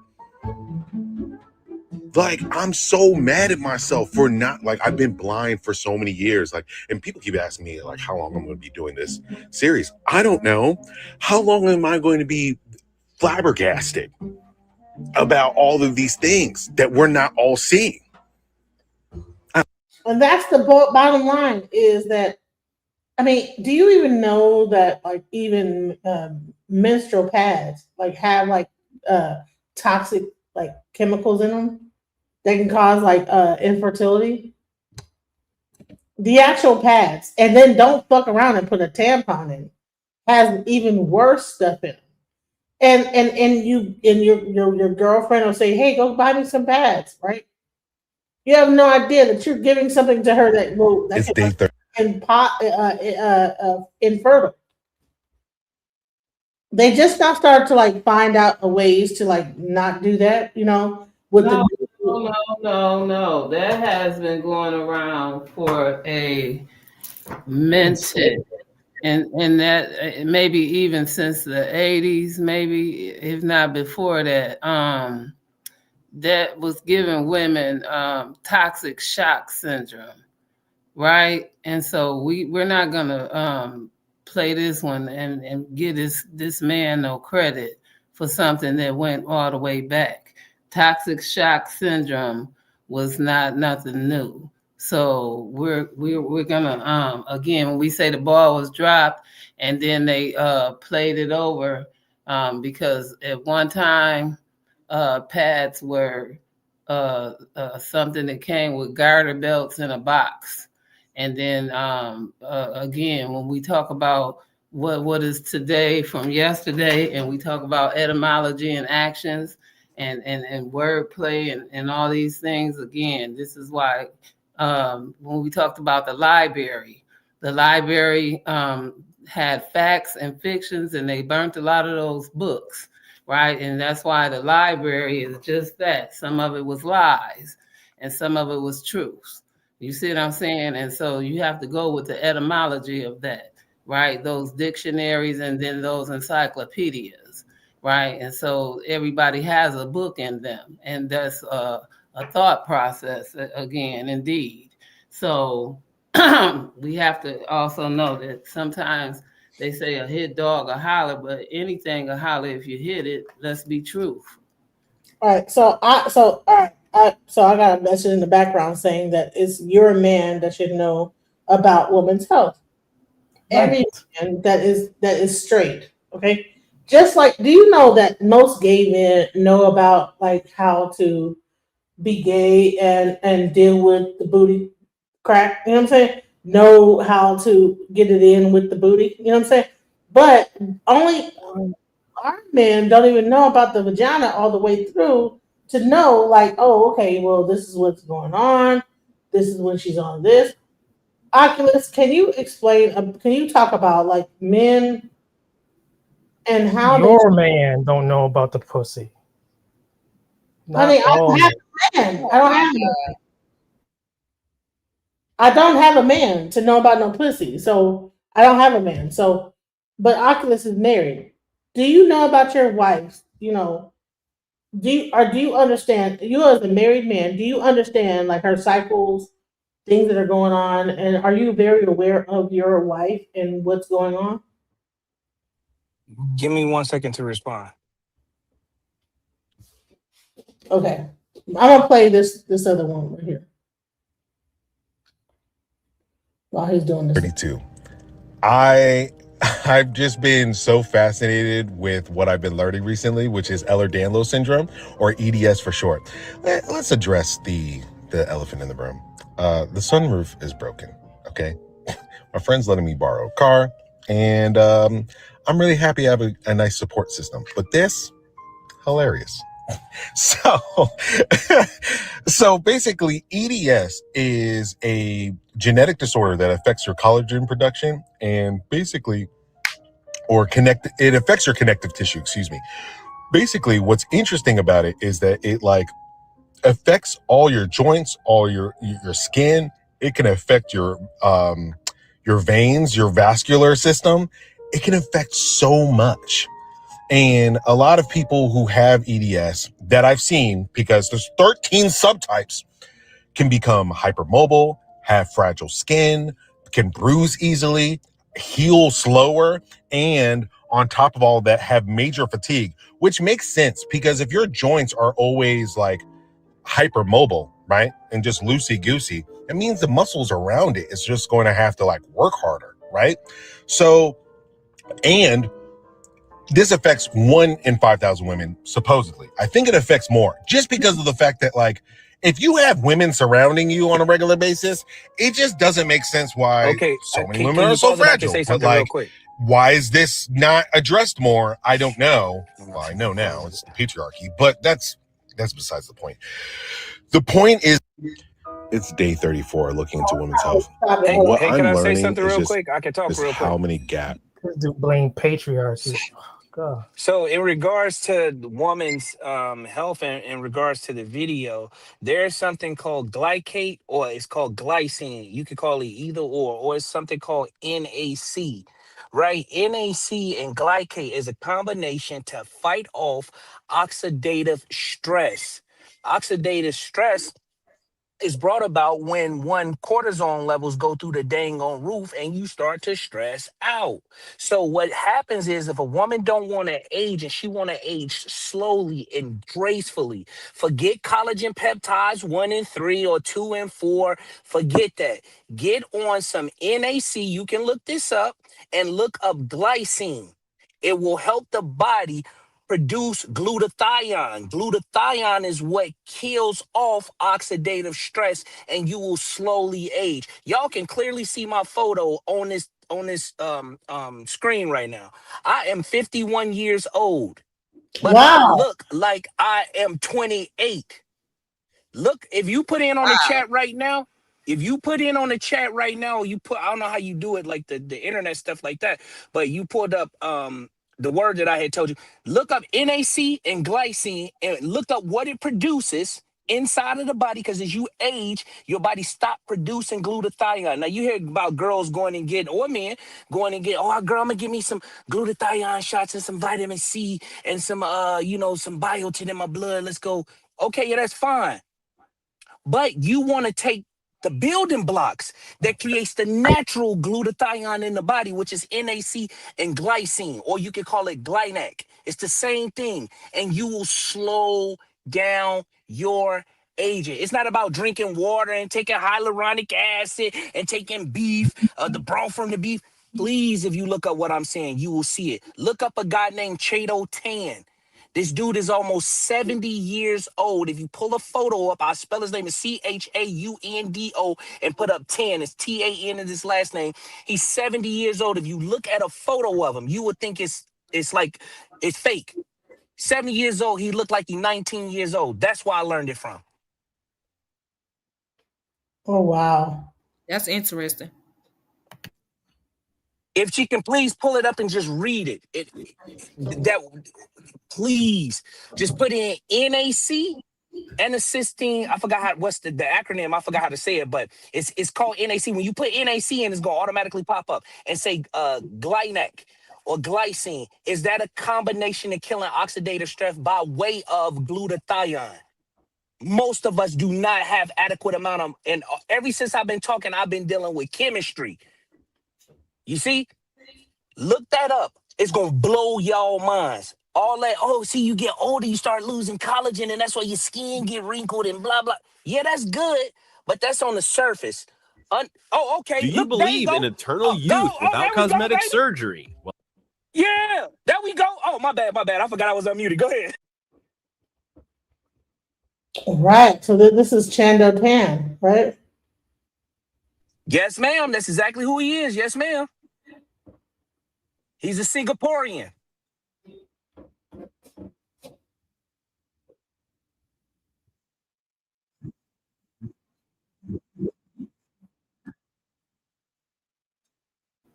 which we'll tell you about. But I believe one cosmetic procedure wouldn't make you look this youthful at 58 years old, right? So how does Tan care for his skin? You are what you eat is Tan's principle in his diet, where he says 70% of how you look is determined by food alongside 30% from exercise. What about the meals he completely avoids to maintain his health? In today's video, we'll answer all these questions and more, while I'm taking you through the stages of his career leading up to his current job, which he admits has a direct impact on his attractive appearance. Since he was a young boy, Tan has been diligent about exercising, and to this day, he makes sure to go to the gym at least 3 times a week. He suffered a foot injury that prevents him from running, so he relies on brisk walking as an alternative. His passion is swimming. He spends an hour swimming daily in the pool. Additionally, weightlifting is another activity he loves. He said, "I will lift weights until I can't lift them anymore." As for his dietary... That's an old video. He older now. He's way older now. I'm just letting you know or whatever. Just letting you know. Okay. Let me look and find the other older one. Exercise, dieting. But all I'm saying is there are things and there are preventative things that we can do to maintain our youth, to maintain our hair, to maintain our cognitive abilities. Just like the sister was saying in Kimmy, she said the information is lost. Yeah, it is lost because they done lost. They know the information. When Alexander the Great went into Timbuktu and stole all that information and put it inside of the Vatican, and the Vatican feed that information out. You know, they drip feed it to the pharmaceutical companies, and they put the hidden knowledge inside of a pill. I'm just being honest with you guys, because we all know that most of this medication that we take is derivative of herbs, just like the young lady said. I forgot y'all name. Sorry. Tiffany.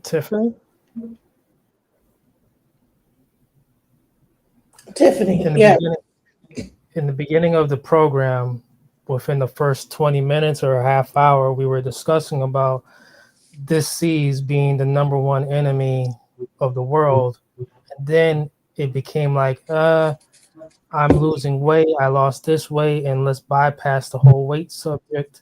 But obesity is one of the biggest problems in children in this country when it comes down to dieting. There's children who are the ages of 5, 6. They're eating all these frozen preservative products, and they look like they're developing breasts. There's a problem going on. And the biological collapse is occurring. That's gynecomastia. And what happens is when they inject food and they inject estrogen into food and males eat it, it creates gynecomastia, whereas the breast tissue start to grow around the areola, or however you say the nipple. I forgot what it's called. Ladies, y'all can inform me. But that's what it is. Got it. So with that being said, this is why men develop gynecomastia, where their chest can actually produce milk, or they have boobs. This means that the guy's testosterone is an indicator to the woman's psychology, whether she's conscious of it or she's not conscious of it. It indicates, I mean, she subconsciously know it, but consciously she might don't know. This is what indicate he has low testosterone, and it feeds a loop back to her dang on womb and say he's not a great candidate to mate with because the offspring based off the testosterone is low, meaning that our child can be developed with deformities. Everything that we're talking about is looping back into what we originally talking about: woman and man's health, and men understanding how it's important for you to show some type of love and grace towards understanding a woman's health. That way you can help her and you can protect her. Exactly. Like in my household, from time to time of what I've lived in different locations on the same street, and from the women that I deal with, when it comes down to the sponsored hygienic menstrual cycle brand that they use is between State Free. I've seen that pop up many different times. State Free. I remember hearing the first time, like, go get me some State Free. I'm like, what the hell is State Free? I really didn't know, and this was like damn near 15 years ago. I didn't know what no State Free is, but eventually I started hearing that and paying attention. Like, this is a common thing, at least among the sisterhood up here where I'm at. Hey, do you mind if I say something else real quick? So I'm going to get somebody else. I want to throw this out there too. Ladies, if you listen, I'm not the end all be all, right? I just know a little bit about a lot and a lot about nothing.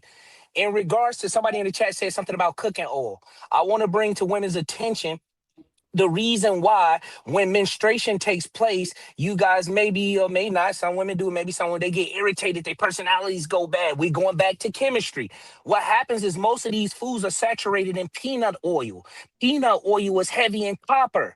What happens when you eat the dang on fast food that's been fried in dang on peanut oil, the woman gets a high level of copper inside of her body, which create copper toxicity.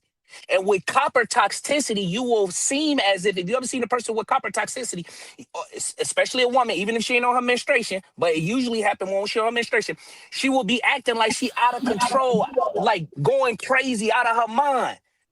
So if you slow down with the peanut oil enriched foods via through by way of these fast food restaurants, it'll bring down the copper. Anything I'm saying, you can pull it up on your chat right now and see this copper toxicity make anybody go crazy, but specifically a woman, because man, we can have higher level of copper in our body in comparison to a woman. I just wanted to say that. I got to mute up. I'm getting somebody else. Sorry.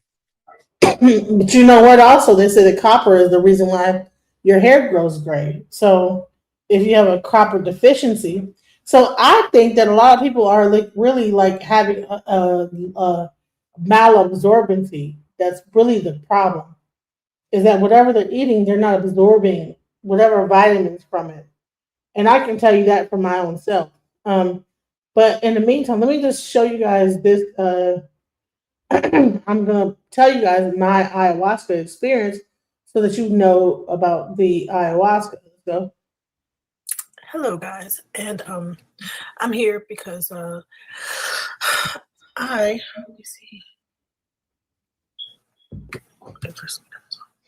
Yeah. And yes, I have like the infamous background fire alarm playing, but it's okay. I want to talk about my first ayahuasca experience. So first I want to talk about how I ended up doing ayahuasca. What happened is it was really weird how when it's time to do this thing, it kind of like things kind of fall in line, people kind of fall in place, and you end up doing it. I have been researching it for some time, and just somehow I kind of came upon a person's Facebook.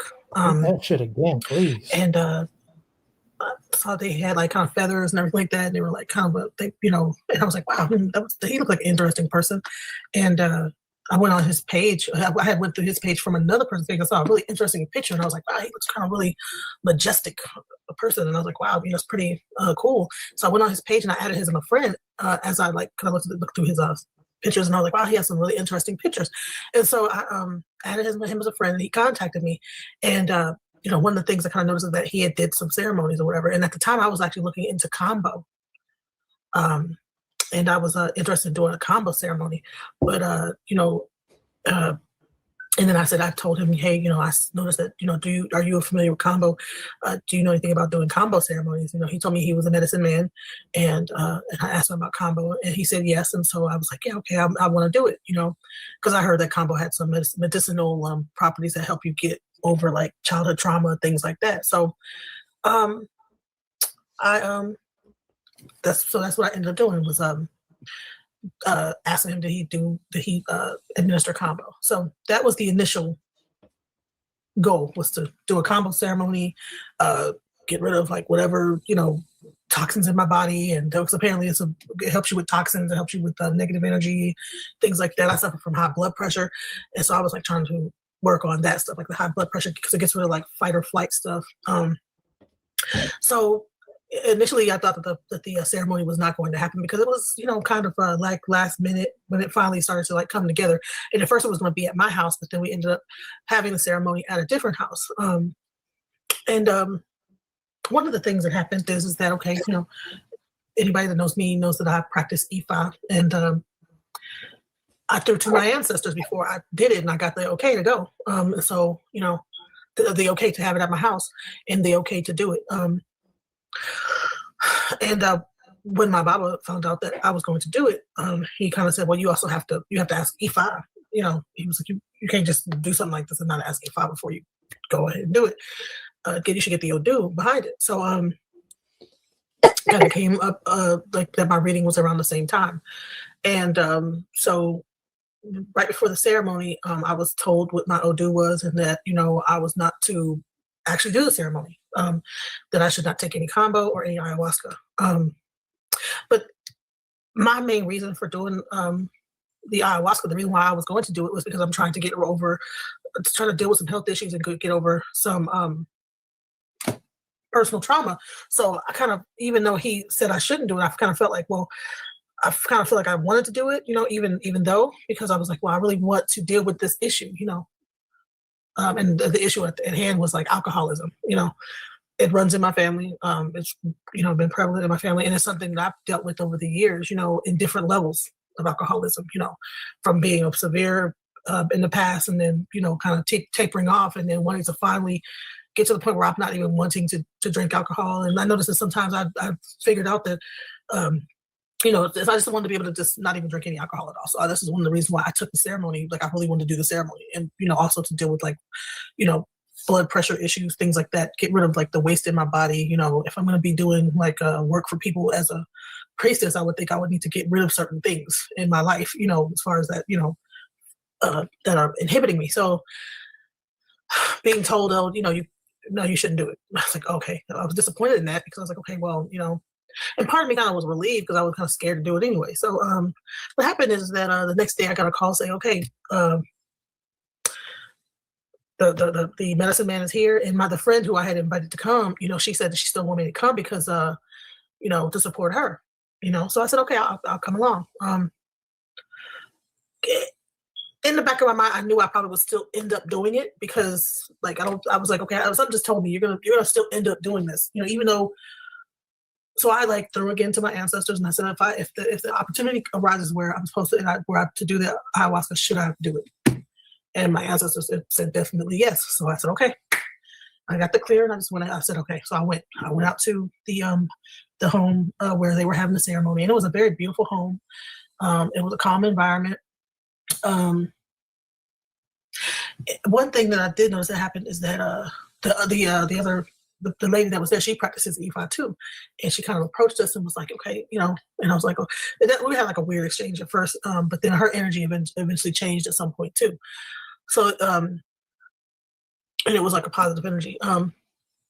Everything was a positive energy. So the main thing that ended up happening is that, so imagine I'm going into an ayahuasca ceremony within the back of my mind, kind of being told, you shouldn't do this. It's, it's going to be painful. It's going to be bad for you. You shouldn't do it.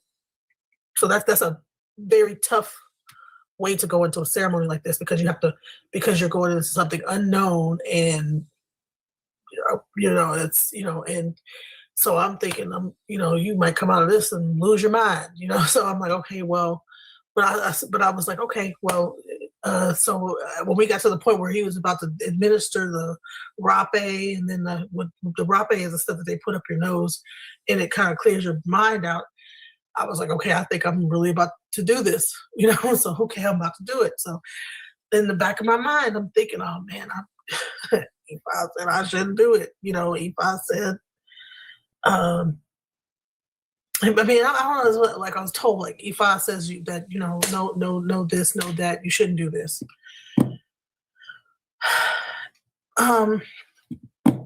But okay, so let me continue on. So I'm going into this situation kind of knowing that I've been told by Baba not to do something, but I'm like, but in the back of my mind, I knew that I was doing it for a purpose, and I needed to, and if I wanted to overcome what I came there to overcome, this is a tool that I needed to use to do it. I've tried just regular willpower of, okay, I don't want to drink anymore. I've tried that, it's something, and I'm so grateful that I actually went and took and didn't listen to what people said, and I'm glad that I actually went ahead and just did it, because what ended up coming out, first of all, the ayahuasca, the spirit is a very beautiful and kind and gentle spirit. The only thing is that what I noticed is that the things within you that you need to deal with, that is what can be ugly. So you're basically going within yourself, and you're looking at the things within you that are not so pleasant to deal with, and then you're trying to get rid of those things, and that's where that purge comes from. So when I initially went in, I was told to set, I knew to set my intention before I got there. So in my mind, I knew that I want to deal with this issue, alcoholism. So I just thought intention, alcoholism, and I cleared my mind of everything else. Even though in the back of my head, I knew that I was told not to do this. I knew that in my mind, I felt like the goal of getting rid of alcoholism was way more important than being afraid of any losing your mind or anything like that that could happen based on what I was told why not to do it. So I still, in my mind, felt like I needed to do it, so I was willing to lose my mind in the process of trying to get rid of this particular vice, So what ended up happening is that, initially the trip, I wouldn't say the trip, the journey started off with the music, was the one thing that stood out. We drank the ayahuasca, and we sat and we meditated. We cleared our minds and kind of kept a certain thought, which is to keep a certain thought. Well, my thought was love. I am love. I am love. I am peace, and I tried to keep that peaceful mind frame. I am love. I am peace. I am, and as I continued to think this thing, then the visuals began to start, and it started off just like little small. It was a very, very gradual thing, A lot of times I see a lot of videos. I don't think that people kind of let people know that it's not going to be like wham, all of a sudden you just see some kind of visuals and it's spooky. It's like, no. It slowly brings you into it. It's a slow, gradual process where you begin to see visuals. Your eyes are closed, and you slowly begin to just see little things, and then all of a sudden things become clearer and clearer and clearer, and then you really are seeing, okay, wow. And you're seeing these while your eyes are closed. Now, when your eyes are open, you're back in the room. But when your eyes are closed, you see the visual. So, depending on how much they're giving you. I was given like a cup full, and then I said, okay, your eyes are closed and you're seeing. And then what happened is that you kind of get into this kind of a dream state, and in that dream state with when ayahuasca, I actually got to see the spirit of ayahuasca, which in my opinion, I think it's Oshun. I think ayahuasca and Oshun are like the same being. She was beautiful. It was beautiful. It was like violet, purple colors, and that turned into like these other beautiful colors. And I mean, the one thing that was really, really a lot in my journey was a lot of eyeballs. I don't know why I was seeing all these like eyeballs, like kind of morphing in and out, different shades of colors and things like that. And then the spirit of ayahuasca began to speak to me, and it was just like, it greeted me. I greeted her, and I keep saying it, but she greeted me, and then I greeted her. It's definitely a feminine spirit, very, very gentle feminine spirit that is also like a mother. That's what they call her, mama, because when she's talking to you and when you start to go through the journey, because what happened is that she took me on a journey. She took me through my thoughts, and I knew I came in there with the intention of defeating alcoholism. And she said, okay, you want to address alcoholism, you want to address this problem. She said, I'm going to show you alcoholism. I'm going to show you alcoholism in your life, and I'm going to show you where it could end you up, and it was interesting because that's how it started. So my thing starts off with the intent, alcoholism. I want to deal with that. On my way to alcoholism, I greeted other beings. It was other like people, like not people, but like not creatures, but like beings that kind of came out. And it was this one like red and green thing that kind of came out, like it was like, I mean, it had like these kind of like there was no form to it. It was formless. It was green. It was red. It was like this, and then all of a sudden it turned into this like, and I had to. And then we was told at first, like, listen, you're gonna see some crazy things. Don't be afraid of it though. Greet it, even though it looks like it's like, greet that thing and say greetings. Have respect for it, have love for it. And it looked like this for a second, and it just went back into it was just amazing. So then after it did that kind of crazy and then it looked really weird, and then it goes, okay, now here goes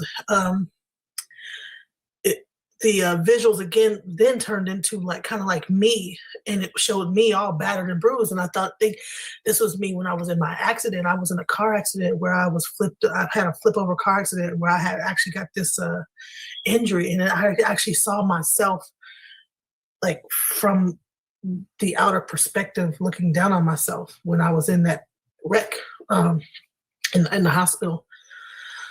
I got to see from down, but then there was like multiple images of that in my mind that is like and it kind of like whirled around, this is where alcohol brings you. This is what it will bring you. This is what it brings you, and then it showed me the spirit of alcohol. And it was like this kind of like monster kind of like thing with teeth and, like it was like this flower shaped thing, monster, like, but it didn't make noise. It just looked like that, and I had to tell it like, you have to go. And I told it, you have to go. And when I said you have to go, I said, I respect you. I told it, I respect you, but you have to go. That's one of the things I kept throughout this whole process is I had to respect the spirit of the thing that was whatever it is I was dealing with, but then you have to go. That's when I began the purge. That was my first purge, was alcoholism, the spirit of alcoholism, purging that spirit. Now, after that, it was dawned upon me, okay, wow, that's the first thing. That's okay. So that's the first thing that happened. So then she came back into the fold and said, okay, now that you've gotten that purged out, now alcoholism isn't your problem. You think alcoholism is your problem. I showed you alcoholism, but alcoholism isn't your problem. This is your problem.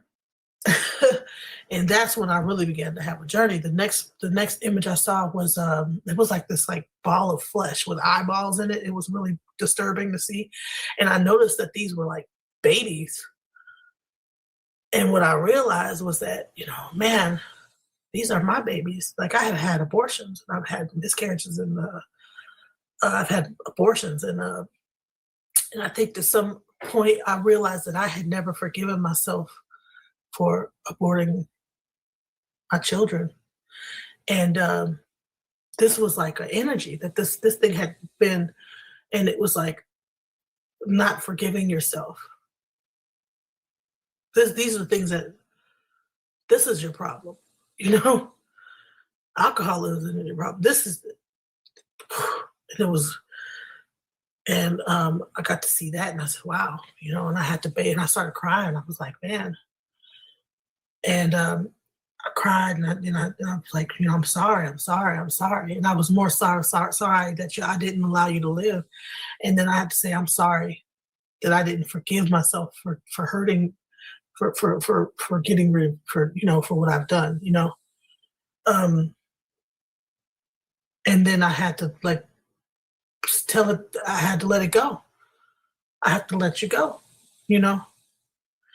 I'm sorry, and I really I cried, and I had to let it go. And it was all this time, there's a singing and music going on, and ironically the song is matching what I'm hearing in my mind, like what the medicine man is singing about is matching, because all this is happening in my mind. Like I'm not explaining what's going on to people outside of me, but they somehow are connected to what I'm doing, and they can. Now that blew my mind. The fact that was going on, I was like, wow, that connection was amazing. It felt like he was singing just to me, but it was really so. And so some of that was able to calm me in my experience when I'm I'm purging, but I'm crying, and then he knows what to sing at the to let that kind of that crying of the purging and everything like that. And then okay, then it came back. Then it settled again, and she came back again. So it's like it was like that sadness I purged, and then okay, now you're back, and that spirit, and it was like the spirit was like kind of moving and but calming, okay, so now that we've gotten there, okay, you're all right, and I said, okay, I'm okay now. hey, now that we're gonna go deeper, you know. What's the next thing? You know? Anger. So anger. You're angry. You have an anger. It's like, I'm angry? I didn't realize I had this deep-seated anger inside of me. And I'm like, wow, I didn't realize that. Do I? I guess I do, right? So I'm dealing with, so let's go, let's deal with it. So, okay, I was ready to go in. We started to deal with it. Next thing I saw was my mother. Now, my mother didn't appear to me like like I'd expect like my mother to look.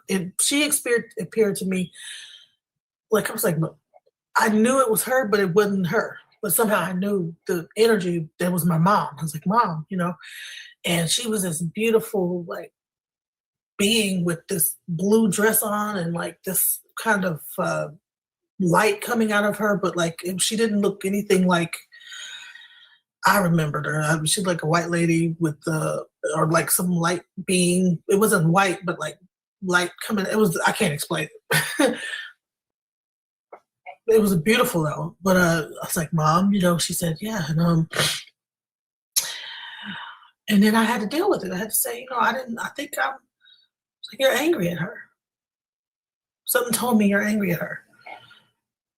And then it brought me back to the memory. It's like I remembered when I was 13 and she was sick and dying, and she had me take her to my grandmother's house while she was sick, and we were taking a Greyhound. And I thought to myself how angry I was about the fact that I had to be the one to like kind of cater and take care of her on the way on that trip, because that was like one of the worst trips, taking her to my grandmother's house while she's sick, and kind of find out this was her last visit to my grandma's house. Like, she knew that she was dying and she wanted to visit my grandmother and my other brothers and sisters before she had passed. But in my mind at 13, I didn't understand that.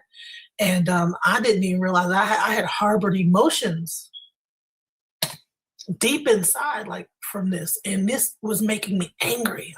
I still had anger from that time thing, and that's where a lot of my anger comes from, you know, from that type of thing. And then it went back even further, and then it's like my mom stepped aside and she said, I have someone here and it was my stepdad, and that's what, and I didn't see my stepdad, I just saw a pedophile, and it was like pedophile. It's like, and now that was something, because I thought that I would be happy to see him, because, you know, like my stepfather was the first one that brought me a bike. I loved him. He was a great. But I remember one time when when I was 8 years old, something that happened where that I woke up and, you know, I guess he was, you know, kissing me or whatever. So my mom, I told my mom about it, and she didn't do anything. She pretty much believed him. He said that he was drunk and he went into the wrong room, and I was upset about the fact that she didn't really do anything about that. You know, she didn't really.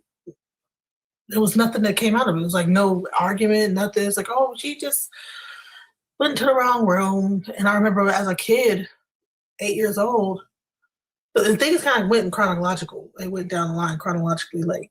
And yeah, I was like, well, dang, you know, really? That's all you're going to do?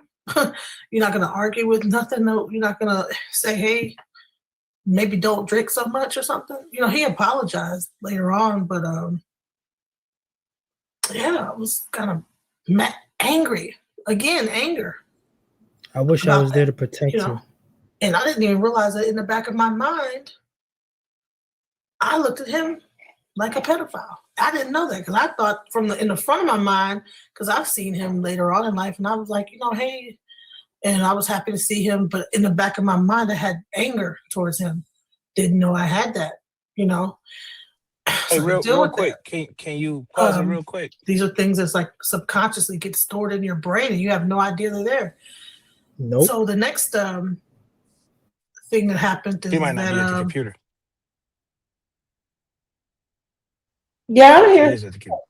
Oh Yeah. yeah, but don't this sound like exactly what me and you was just talking about in regards to Yeah. how people got trauma and don't even know it, and how it goes into a sickness into the body, until it's excavated out of the body via through psychedelic or psychotropic trip. You see what I'm Yeah. saying? See, every time she going through That's why different I brought layers, it the up. reason why I she keeps seeing brought it up. eyeballs, every time she keep going up to the next phase of trauma, the reason why she keep seeing eyeballs, they call those the watchers. Really? Even in the context of the Bible, they talk about the watchers. Or if you go listen to people who do, psilocybin mushroom, penis envy mushrooms, DMT, dimethyltryptamine, what you'll find is you'll see people talk about, oh yeah, I seen a whole bunch of clowns like laughing at me. The watchers show up in many forms. Even if you look at what angels look like, the real version of an angel, it ain't somebody with some flappy wings. They got eyeballs all around them. Right? And what Bro, the watchers is there to do is the watchers is there to see if you qualify to go to your next experience of your own trauma to see yourself. And if you're bro, afraid, what fear does is it paralyzes you, and it makes the trip a bad trip. But since she and the shaman set the intentions via through repetitiously saying she's here for love, she's going in it for love, she want to beat what you call it, alcoholism, it set the precedent so her experience don't get too out of control. I'm just breaking it down so we all on as far as what I know, not that I'm the end all be all. yeah, bro. Go ahead. You mentioned a few things. But you're wrong on this one last thing. And it was in the very beginning. Psychotropics? No. No, that's not what I meant to say. That's Psychedelics. I no, didn't you mean to said say psychotropics. You mean I said psychedelics, nigga. yes, I meant to say psychedelics. I made an error. Right. We're gonna you get caught it. right No and problem. exact. We sharpen up swords. Psychotropics is like Risperidol, Yeah, those Seroquel, pills. I all got you. that. I got you. Yeah, I meant to say yeah. psychedelics. Yeah, we're You knew what keeping I it was trying to 100. say. Yeah. Yeah, for I'm sure. keeping it Appreciate it. 100. Yeah. All right, so we'll continue. Okay. It's almost over.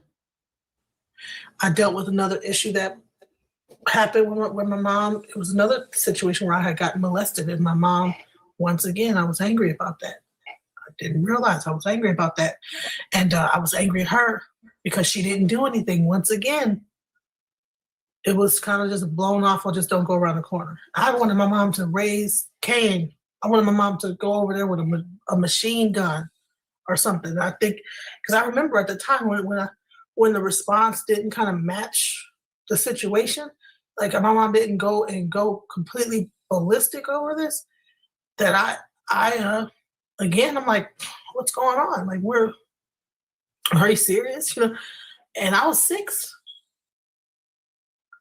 Yeah. And then so I was upset about that. I was hurt. I was angry, mad, and my mom angry about that. And of course, it went into domestic violence and things that have happened. It kind of compiled that into because there was like a pattern of domestic violence that have happened from me seeing my mom getting beat up and then me experiencing it in my life. And I had to let all that go. Now, at some point, my body was heating up, so a lot of the stuff, like it transferred from leaving like throwing up to releasing it. So either you're gonna release it from this way, or you're gonna release it the other way. And so a lot of this stuff was releasing, another way. By this time, we had like our second round of things of ayahuasca, and the visual part was less like in my mind, and like this, all that it was that part had kind of subsided. It was more of like I was energized and I was very awake and alert, and one thing that happened that was amazing is that the shaman or the medicine man, he was playing his instrument, and like there was a young girl that was there who was helping everybody else. She wasn't a part of the ceremony, but she just was helping out because she had to go to work the next day. But she began to look like an old lady, and she was playing whatever she was playing, and like she began to like change and turn. She looked like something completely different, I don't even know, and then in the room that we were in started to look like we were in like the jungle somewhere, and it was just that part was interesting. Like, so it was like okay, wait a minute, is that still the girl, or is that the old lady, or who's that? I'm like, the old lady, and whoever the lady was, she was just dancing and singing, and I was like, wow, that's I guess his grandma came to the ceremony, right? Because he was always talking about his grandma. So I got to see his grandma at the ceremony sitting next to him, which is really, really deep. Then after that, it was like a thing where it was more like just thoughts from that point on. And then I had to really self-reflect about the fact that, about myself and the choices that I made, even the choice I made to even come to that ceremony, because I had to really think, because like I said, at that point, it was no longer about visuals anymore. It was more about your thought pattern and things like that in the mind, and why we do things, and listening to, and even the things we choose to believe and to take as our doctrine or our system of whatever. So like I said, one of the things is I figured out was that Ifa is a tool, and that sometimes, a lot of times, we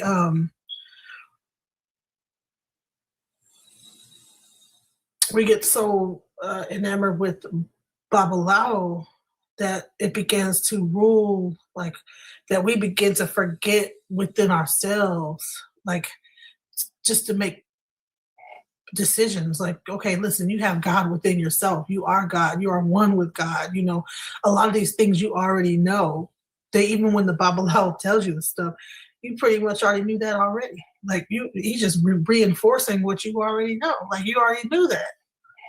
When he says you need to do this, that, the other, you already knew that.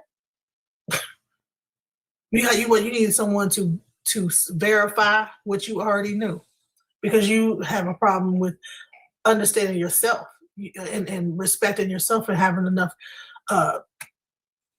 You don't have any self-esteem or whatever within yourself, and you look outside of yourself when it's been inside of you all along. These are the type of thoughts was going in my mind. Is that you ask someone else, should you come to something that you already knew you should have came to?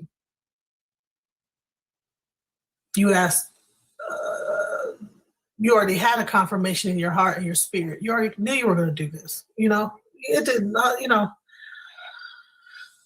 That was one part that was really deep for me, is when I had to come upon the realization that everything that I already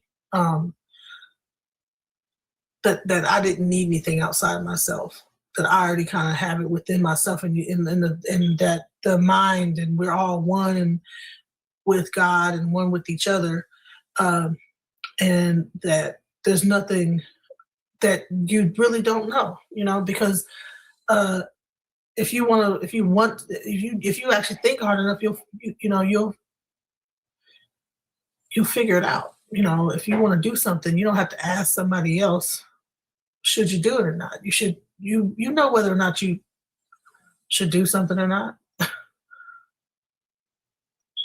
And that's a lot of times what we do, is like we need validation. We need people to validate us. We need to be sure. And a lot of times other people's fears can try to prevent you from doing something because they're afraid, So who wants to live life in fear? If you're not afraid, why would you let someone else's fear dictate what you do? So you ask them a question about something, then they impart their fear upon you, and then you end up not doing something that actually benefits you in the end. And that's pretty much what I was about to do. And I'm glad that I took my mind and allowed and listened to my mind and what my mind was telling me instead of what other people told me that something told them that I should or shouldn't do based on what they threw or whatever. If I throw a thing and it says whatever the outcome is, and I take that and I say, okay, well that's in stone, without any kind of processing it in my mind all the way and saying, well, how do I feel about this? I feel like I should do it because there's a higher purpose that he might not be aware of, right? When he threw this, right? And another thing I'm like, that came upon me is that, in this, we're told to worship, to not worship our ancestors, but like give reverence to our ancestors and to pray to our ancestors and to ask them for guidance. But if you have ancestors that maybe you haven't reconciled with, is it smart to or is it going to be even easy to go to them and ask them about stuff? If you subconsciously have things in your mind about things they've done and what they do, do you want to ask your ancestors about something? And so I had to really take a step back and say, wow, this is probably why I didn't want to get up in the morning and throw OB to my ancestors and light the candles and give offerings, because I'm in the back of my mind, I'm mad at them. I'm angry, right? So this whole ayahuasca journey was not just about alcoholism, which I thought that's what I was dealing with. It was dealing with just a lot of anger, my spirituality, myself as a person, my just me coming into myself and knowing who I am, And alcoholism was it's because what the spirit told me was there's nothing wrong with alcohol. It's the emotions or why are you drinking? Okay, if you got this in the back of your mind, that when I get angry, I drink. When I'm sad, I drink. When I feel this certain way, that's what makes me drink. And it makes you drink because you're then that's the problem. It's not this per se, because some people can drink and they're not doing it because they're sad or whatever. They just drink because they're actually happy. They drink and then they go on about their business. But a person that like me who drinks because she might be sad, that's what the spirit of that ayahuasca told me, is that, listen, when you drink because you're sad, and you have to deal with that emotion. Deal with the sadness, not the alcohol. Deal with the sadness, and then the alcohol will take care of itself. You won't want to drink because you won't have anything to be sad about. Because then I even felt it in my head, the sadness part kind of dissipated. So it was a great experience, and I just wanted to share some of that experience with you guys.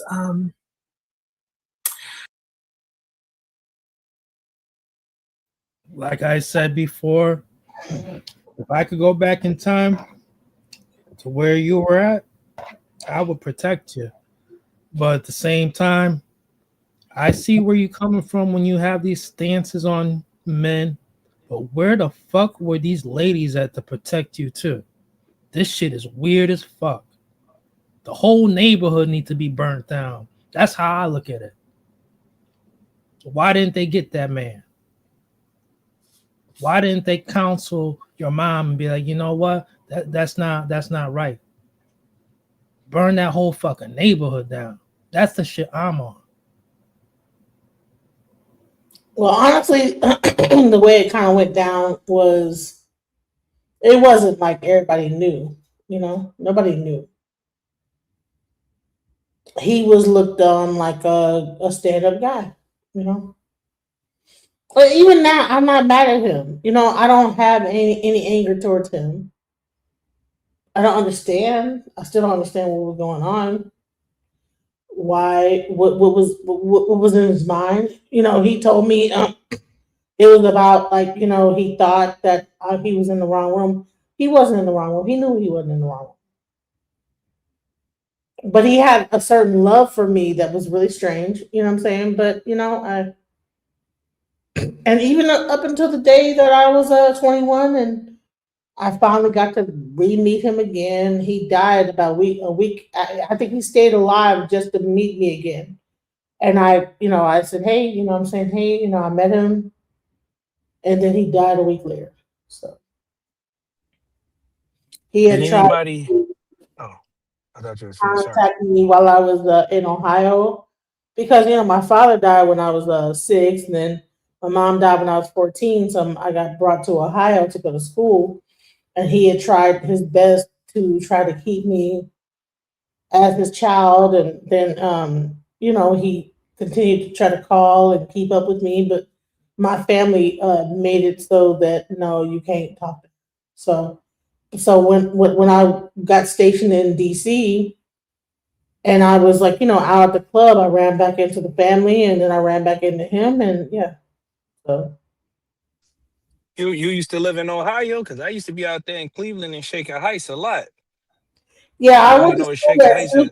Steubenville High School, Steubenville, Ohio. Yep. Okay, copy that. But in regards to that video, that was a thought-provoking video, especially if you know what you're listening to, you will know how right and exact that experience was, because all she's saying too in regards to her saying I am that I am. That means we are all one. That's a balanced statement.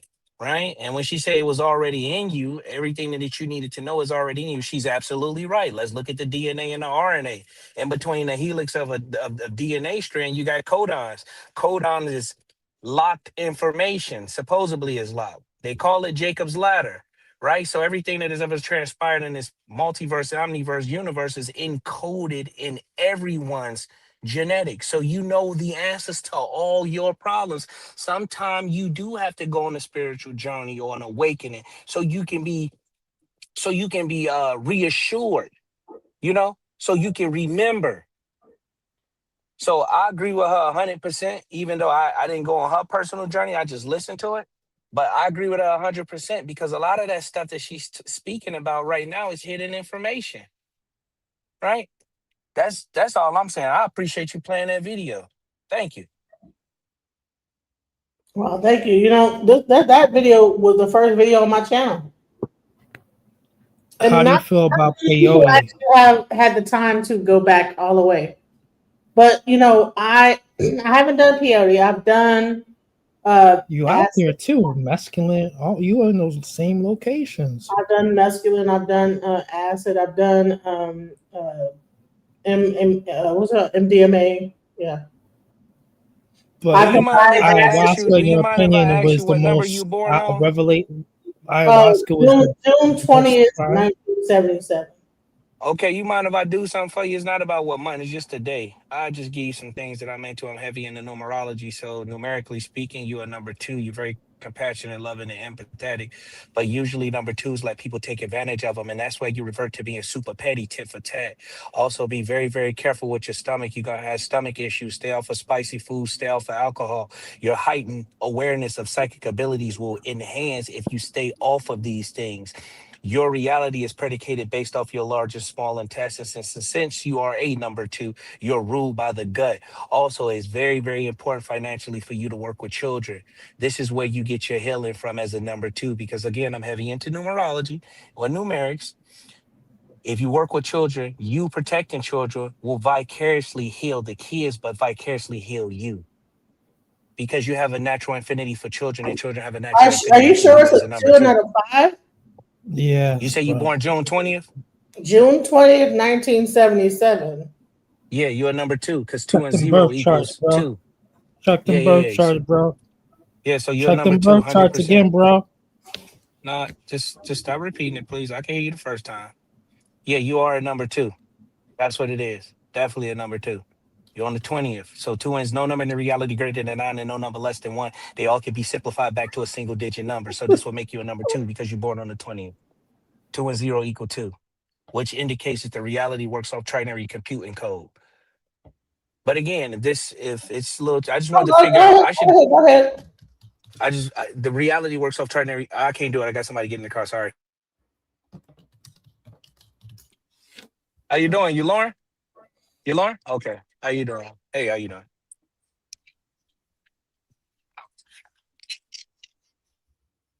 Yeah, June 20th, 77 is a 5. Because you gotta like actually factor in also the 1977. It's the birth charts, Nah, man. you You know when your I life know path. what's going on, Listen, though. It's all right, though. that's the life Have path. different That's birth that's charts. I'm talking Oh, about you're doing individually on your. a different Just, type of path. there Okay. you go. Thank A you. different Thank you. numeral. Yes. Okay, so there's different type of numeral. Listen, I don't know everything, and so because I was told I was a 5, but he has a different numerology that he's working with. I'm not gonna like. What type of gematria is he using? I don't know, but We're gonna find out. We gotta find out. 2026. We can't let none of this stuff slide no more.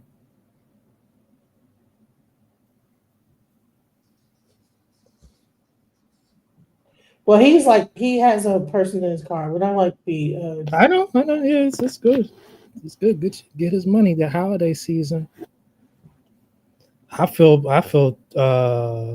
I want to give him a shout out though, because I know a lot of these drunk bastards out here, these passengers, they be acting up around these times. You know, some more other issues that what Black women go through or women go through. Let's go. That there are in history and how I'm learning history. Like a perfect example is talking about the Tuskegee experiments. I've always learned about how there were men who were experimented on, Black men who were experimented on. And they were given syphilis by Tuskegee University and the Public Health Service, right? And it was promised to them that it was going to last 6 months and lasted 40 years until in the 70s. There were all these leaks that led to the termination of this experiment, right?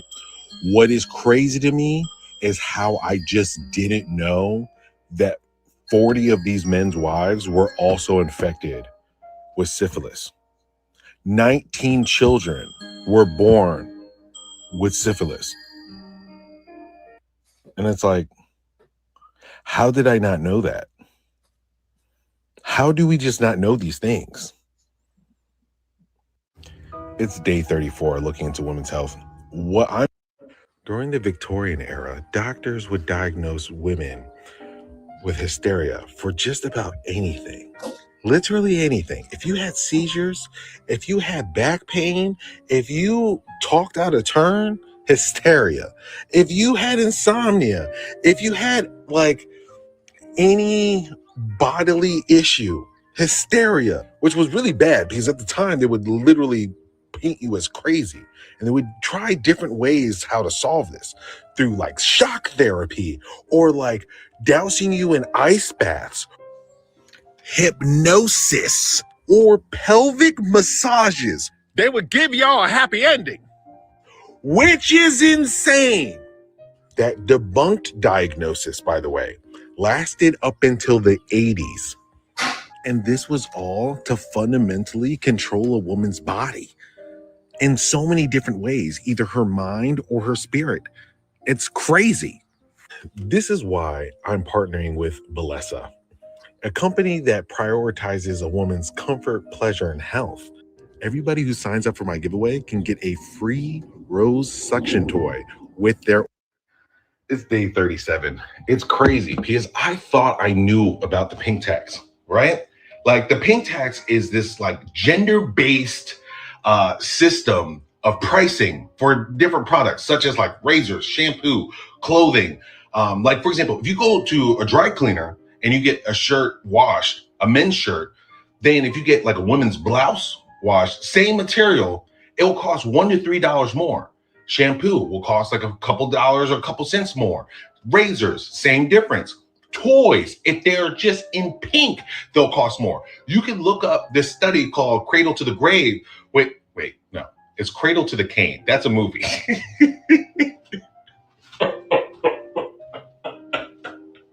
That's a movie with Jet Li and DMX. Ooh. Cradle to the Cave. You can look up this New York study, and it breaks down all these like different prices. Over 800 products, over 35 categories. The average cost for a woman is 7% more.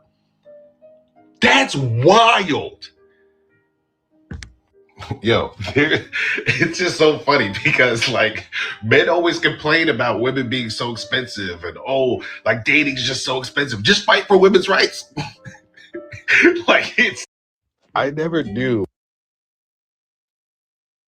Man, it's so many things out here. So listen, if you get a chance, check out this guy's TikTok, Renee J. RNEJAY. It's called That Guy Renee J. All right, let me just put it in the chat. That part, because what I wanted to throw in with this hysteria, right? Because how they loosely use that word hysteria, because at one point they had the word hostel, which was hotels, right? And then at one time they had hysteria, which was another word for her story, and they blocked that out. And so now you only hear his story. You don't hear about the hysteria, but now you only hear about hysteria, and you don't hear about the hostels. The hostels are environments where it's a lot of malarkey and very cruel and obnoxious things going on. So that's a hostile environment, right? Mayhem and what have you. Mayhem, yep. It's not a hotel, because that's what it used to be. You see? And so you don't hear about the hysteria, and that was her side. Now you hear about hysteria. Is craziness. I just want to throw that out there.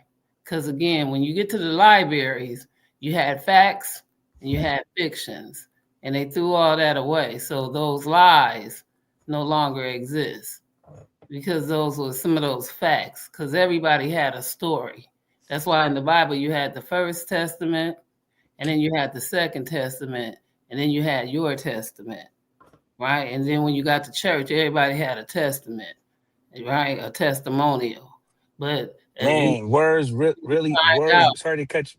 Words really do blend together. Words are derivatives of other words. You know what I'm saying? They said women had hysteria, and they would give them, massage the pelvic area, etc., etc.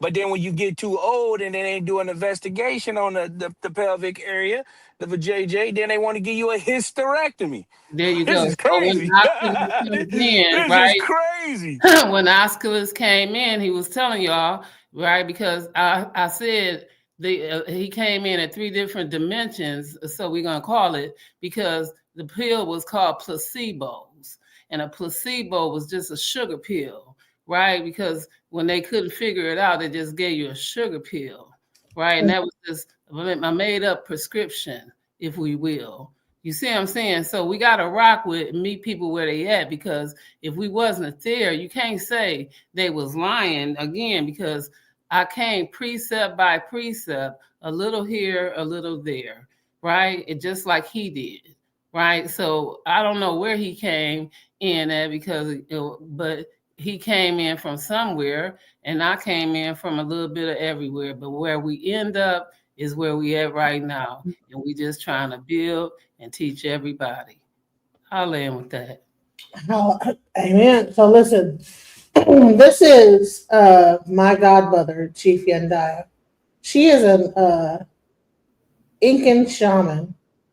She went to Peru, to the top of the mountains, and became a shaman. She also is a chief in Ifa. She's a chiefess in Ifa. So this interview, even though he might be cutting up a little bit on this interview, I wanted to show a little bit of it so you guys can see exactly. This is my godmother. This is up here with 607 Ung, not the punk. Not the punk. Not the Not punk. the punk. You gotta say it. Y'all probably just did some voodoo on me. I don't even know. But I'm trying to figure it out. No, we didn't do any voodoo on you. I'm a spirit, so I got to make sure. Right? I mean, we good. Y'all laughing, it ain't funny. Hey, listen, we're filled with joy. We're filled with joy of the Spirit on this Easter Sunday. It's Easter. And I think that Unc has risen. He's risen into his new lighter body. Ain't nothing risen, gang. Ain't nothing risen. Other than the death, that was kind of like, first of all, Jesus is I believe is like Christ consciousness. It's a consciousness. Right? And I believe on Easter, everybody should kill their ego. Trump way on me, everybody should kill. All right, hold on. Sorry about that, y'all. He definitely a demon. That dude a demon. Well, I would say this is that with Chief, she was able to remove. I disagree with that. I don't think he's a demon, but Chief was able to remove about his money and about the gangbanging culture, the death culture. That's all he glorifies. Demonetized. Demon. Demonetized. I don't agree with it, but okay. Well, all right. So you're saying demonic doesn't come from demonetized money? Oh no. So right next to you, who do you think you have right next to you? Man, I know you get up off your shit and better brush up. All right, what are you saying?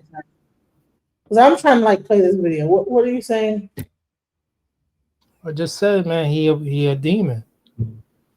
He about his money and his death culture of gangbanging. He a demon. When you talk about demonetizing, demon, he has low value in the things of life itself. He's on the pursuit of material things. Y'all don't really understand. Have you really watched him, and have you really interpreted and really digested the things that he said? Man who painted his fingernails black. So the only thing you extrapolate from any discourse that you heard 607 speak about, he worships gangbanging. I'm asking you a question. He worships gangbanging, correct? I'm asking you a question, and you compounded the question on top of my question. No, he does not. It's just a simple. He worshipped gangbanging, correct? So no, we're not. I'm finished my question. So you won't even answer that part, which is true. Yeah, you won't answer mine because you cut me off.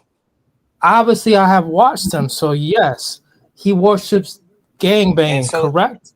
Okay, so the only thing you've got So you won't even answer that part. He doesn't worship gangbanging? He doesn't worship gangbanging. Nope. Okay.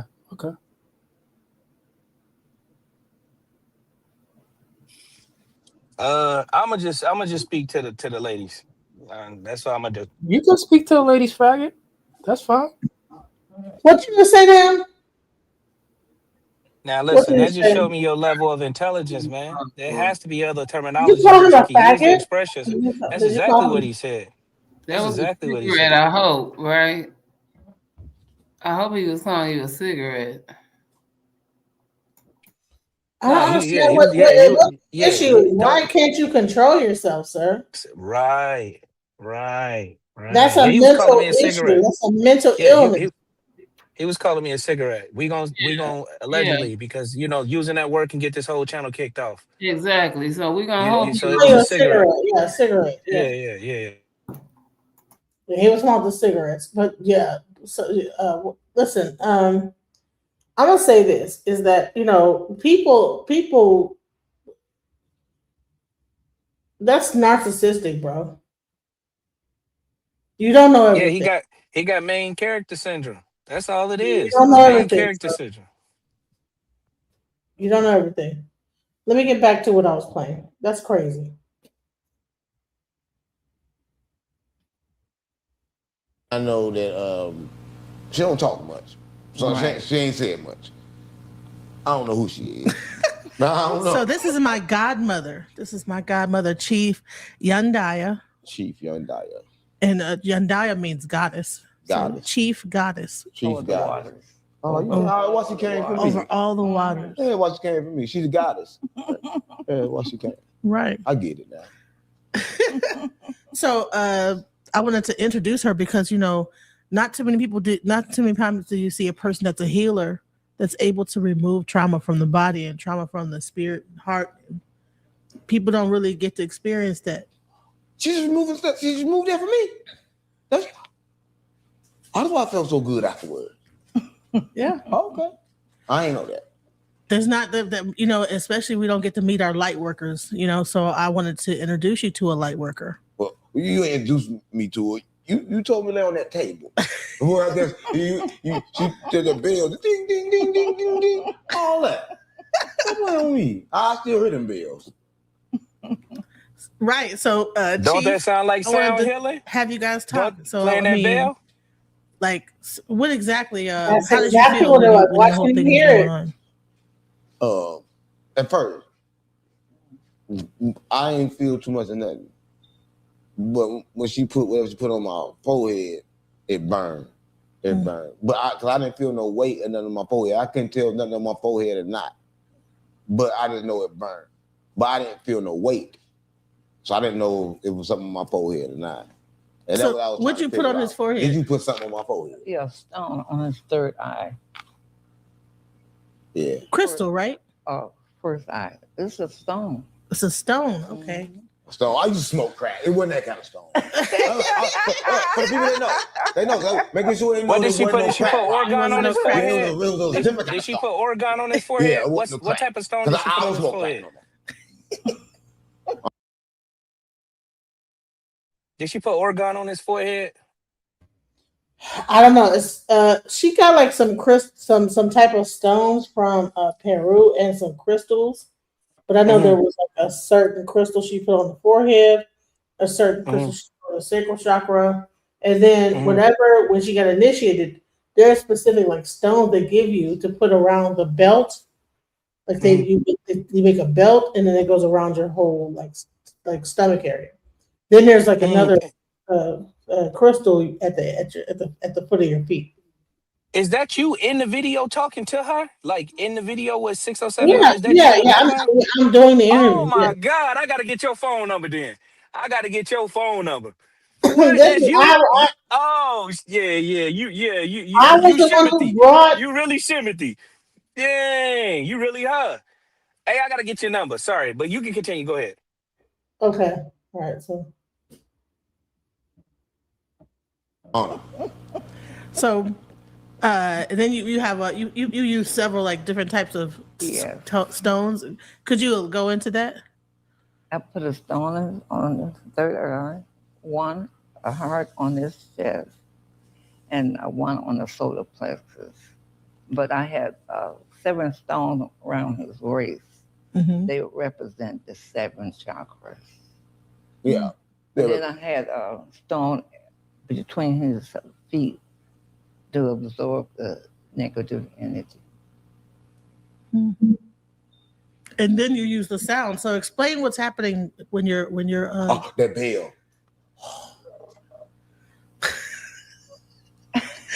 So how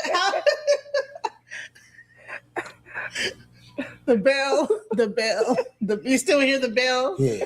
You can still hear it. Yeah. Man. How did like what do you say that you felt on the inside when the bell was going? How'd you feel? Oh, yeah. It told me hell wasn't real. But it told me it can be if you make it. I was like, mama, so it just told me a lot. That bell is like a vibration. Well, a lot of people don't know. It's like, I don't know how to explain it, but them fucking thing, it had words. But my body understood it, if that makes sense. So it was talking to my body. My body understood it, and I was trying to observe it. But it was definitely talking. Whatever that sound was, they were having a conversation. Yeah, but I don't know what the conversation was, but somebody had to go. So I felt lighter afterwards. So whatever conversation they had. The body and the bell. Yeah, the body and the bell had a conversation. No, Was it like was it sound like they a was sound? talking. Wow. They was talking. I don't know. I know I sound crazy, but did you see anything? No, it's a different kind of language though. They was talking about. No, I didn't see it. I felt it. My body was talking to the bell. I mean, you probably think I'm crazy. No. You know, Chiefs. You know, different people experience different things when they do this. No, my body talked to the bell. My body talked. My body got a language. I'm telling you. Yeah. Think I'm crazy? No, of course not. No. I've done her. I've done this 3 times with her. This is my godmother, so. Yeah, my body. I see. I'm Sereno. I know my Spanish language and stuff, but I didn't know my body had a language. So I just found that out. I'm GD. I'm GD too, but I'm a good kind.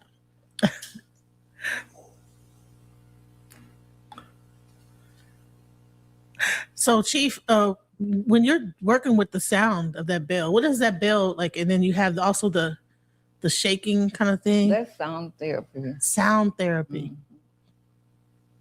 So it's a sound therapy, and then it's using the different rocks to vibrate the frequency throughout the body. You feel the vibration. Yeah.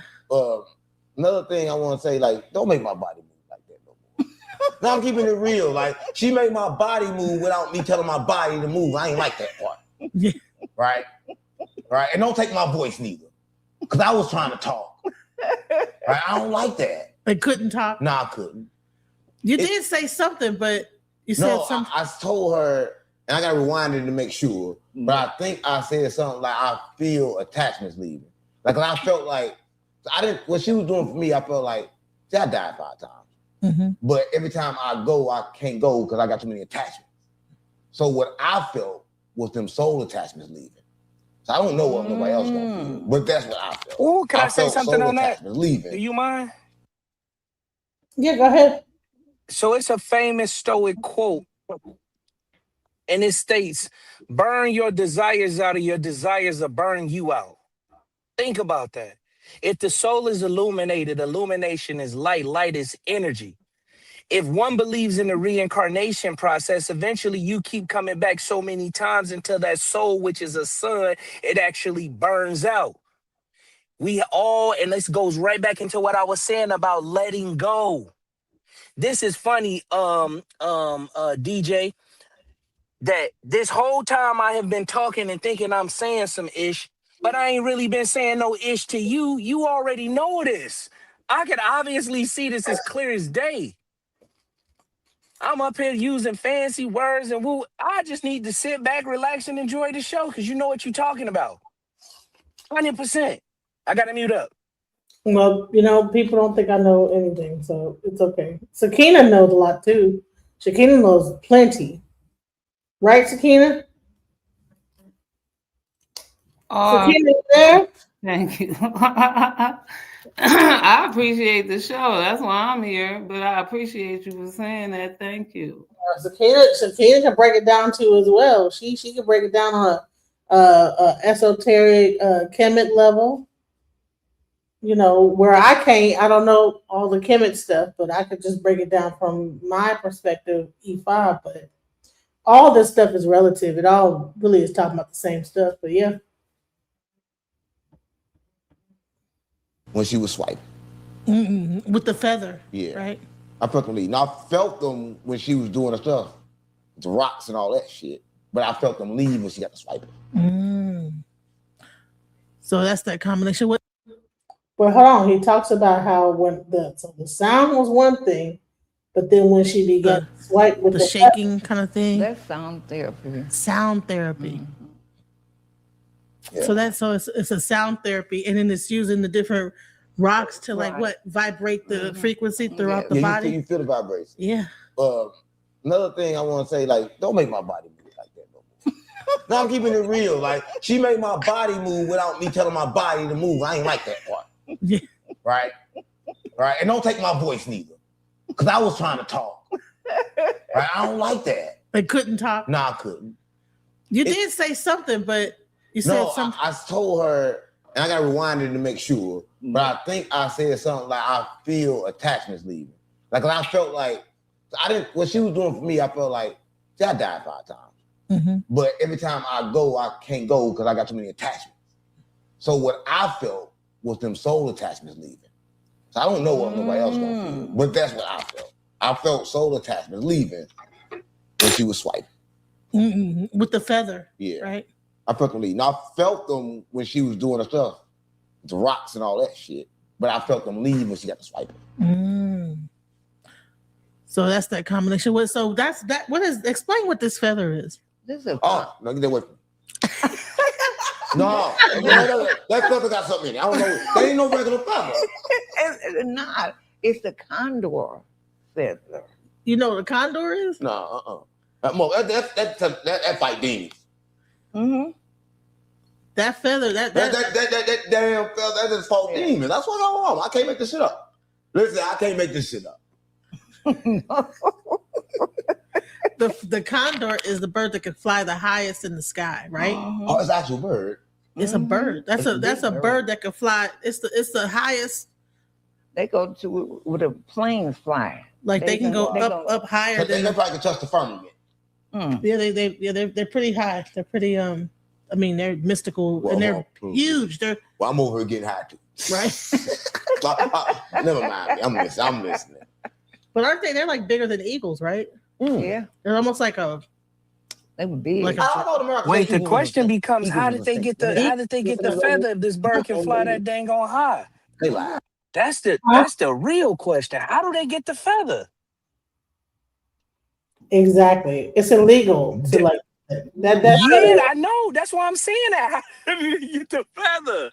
One is because of wherever they fly. Like they have certain areas that they fly at a certain time of year. Now, eagles fly here between June and August. And I live in North Dakota, and they have a a certain kind of bird. And I filmed it when I was in Wisconsin. My niece lived by an airport. And it's almost like the ostrich, but it's not. It's a Western type bird, and it's in Wisconsin, and it comes during a certain time per year. So it depends on where they live, right? And so this is another great part about this conversation, is that a lot of people, we need to know where we live and understand the history of where we live, right? Because of the mountains and whatnot, and the rivers and whatnot in the area of the history of where we live. So these type of birds, because everything, they lose feathers as well, right? So when you talk about Indians and whatnot, you find these rocks and the granites and the stones that produced in the areas, right? The caves, and when we talk about digging for gold and whatnot, the histories and all of these things are important for those areas. And so that's how she may have got that feather from those areas and those people that go hiking and whatnot. And so that was a great question that you asked, and that could be how she got it. And I'll land with that. And those particular feathers are illegal to have. So she had to hide that on the plane on the way back. You can't have those feathers. Because I'm in the birds. I know this sounds crazy. It's like, oh, Oculus, you in everything. But my real name, it means wild falcon. Now, this gonna sound crazy to y'all, maybe not y'all too, but one day, me and the surgeon I used to date, we was in a national park, and I stay in Atlanta, right? And so she she said my name, and she you don't notice that all these birds look like they following us? This on my son. I ain't paying no attention. I ain't thinking about no birds, nothing like that. I'm just walking, just doing my little hike, whatever. Guess what flew out of the tree and landed right on top of my shoulders? A falcon. A falcon. Come on. It blew my mind. So go ahead. So when she was meditating in the Andes Mountain, that particular bird, the condor, was flying above her head, and the actual feather fell off his thing, and that's how that was an offering to her. They was blessing her. They Yeah. was telling her she ready. She When- prepared. Yeah, when she was meditating, because you have to but you know what's so crazy is it's sad because, well, not sad, but she went up there and you know, if you didn't know anything about the Andes Mountains, like it's a whole civilization up there, and you have to have a oxygen mask to even go up there. And so she kind of like ended up with congestive heart failure, so she's died a few times. I'm gonna go into it, but even before she did this interview, she had died right before she did the interview and came back to life. So, like Chief is like she's a true, you know, because you know real shamans, you have to die about a few times before you. It's crazy. Like the shamans, they have to die. They die. This is blowing my mind because I know y'all don't know me, but I got shot and I died. I got shot twice in the side of the head with a 22 and in my back. If I pull my camera right now, I can show you the bullet wounds right now. Yeah, I died too. I flipped over in a car accident and died and came back to life. So people that are meant to be like healers and priests or whatever, if you really like super healers, they usually end up having like a death, you know, and they get to see the other side and get to come back to really, and then you can't, it's like a thing where it's weird. So you can't really explain what happened. It's the weirdest shit ever. My junk made Me, I'm like, I feel like I just like I knew I was dying. Other side. I felt the peace. I felt the peace of dying. And then suddenly, and I'm like, okay, well, all right, I'm going to die. All right. So, you know, I made peace with it. And then all of a sudden I was just like being pulled out the car. But I saw my kids, I saw all this stuff. But then I realized the next day I was seeing in the future. It's crazy. I was seeing what was going to happen the next day. But in the time, I was like, okay, I'm going to die. And I had to accept that. And it was very peaceful. I'm not going to lie. Like, death is not like what you think it is. It's not like, oh my God, I'm dying. It's like something comes over you, like, just relax. Just it's okay. Everything's going to be all right. And then just this peace comes over you. You're like, okay. Yeah, it's crazy. But yeah, very peaceful. Like, I'm like, man. I mean, I felt the peace I never experienced in my life of like, you know, it's gonna be all right. Just relax. Calm down. Don't try to do nothing. And then I just woke up in the hospital. Getting a fucking I woke up, no, not in the hospital. I woke up when it was almost like they were pulling me out the car. But I knew I had died. I knew I died. I knew I had died. I can't describe it because I saw it. It was darkness. Right before I died, I saw my daughter playing and stuff. I saw like different flashes of my life, and then I saw darkness. And then I was awake and I'm getting pulled out the car. I can't describe it. Near-death experience. Or I think it was a death experience. But Chief has had several of those. Chief Yandaya, you know. So no one can like tell me that she is not a chosen woman. So, but let's like get back to what she talks about. Let's go.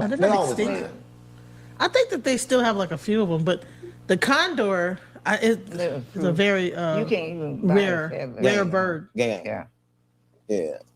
So for her to have that, did that feather fall down when you got it when you went up there? Did that fall up the sky? The shaman gave it. The shaman gave it to you. Yeah, so she is a shaman. So you have to get one of those from somebody. Like you just can't you got to get them from somebody.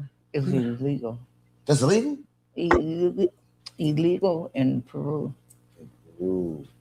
You have to be a certain person to get that. Because they have the Andes Mountains and the birds fly up at the top of the mountain. Wow. Listen, I'm new to this, right? I'm a street guy. Well, I'm a street nigga. I'm gonna keep it real. I like everything she's saying. I fucking remember. Like I when she said about the mountain, I don't know how the fuck I saw it. Like, I'm for real. Like I feel crazy. I'm remembering all types of shit. Honey, you're far from crazy. No, I asked Monica to share her experience. I saw a whole owl type bird being like this white. I was seeing stuff like the more you do it, the more you start to I started hallucinating. I was asleep and I saw some bird that came out like, and it was looking at me like, what's wrong with you? You know what I'm saying?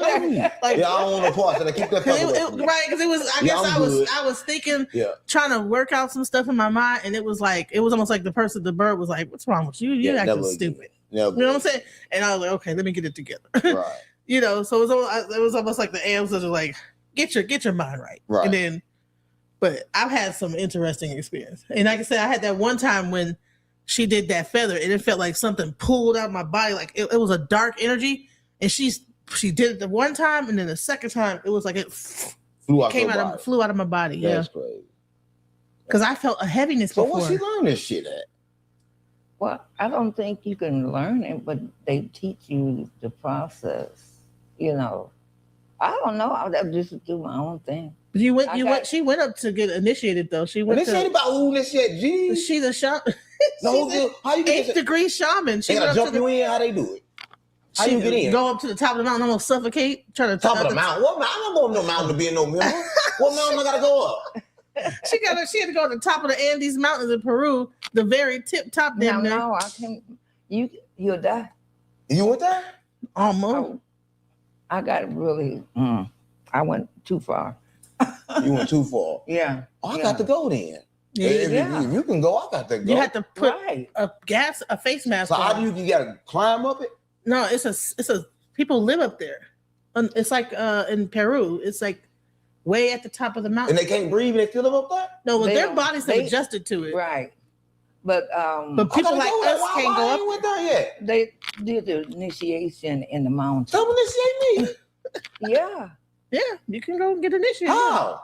They got a phone. They ain't got no phones to work up there. Chief knows them, you know. So yeah, she's been through it, but 8th degree, so she went all the way as almost pretty high up. So what's this place like? Like in this like when you get up to the mountain, what does it look like? It's like a village with like just mountains and trees and flowers and there's a earth. Yeah. Right. Different kind of like sacred mountain. You know what I heard? In Antarctica, and them mountains over there, just the ice from them mountains can cure anything. See, why? Right. They can cure anything, and that's why they keep you from over there. Like they give you keep your body living for a long time too. What's going on? Yeah. It's in the ice. I couldn't believe it. Yeah.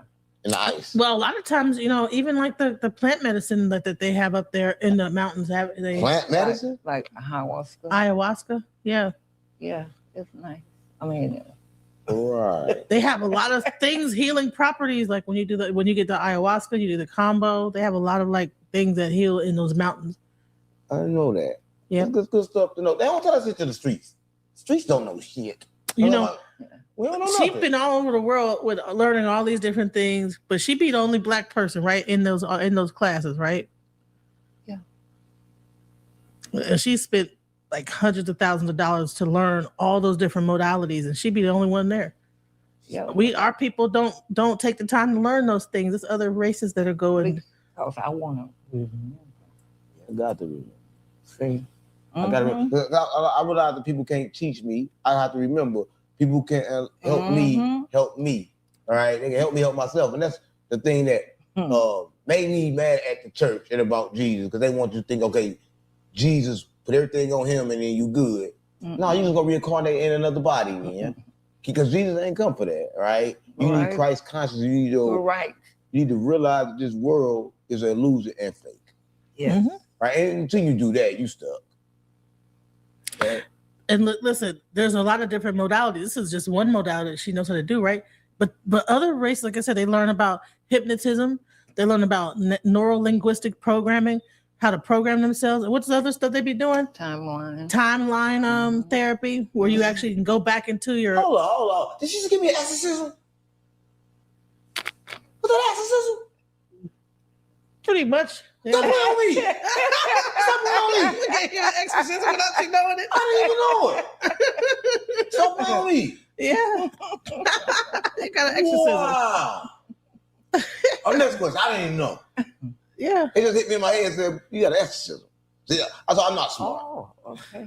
I'm not smart. I keep telling people I'm stupid, but it's Spirit. You gotta tell me stop shit. calling But yourself you stupid. know what? You're not stupid, but everything comes from the inside. Yeah, the spirit tell me. Because, yeah, I don't be knowing. Mm-hmm. Yeah.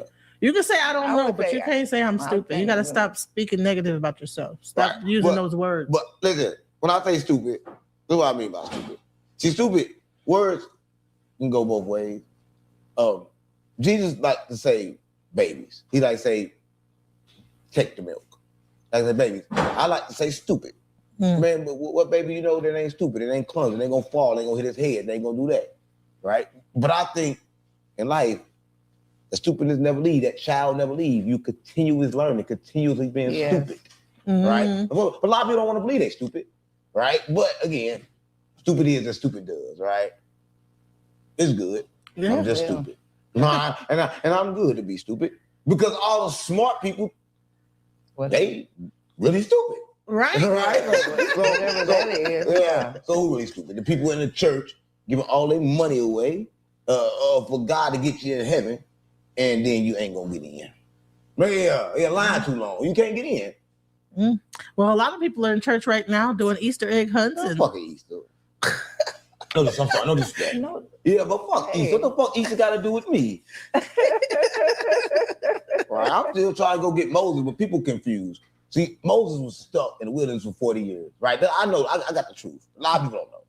Listen to the fake guy, the demigod. I kept giving him the wrong directions. He didn't know shit. But Moses finally saw the real God and his body astral projected out of him. I'm telling you, he took his body with him, and that's why you no more, they gonna see him no more. Because he's like, damn, I found God. That's what he was so mad about. Because that nigga had him lost for 40 years, running around, lost. Yeah. A lot of people don't know that. I mean, you looking crazy. You didn't even know that. No, I didn't. Yeah, a lot of people don't know. I get stuff that don't nobody know. You can't find it nowhere. You just gotta believe me and know that I got it from God. I don't lie to you to steal. That's what God told me. God said, I ain't having lost for 40 years. I'll get you there fast. Look at me. God I got also there said fast. it's a time for everything, No, right? God get you there fast. And the time is fast for God. I'm keeping it real. When I decided to change, I got there fast. So I know for a fact that wasn't God that had him stuck in there for 40 years. God don't make people wait that long. Right. That's all. He don't make you wait that long. But that's what they want you to believe. Yeah. That's how you keep on waiting. No, this shit work like that. Yes, it does. That's why my energy work like that. It does. So I don't take no fucking 40 years. That's how you know that the demigod had him stuck and lost. I don't know. Maybe I'm crazy. You ain't. No. Maybe I'm crazy and stupid.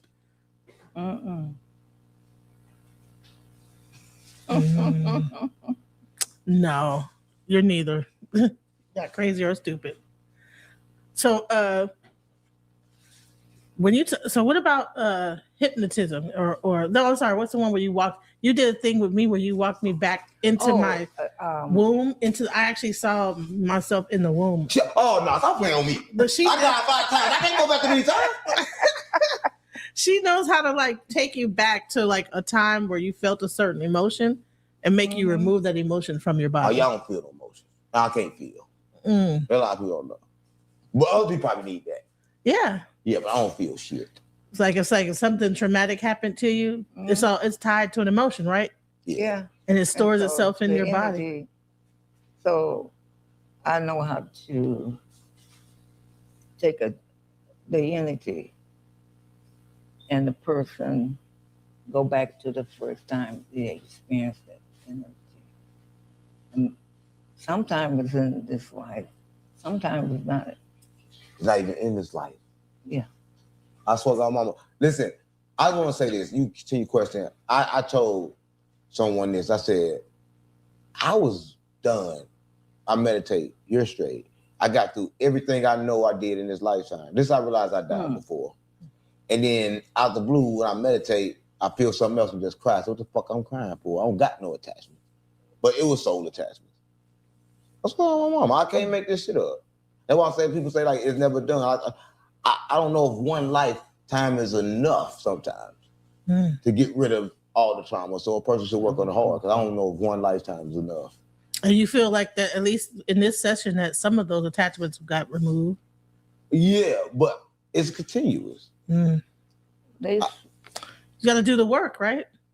yeah, you have to go. Yeah, I don't know. That what you did. It's like Yeah, really, that's what you was doing the whole thing. She just facilitated it, yeah, but it was all work. It was all work that you were doing yourself. I ain't did shit. Stop playing on me. You did it I didn't make yourself. myself move, gang. Your I higher didn't make self. myself move. You did. I didn't make myself sweat. I didn't make my forehead burn. You think I'm crazy? She did that. That was probably some voodoo. No, it was all you. Everything is inside of you. It's all Everything. Look, we got to interview. I can find out where she come from. So, she was at the mountains. She said something about Africa too. Was she in Africa? Yes. What you doing in Africa? Well, I got initiated. Initiated? Yeah, to Mount Chibansi of Ifa. Ifa. That's a Yoruba philosophy, earth-based philosophy. I wonder why they don't never. I think don't nobody never initiate me. You know, you can initiate. You were some born things, initiated, right? And certain things you can initiate yourself. I think all things. All initiate means is to start. Yeah. Oh, so it ain't like no initiation. People get together and say, "Okay, now you with us." Like in the gang, our initiation, we got to probably kill somebody or something. Oh, I Yeah, I already know. No, it's not like that. No, So- but initiation, you got to kill too. Baptism is an initiation. You got to kill too when you turn spiritual. You got to kill. Well, you have to. Well, you do. Well, you You do have to kill have to yourself. die Yourself. and come back again. What they say with baptism, you go born again. Yeah, you got to So- be born again. Everybody got to. Yeah. So that's it's getting rid of the old self and bringing up the new self. So That that's, was after the whole I am. I say one. Mhm. And people be confused. Cause I'm one for real. I'm one. I've been doing it for 1 year. I'm one. So she got initiated as a chief in Ifa in Europe in a Yoruba tradition called Ifa. Yeah. She's an E in Ifa, and then she got initiated as a chief. So a chief is like the community, like a community, like leader, right? like a specialty. Mine Is a leader. healing. A specialty in healing. She's like a chief healer. So you can heal from all things, like from every any disease known to man, like because it's like it's a natural healer for it. Yeah, I think it's something that's on everything. I know. It's a nature. Yeah, I know there's a natural healer for everything. Yeah, of course. It is. But you have to deal with the psyche of people, you know? Different type of people. Yeah. It's all in your mind. Yeah, everything's in the mind. Originates from the mind. I wonder if this in my mind. I've spoken all the time. I don't know. What's a good interview? What the next question is? We talk about all kinds of shit. What was the next question? So I was trying to. So she also went to Tibet, to India. India. I'm sorry, not Tibet. You went to India. What you doing in India too? I'm studying chronic healing. Chronic healing. Everything about healing. Yeah, Sexual everything healing. Sexual healing. That Healing is Sexual something healing too. good for me sexually. Yeah. She said that's your favorite healing. That's good. Oh my God, Chief. What? She said that's her favorite. Oh Lord, that's my man. Oh, Marvin Gaye, yes. Oh yeah. Marvin Gaye got killed by his daddy. A lot of people. Oh, he killed his daddy. Or killed by his No, daddy? he Which got one? killed by his daddy. Yeah, he got killed by his daddy. That's crazy. Kill your son. Yeah. So so chronic healing, and then Huna. Yeah. Which is like the hand healing with her hands. They do symbols and people are surprised. People don't even realize how sound itself, vibrations, can heal your body. That's what I was saying. A lot of people don't know. I told you my body was just talking. Now you understand. Yeah. Mm-hmm. My body was talking to the sound. Like you can feel the inside of my body talking to the bing, bing, bing, bing. And you can feel my body talk to the conversation. And sometimes I know it wasn't the same. Like, let me tell you this. So you feel a vibration, it's just go boom, when you feel in your body at the same time, boom. Mm-hmm. That's not what that does. When it go bing, bing, bing, your body responds a different way. Your body may go bing, bow, boom, boom, boom, boom, boom. Right. The total opposite of the bing. That's why I mean they having a conversation. So people know. So it's not like you go and you feel that vibration. No, you feel it at the same time. Yeah. I'm talking about boom, and then your body go, and then boom, boom, and then your body go, and then she go like that, then the body go like that. Yeah. Conversation back and forth. Right. That's what I'm Different parts of the body is like. Yeah, it was talking. But isn't that what happens when we dance? I don't dance. But think about that, you know? You go to the club, right? And you have that all that those sound. And what are people doing in the club? Oh, maybe that's what they doing with the sexy red, the brown, all that stuff. The demons in the music. Yeah. So you can either do a positive and heal yourself, or you can be in the club and negative. Yeah. So you saying music got the power to control people? Oh yeah. Come on, guys, stop playing with me. The body. You telling me a song, a rap song, vibration can really make somebody go kill? Yeah. Why do you think when the guy was saying, when I'm outside of the club and you think I'm a bum, and they out there, and then what was happening? People, I ain't never scared. They leave the club, shoot up the club. Come on, man, music made that happen. Yeah, the music does. It's like hypnotizing people. Yes. Yeah. I was when I first went to a synagogue, and they had a saba. They have drummers and ladies dancing. When they start drumming, I had to hug a tree. Hug a tree? Because of Come on. She was lifted up off the ground. She was about okay. The drums the vibration was so big. She started to levitate up off the ground. We talk about Marvin Gaye and social healing. You talk about hugging the tree. I'm getting the fuck out of here. I said, come on, listen. I ain't know. It's even creepier to think that the drums was making people start to levitate up off the ground and float in the air. But you will make me so crazy. Let's talk about the tree. They say the tree is alive, right? Yeah. So if the tree is alive, that means they're probably a dead ancestor. Yeah, consciousness is different in different things. No, for real. Like our consciousness is different. But everything's alive. Everything has consciousness. Listen, either everything is alive or everything is dead. People have to choose. It's either or. Either the world assimilated and controlled by we already dead, or everything alive. I choose to believe everything on earth is alive and it's steady evolving. Right. Yes. That nothing ever dies. That death is an illusion. That death was created in order to control. Everything was created to control. Yeah. What I believe, right? Because I never seen nothing die. Like even if I seen the body die, say the body can't even die. The body died and the maggots come out of them bitches alive.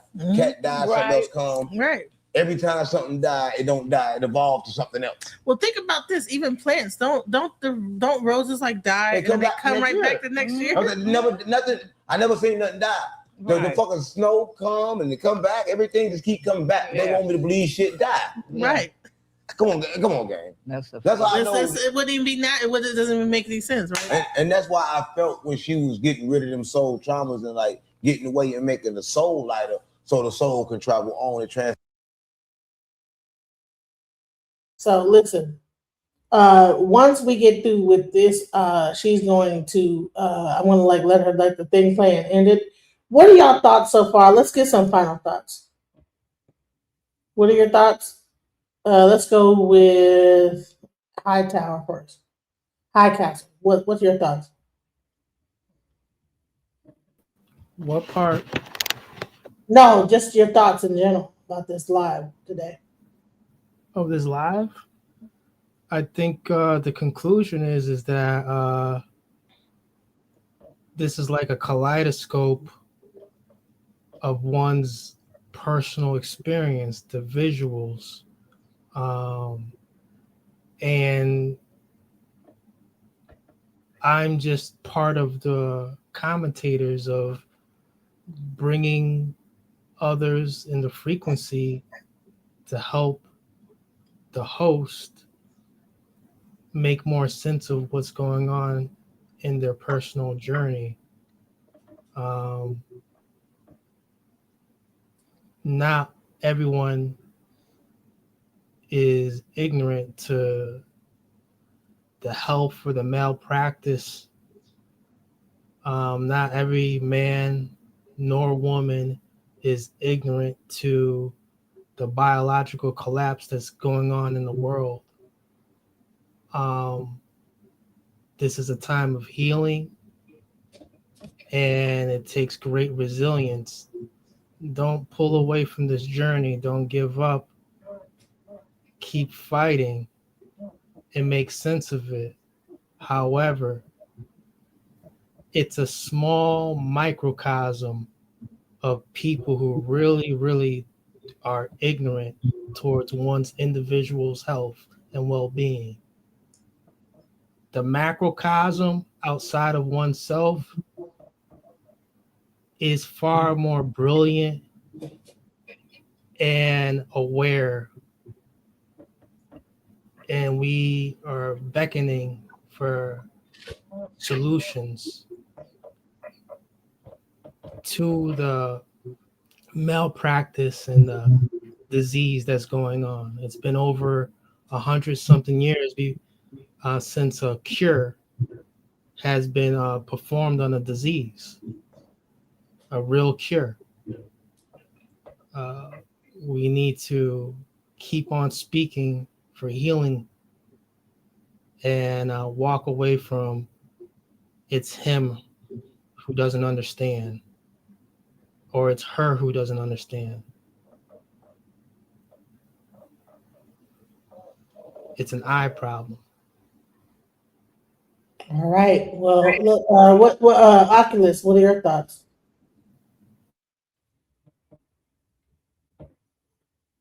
Oculus, you there? Well, he might be right. He might be driving somebody. All right. So, Sakina Rob, what are your thoughts? First, again, I want to thank you for sharing all of your experiences, and, even going through what you went through, because you didn't have to do it, and with even opening up that Pandora's box to that extent, and that is the problem that a lot of people don't want to even admit to.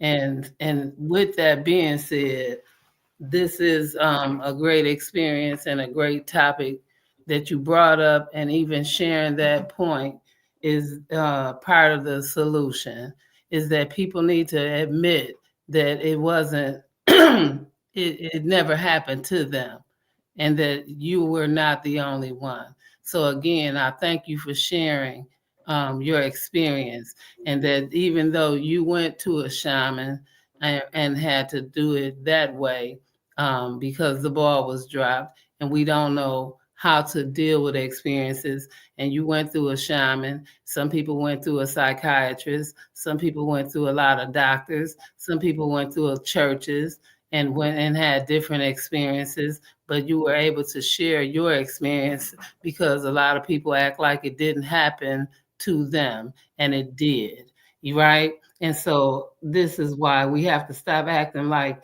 it's new and it didn't happen to me. Even though it didn't happen to me, I appreciate you sharing that, because it could have been me. And I'm glad to know you, and I appreciate you sharing that, because I know another person that it happened to. I might have saw it in a movie, right? But I did grow up in a time where a lot of people it did happen to, and they swept this under the rug. So I'm so sorry, but I do understand, because it didn't have to happen to me for me to understand and have empathy. So again, thank you again. Ashe, thank you so much for your time. So now we're gonna hear the bells. Let's go. We only thing that die. The first time was I was 2 years old. Yeah. You got it 2 years old? Wow. And you remember that one too? My mother told me. Yep. Wow. And you've been dying your whole life. No. Wow. I'm still standing. I know you still standing, but I'm saying you've been dying your whole life. Right? She experienced death multiple. What happened when you was 2? You remember anything? I had pneumonia. She said I had pneumonia. And I probably was sad, a lot of trauma. Like newly when you first came, you had trauma on you. So no, like I'll give you an example. This is true. My sister is 11 months apart, and my brother was 11 months apart too. Right. So when I was born, they was happy. They had their daughter, right? Another girl, they wanted a boy. Mhm.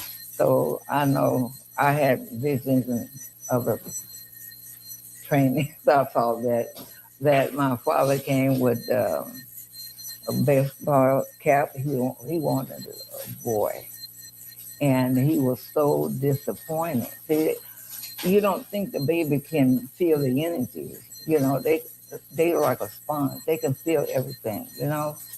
And then when my brother was born, he was a boy. So I got left out of the picture because it was 5 more girls. So I got left out of the picture. But I knew that when they accepted my sister, not on the same level they accepted me. You know, I'm just, we was wanting a boy, got the girl, you know. So I had to deal with that energy and all these sisters that came after that. They was not affected. I was affected because I was in that circle with my brother and my sister. Right. Yeah. So that I'm sure I was sad and emotional. So this time last year, I flatlined. Wow. I think, well, the first, You good? Keep going. I went to Peru, and the altitude is so high that it affected my lungs. So I was telling the doctors here I had altitude sickness, that they were treating something else. But I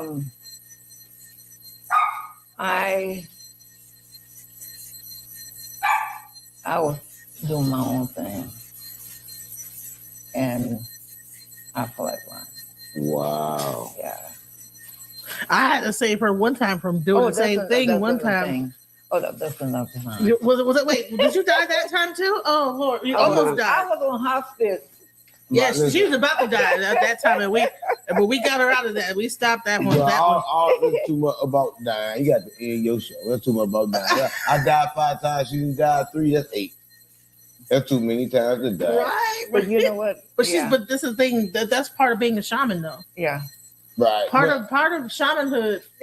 Yeah, I'm shamaned out. Yeah. Yeah, I'm shamaned. Yeah. Death experience. Yeah, that was good. Near death. Yeah, that's good. That's good. Yeah, that's good.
I feel like we're going through the experience. I'm trying to tell you, look, there's no way you can like not do it. You go into a trance. I don't know if I should kind of dance a little bit or.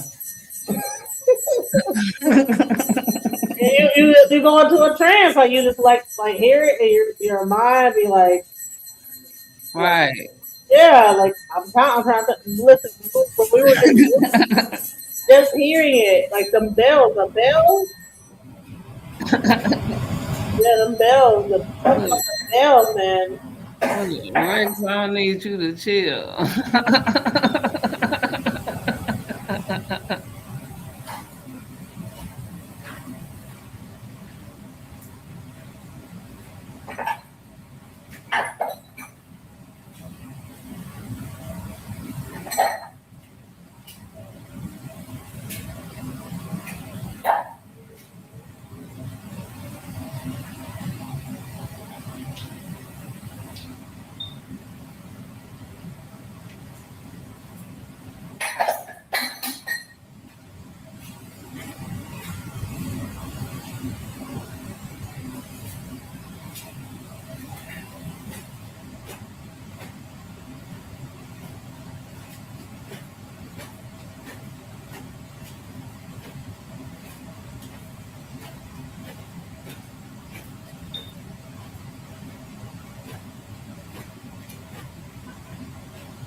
Was you there? Yeah, I was there.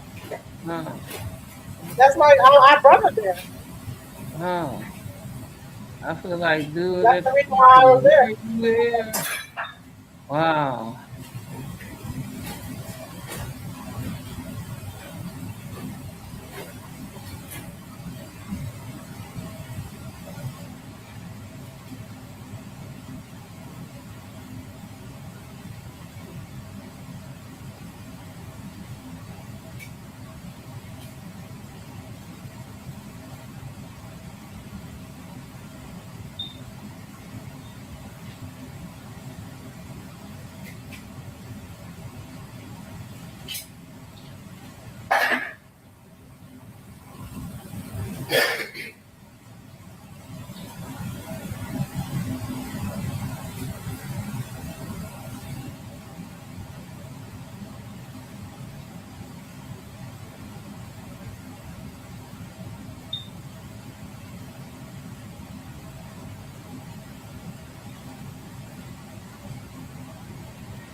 feel short.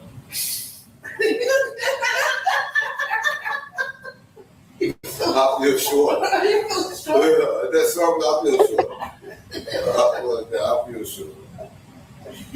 But you can feel like attachment to me bleeding, like stuff bleeding.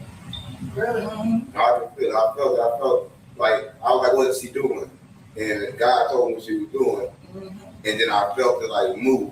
It was like stuff that I probably didn't even know. It was like soul stuff. That's what I said. She was freeing, like maybe your soul light to travel on. That's what I don't know what she do. We never had a conversation. But that's what that told me when I was sitting there.